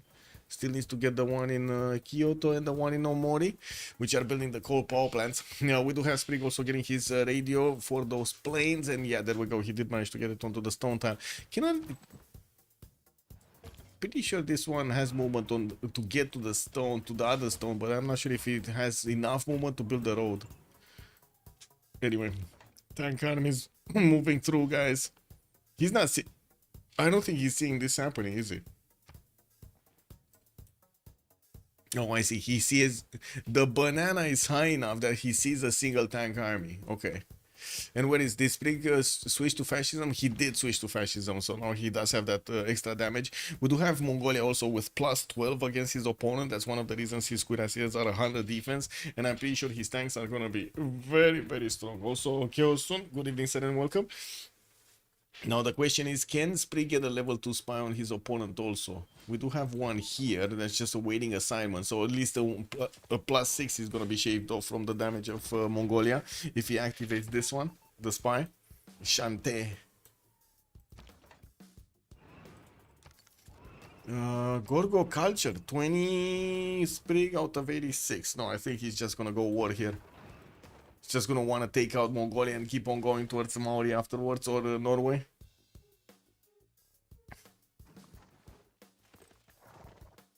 Wayne's is still 2 turns off from combustion, and his initial cuirassiers are going to take the brunt of these tank armies. He's just sending some pre-builds over there to slow them down. We will see Sprig do a lot of damage here quickly with the tank armies he has, and of course fascism giving him those extra bonus points. He did manage to get Alhambra for an extra point also, and will work on war department in the city of Sparta. Very nice. He's gonna also get health back whenever he's gonna take out a unit, when he's gonna get that. How is Cuirassier with plasma versus the tank? It's 100 strength. But yeah, you can see even Sprig's tanks, just the normal tanks, not even the tank armies, are taking down these units quite quickly. No more plus 12, only plus 6, and we do have the minus 3 on the Cuirassiers and also on the tanks. These are also heavy calves. Yeah. Both of them have it. I do have to say there aren't that many units from Wayne's. He's trying to get a few more calves, but it's gonna take a while until he's gonna get to his helicopter so he can withstand the damage. And I'm pretty sure the calves are definitely not gonna be strong enough to withstand the tank armies. If the cuirassiers are not, the calves are not. It's that simple. Casa de Constatación in Nidaros. We do have Mongolia sending a few caps southwest. Not sure where he's going, but he's going. Also, we do have a few of these harbor shipping projects coming out from Norway. He did start to put down a few more theater squares, and I'm pretty sure they're talking about who's going to pick up the defense on the culture tree. Kabachok is 202 points, but I don't think he can afford to put a lot of production into this other than the fleet, right? He needs to get the fleet out. Battleships upgraded here. One turning ironclad. Okay. Ironclad. A lot of ironclads are coming around. But still, Maori is going to have the initial damage against Japan. And it looks like he's doing a significant amount against the Japanese ironclad fleets.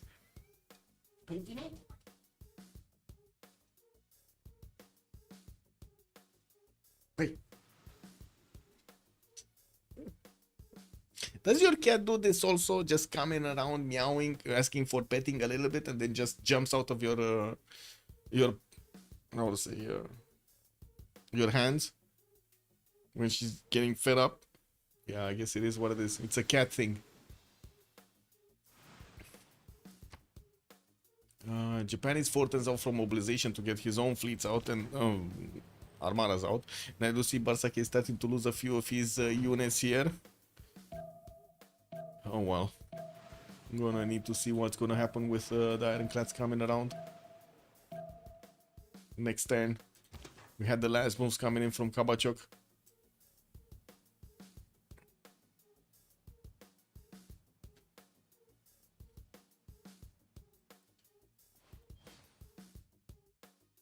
I don't really think there is that much action happening here, unless, of course, you take into account the tanks that just got to pop off, but they're not strong enough to withstand the Greek army tanks, so they're still gonna die by the looks of it.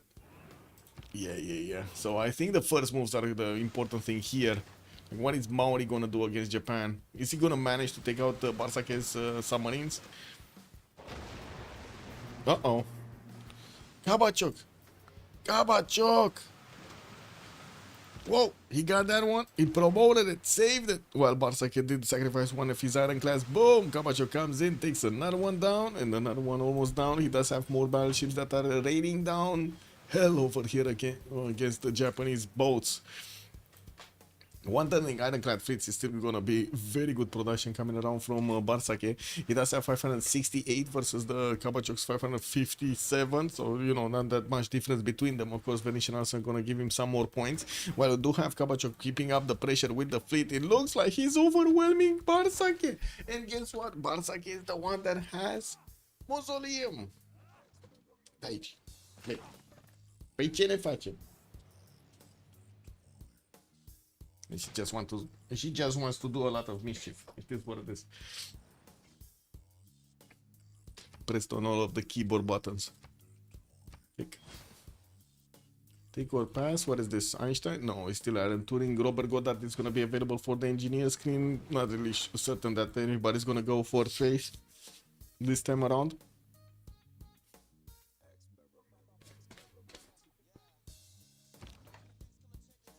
Man, this is incredible. I spent like 10 minutes combing her, and we still have. There still are a lot of hairs coming out. Oh my god.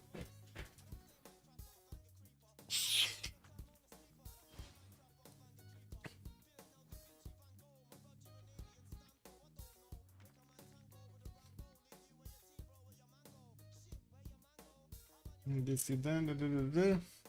Give me a second.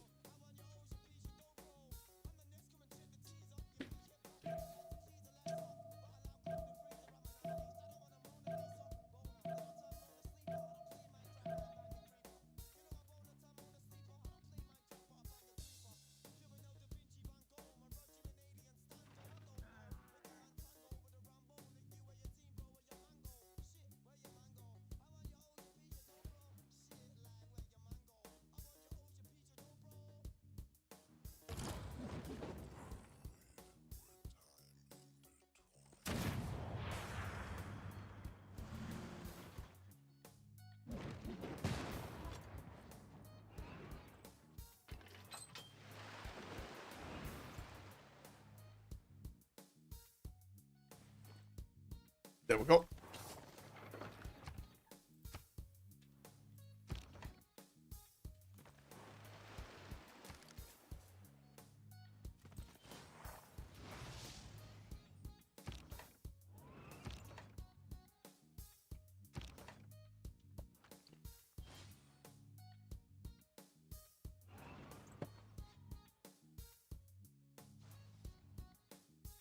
Ooh, Norwegian settler on the northeastern coast. Interesting. Is he gonna try to pull off something against Greece here? I guess so. Anyway, we do have Greece slowly eating away at the defenses of Mongolia. He does need artillery to actually go through the city centers, and I don't see them getting built right now. He's getting some biplanes, and of course could get to advanced flight next turn, so you know we're gonna have fighters and also bombers available. They still have a lot of gold per turn, and of course they can actually buy out they can buy out a bomber every turn. We got more broadcast centers coming in for Hungary, also finishing up his research labs, where we got the same thing happening over here in Greece's territory. Greece is 208 tourism. He didn't actually grow up at all since the last time. What is going on here? Oh, that's it. Guys, did Venetian Arsenal save the day? Let me hear you. Did Venetian Arsenal save the day?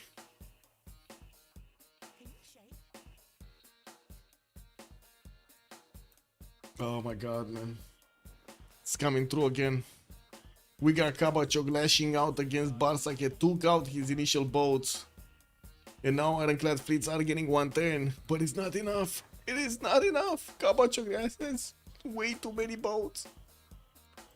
We got boats also coming up from Scythia to go against the other cities. It looks like Japan is going down, boys. Japan is going down. Venetian should be on Yokohama because Yokohama can't send boats outside. Oh, okay.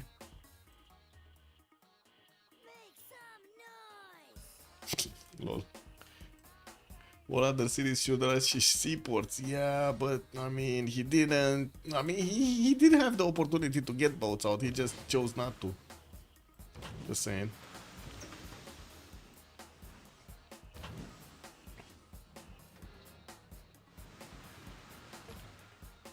Okay, let's see the tanks. Artillery is from Mongolia. Tank armies will get promotions. This one actually spent his movement to attack into one of the tank corps, and it looks like it almost died. It almost died, but no, still alive. It is alive. Yeah, that's it. Norway starting to deploy some biplanes to add to the defense. While we do need to see Spring getting his own on the board here. He did manage to actually put 2 bombers in the borders of Mycenae. He's just going to take out Korla very quickly with the bombers. Good thing is, of course, the biplane is going to do some damage to the bomber, but not that much. You know, it is what it is. It's going to slow it down a little bit. Scary it. We got also Hungary starting to get his military engineers to build up their railroads on the pathways of these traders. And we do see him connecting to the capital city of Greece soon. We do have also Scythia managing to get to 260 signs, sending some units on the land, but the majority of the units that are coming out are on the seas here. And it looks like he has strong enough boats to attack into the Japanese ironclads directly here, with his caravel fleets actually being 82 strength against the ironclads 87. It's not that big of a difference between them, not to mention he does have a few frigates that will do the initial damage, and will also get the support help of Maori. Now, Tokugawa's capital, Tokyo, is going to be taken down. Yokohama, Fukuoka, Nagoya, and also Omori are probably going to be on the chopping block. Wouldn't be surprised if he's going to take out Kyoto also. He does have quite a few tiles for these battleships to start attacking into that city center, and I'm pretty sure it's easy to go through the canal here. You know what's actually a lot of the times bothering me? Why is there no explode canal button when you're the owner of the canal? Or bridges, for that matter. Why is there no way in the game to actually, you know, self-destroy your infrastructure just like you do on the... You cannot even do it on the road. Now, you should be able to do it, right? Destroy your roads. Kyoto is safe because canal can block boats with grey people. I mean, you can step on them, no? Oh well, I guess it is what it is.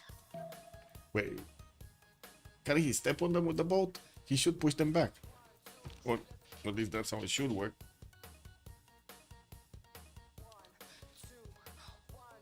Anyway, I'm still a believer that it should be like a self-pillage kind of mechanic in the game. Also, it's bothering me that there is no self-pillage. Like, you can destroy tiles with putting down wonders, but you cannot destroy your own bridges.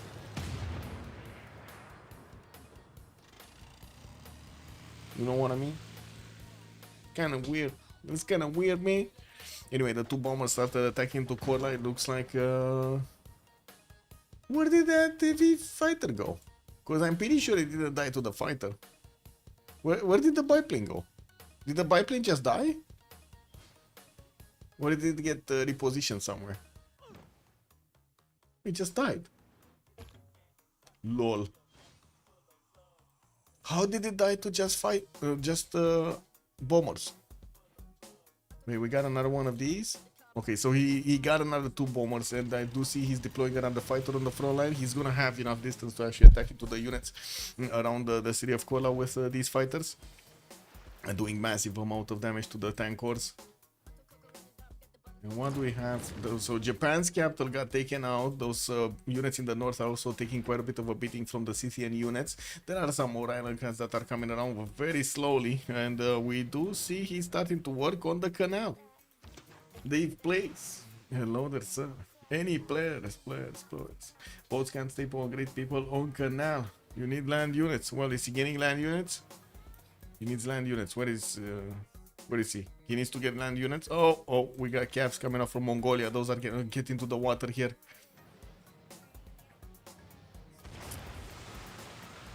Hey, didn't you say he...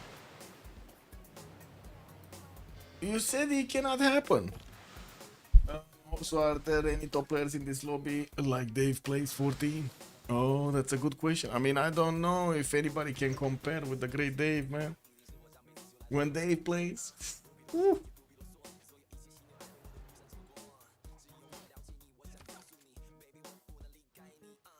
Wow, victory established in Tokyo. We have here Kola slowly getting eaten away. The Greek tank didn't get to repair itself. Of course, got those extra promotions over there. Now Cavs are coming around from Mongolia. In Mongolia, he's getting his synthetic material in Fortens to upgrade these into his helicopters. Doesn't have that many. He's Fortening tank cores while we do have the Congress started up. Okay, let's get this out. I'm gonna have a pause for 2 minutes also.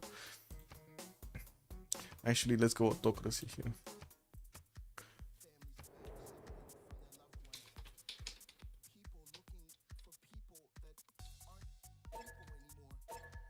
Okay, and be right back 2 minutes.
Oh, city of Kola is going to be taken down. What happened quickly in the Congress? Catholicism and strength. Fascism loses a wildcard policy slot. And Harald did gain the 2 diplo points. Well, that was foreseeable. What did we have here?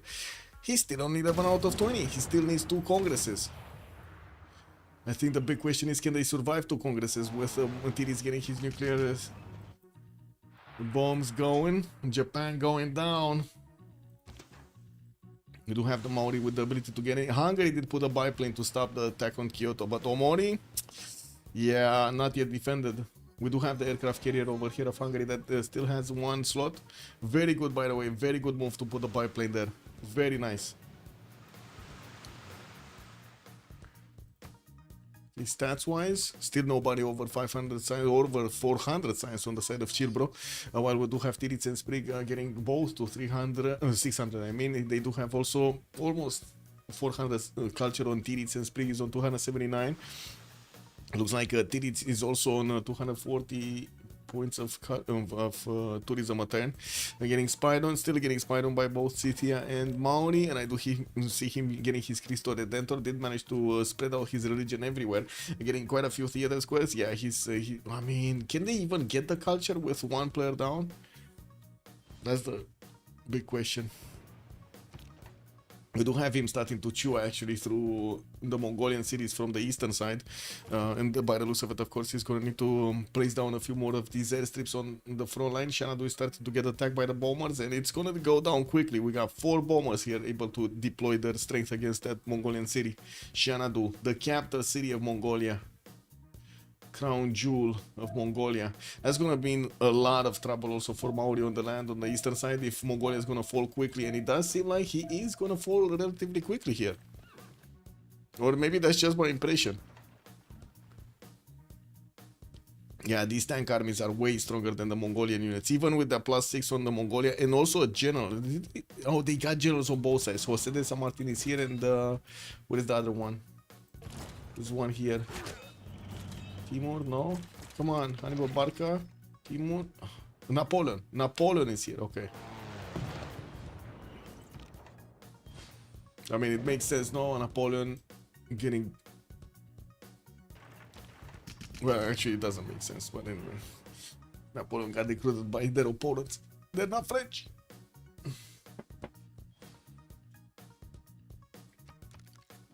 That would be weird. It's like America fighting with Sun Tzu on their side, and China fighting with what's a general?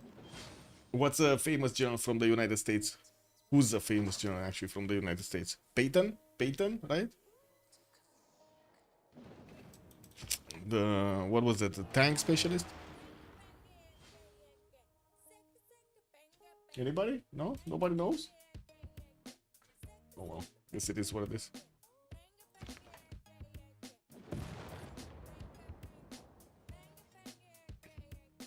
Yeah, Peyton. Yeah. Patton. I'm not sure how to... I think it's Peyton, like pronounced Peyton.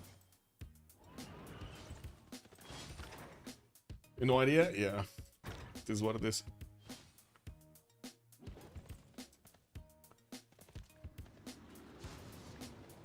He also... Oslo starting to get attacked. That tank is just gonna take the city next turn. It does need to get another hit over there. Yeah, there we go. Just took it down and raised it to the ground, not allowing Maelstrom to do that much damage in the coast over here. That would have been very awkward. Shiro Harazu, or I should say Maelstrom, would have gotten to nukes. He's getting his chemistry and would have gotten into the water over there. Quite a few of these pre-built privateers. This would have been deadly, deadly to Greece if you would have been attacked by nuclear bombs. We do have Greece getting modern armor armies, which are going to be significantly stronger than the tanks, not to mention the helicopters here. This is starting to be a bit awkward. Eastern side, it doesn't seem like Maori. Oh, Maori is starting to get tanks in Tokyo. He's going to start pillaging the traders of Japan, and also will try to get the other cities. Maori is getting destroyer fleets also to attack into the northern cities of Japan. Still has Fukuoka and Nagoya to take down, and is working also on taking out Mori. No, he already got that city center. The city might flip though. It's only 8 points of population. Is losing one next time. Well, needs to get a governor or something in it. And we do have him also with the ability with the battleships to actually attack from afar into the city of Kyoto, and using the tank he will just get next to that city center and take it away anyway. He's not like Japan actually has units on the ground so he can fend off the attack, and even if he did, still the battleships would have chewed through them. Xanadu is also getting wrapped around. Looks like he's soon going to be placed under siege. There are a few more modern armors that can do the damage, and we do need to see the bomber attack against the city of Xanadu. I don't think bombers actually attacked anything this turn. Wait, that's a biplane? That's a very courageous biplane. That is a very courageous biplane. This is like one of those, like, you know, you go into a boxing ring and you see like a, how to say, the first league guy going against the biggest league guy. No, this is not cool, man. Yeah, it's a biplane. It's pronounced pat on. Oh, I see. I guess he pat a lot of kiddies. This is what it is, man. Kiddies these days. Wait, what? Are the biplanes taking damage from bombers? Lol. Like, lol. That's funny. That is funny.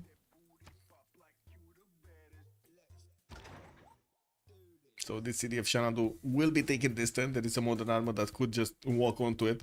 And also the artillery core is going to be wiped off clean. Since Mongolia does still have it in the encampment, it's going to be taken away as the city center pops. We do have Mongolia sending some of another settler towards the north. Not sure exactly what he was planning. And I do see that Hungary did manage to get into the borders of Fez, quite a military with a lot of hussars. We do have also Hungary here working on his National History Museum. It definitely feels like he's going for the, he's trying to get to the culture victory, while I do see Maelstrom is starting to get a bit more of culture on the defense. It still doesn't seem like he's getting enough of it. He's getting anti-air guns so he can fend off a possible attack from Greece if he keeps going, while I do see planes are starting to get repositioned further in. We do need to see if Sprig is gonna get very quickly all of the cities. I think so. Like, look at the modern armies just doing the direct damage against the city centers. They're just not only they're gonna squeeze every bit of value that they can get from these tiles, they're also gonna get the city centers very quickly. And of course, Scythia doesn't have a unit to fend this off. Maori doesn't have a unit to fend this off. But there we go. Kyoto got taken out. We do have Gentili's repositioning his fighter to slow down the advance of Maori, while still the city, that city can be attacked. This city can be attacked, Sendai. Slowly but surely it can be attacked. This time around we do have a battleship armada that can lash out. At least that. At least that. First, also a tank from Japan to increase the garrison defense strength. Some more battleship armadas coming out from his other cities to put up a stronger defense against Maori. The more he slows down Maori, the more time he's giving to Greece. So he can actually chew through the Mongolian cities. And by the looks of it, actually going not only to Mongolia, but actually taking a city soon from Norway. He's taking Bjarkøy. Again, this is a very problematic city actually for him. But he's not going to take the infrastructure available for Norway to put out those nuclear submarines against him. Nukes coming up in 2 turns from Sparta. I don't see nukes actually, the Manhattan Project getting built from Hungary yet. He's still getting some more fighters. Oh, there we go. He did actually place it in the city of Buda in his capital, 6 turns away from finishing. Buda is also, how much production is it? That's a magna city, 142. Definitely not the same as Sparta, right? This was 200 earlier. It's now 250. Yes, they are trying to anti-air defend and dying. Culture or military victory seems legit. Yeah, it does seem like culture, how to say, military victory is probably gonna be the way. I don't think culture is gonna be that fast, but it's gonna put pressure, right? Mental pressure on their opponents. 23 out of 112 here for Sprig. While we do have Sprig just chewing through his opponents as quickly as possible. Xanadu got taken, Aksu, Karakorum next. Bombers need to move forward. He did get another airstrip in Xanadu. Will get another one on the former banana tile over here. His military engineer just doesn't have enough movement points right now to put it down. Wait, he repositioned all of them? So he got a bomber, another 3 bombers, 4, 5. He has 5 bombers. Oh, I see. He didn't reposition his fighters yet. Got it. He needs to move them forward into another airstrip. Can they chew through Sendai? That's, I think, my question. Can they do it? I don't think so. Like, these battleships should actually just take hits, get back, take hits, get back, right? That's what I'm feeling right now. Oh, wait a second. We got jet fighters coming in from Hungary. Oh, I see. He got hit by the walls. I see. And the encampment. Got it. That's why this jet fighter was taking damage. Got it. Jet bombers upgraded from Greece. Now this is gonna go a lot faster with the jet bombers. A lot faster. So not only he can do the direct damage with the modern armored armies, probably, how to say, 5-shotting every city, but he will have the jet bombers that will have a lot of damage. So much damage.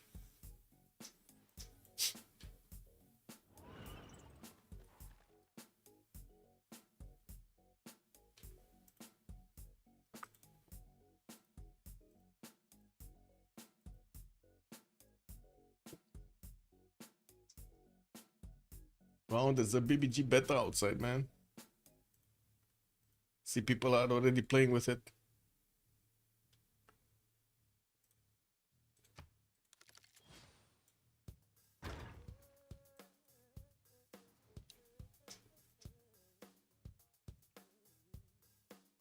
No, no.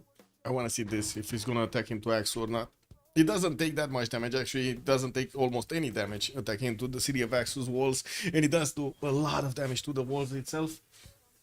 How is FTLV clawing back? Double the production, double the science, you know? Slowly getting back. They still double the science. Look at that, 600, 600 versus 400, 350. 1,000 gold per turn on TDs with Reform the Coinage, 883 points of production, and 1,000 points of production on Gorgo. While Gorgo is getting his Manhattan project for Sparta, he's gonna start getting nukes out. We do have also Hungary starting to get his rock bands, and we will hear them out getting played over here in the city centers. It does seem like also Hungary is deploying a few more jet fighters. He does need to get at least another one there in the choke point, because Kabacho keeps pushing through, and this jet fighter is getting attacked by the walls. It's taking quite a bit of damage. It does need to be replaced. He does need to do it quickly, and unfortunately he might not have enough time. You never know if Kabachok is actually paying attention to the front line or not. Yeah, they were never behind. Well, they were behind in players, right? When one of theirs died, when Chuck died.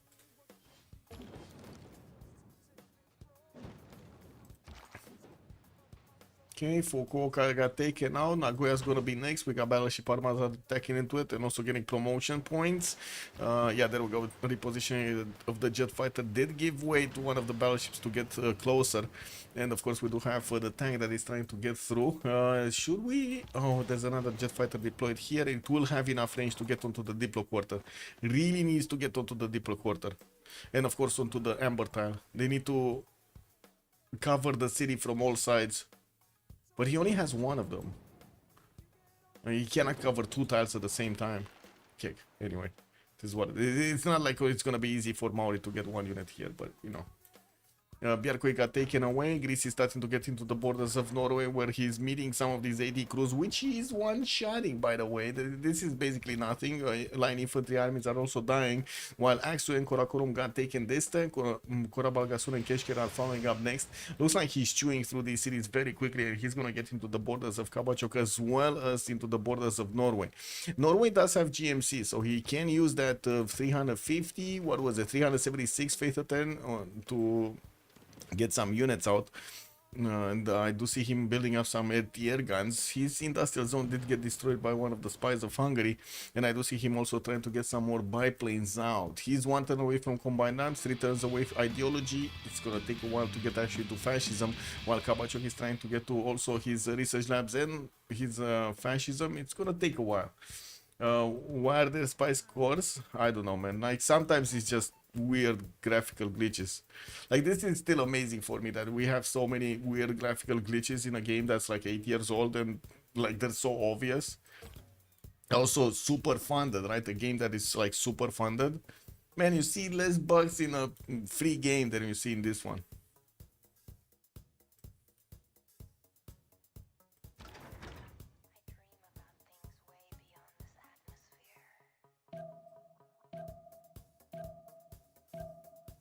Nuclear device Sargos returning in Sparta also. Okay, so we're gonna have nukes raining down. Soon nukes are raining down. There's no defense for them. No defense. We don't have battleship armadas, missile cruisers. One single air gun is not gonna put up a defense. It doesn't seem like also we're gonna have Maori manage to put up a defense here. He's just trying to get his sim up, even though his neighbor cities, like the next door cities, are just dying. Just dying.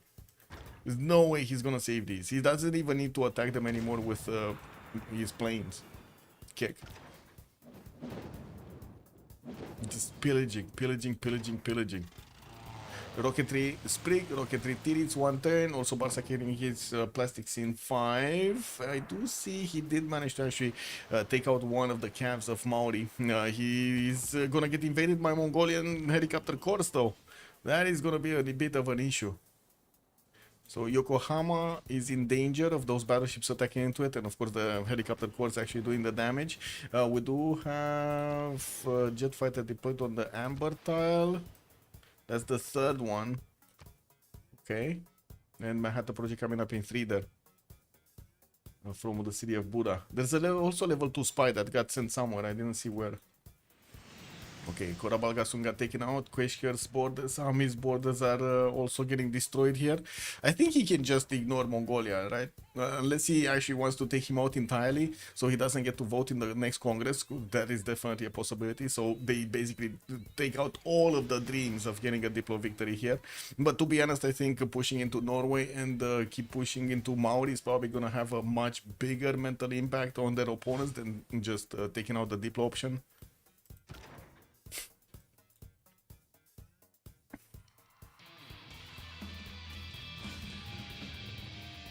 Oh, Rock Band started playing. Hungary is on 470 tourism, starting to get those on the board. Diric is only 15 out of 125, so it's still Sprig that has the most tourists because he had the tourism a lot earlier. We're gonna need to see if the Rock Bands are gonna actually get to equal that. And with the bombs, the first tic-tac is actually coming around in the next 2, 3, 4 turns. This is gonna start getting heated up very quickly. Jet bombers are gonna have the range of directly attacking into the capital city of Kabachok. Oh my god, he's gonna throw the bomb. He's gonna throw the tic-tac on Tehonianga no Yakupe. Is this gonna be it in 2 turns? Are we gonna see them CC because Kabachok's capital is gonna be a little bit green? It's gonna be green. Yeah, we're going for the big booms. The big bada booms. Oh man, I love that expression actually. From who said it? Maya Mila Jokovic or whatever it was, from the girl from what was it? Oh my god, Resident Evil and another one, whatever.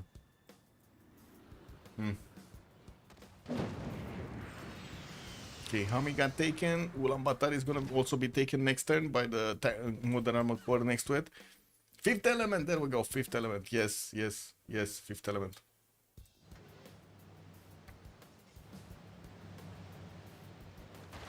The Mongolian helicopter corps starting to get attacked by these jet fighters, and the walls in Sendai are slowly going down. Good thing he does have a destroyer fleet, making it a little bit tougher to actually go through this. We do have ironclad armadas also deployed. The battleship armadas do have insufficient coal. That is a bit of an issue here. Barsake is losing on at least 8 points of damage against his opponent here. Nagoya is going to be taken out. And we do have borders between Greece and Maori. He's right next to him. And he's starting to chew through the cities of also Norway here.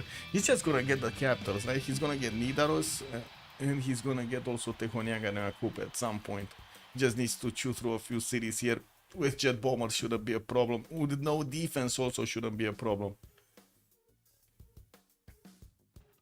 Man, Kabachok really did not improve a lot of his resources. You see this? A lot of, don't get me wrong, there's a lot of production on these, but where plantations? He just doesn't like plantations. Sprig plantation paid off. Yeah, just Sprig destroying everything. The nukes coming out next turn. Nukes coming out next turn, and also more modern armor armies actually. Yeah, he's getting another one from Olympia. What do we have here? Did the Rock Bands play successfully or did they all die? We got a level 2, the giant bugs. That's it. Oh, and we got another level 1 here that did manage to get the 200 album sales. We don't see if it has a promotion or not, but I think it does. With 200 album sales, I'm pretty sure it should. The wombats. What is a wombat, by the way? Good evening, ma'am, Linda. Well, yes, he does, but he does also need the amenities, not only for himself, but also trade with his allies. What is he? So on 0, his allies are -3, for example. And of course, we're gonna just see Ulaanbaatar next time being taken out. I don't see a safety settle anywhere, so he's just gonna be wiped clean off the map here. Getting this game to a 3 versus 3, and also the first nuke gonna rain down. Oh, we got also, wait, what? We got 2 of them dropping, and that's the 3rd one? Are we gonna see a GG, or are we gonna see a relobby? What is this happening? 3 of them disconnect. That's it. Wait, what? WTF? What is this? Is this a GG or not? Like, oh, I'm so confused, man. Anyway. I guess we need to relobby.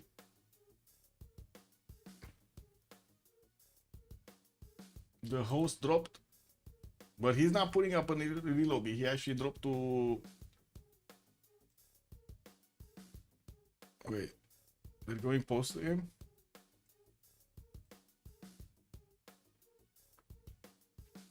Okay, let me show you the chat so you can see the beauty. Yeah. Okay. Let's share memes.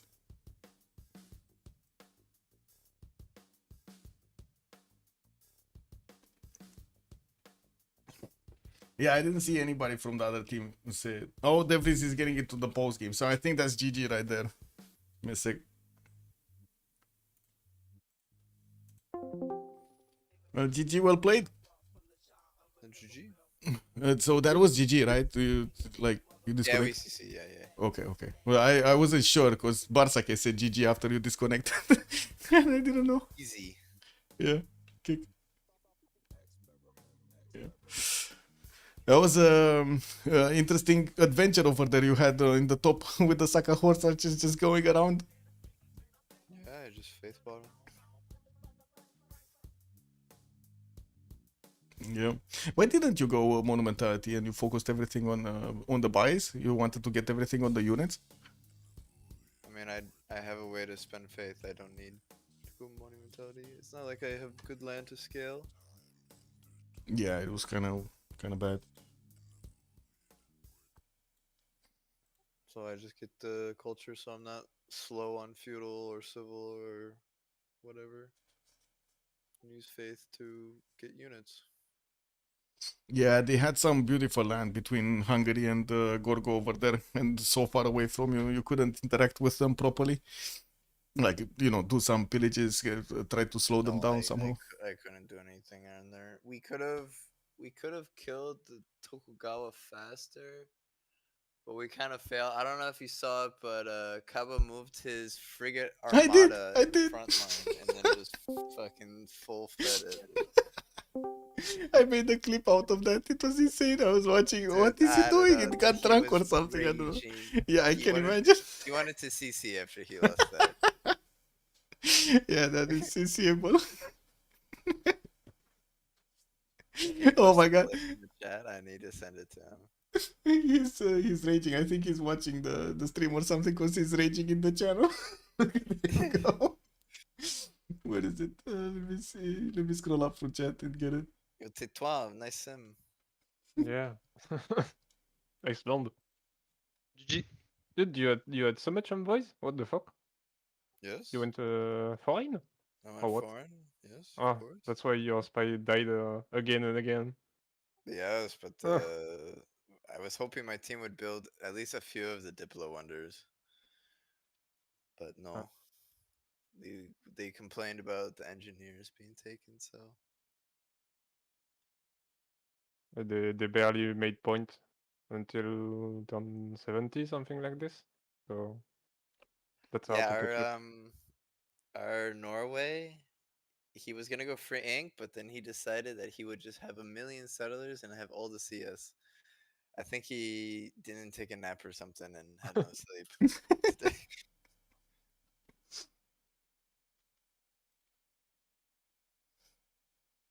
If he has planes set up, you probably can't kill the The Gorgo Mongolia, can't walk yeah. through just like that. Yeah, if only one tile. If the plane would have But- gotten on that canal, would have been so much better. He would have been slowed down, but in the end, Probably, but like, okay, so we get a few planes, we slow it Yep. down. If we get a few of the wonders, like it should be a win in the bag with player up. I think we might have be able to win the next one. I don't know. Diplo wise, Maybe, kind of doubt it. even though. in 3-4.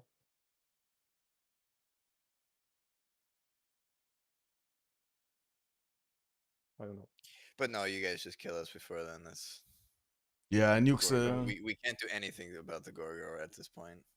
There were nukes coming out next turn from Sprig's capital.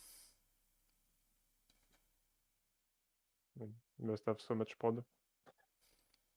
Oh yeah, that was such a big difference. You guys were on 1,000 and they were like 400 or something. Yeah. Yeah, same with the science. Was the Statue of Liberty launched at any point? Yes. Because I Yes. saw he didn't have any spot in capital. Oh wait, He he didn't put it down. Wait, he didn't put it down. He I don't tried, know. I don't or know. he My put it team down is for a different. turn or something or two.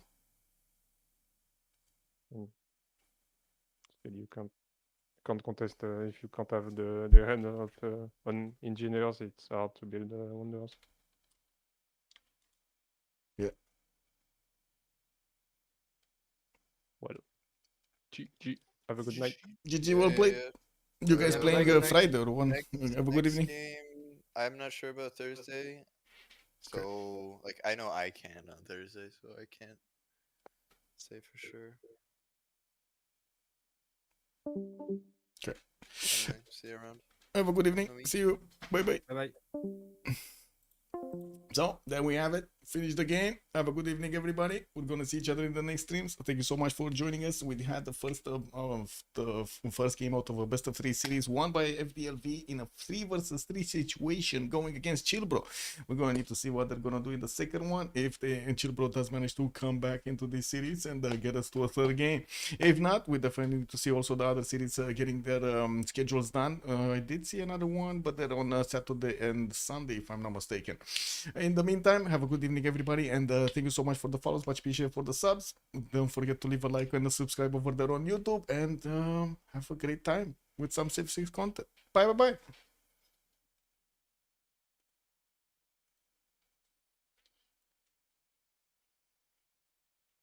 This thing. By the light of the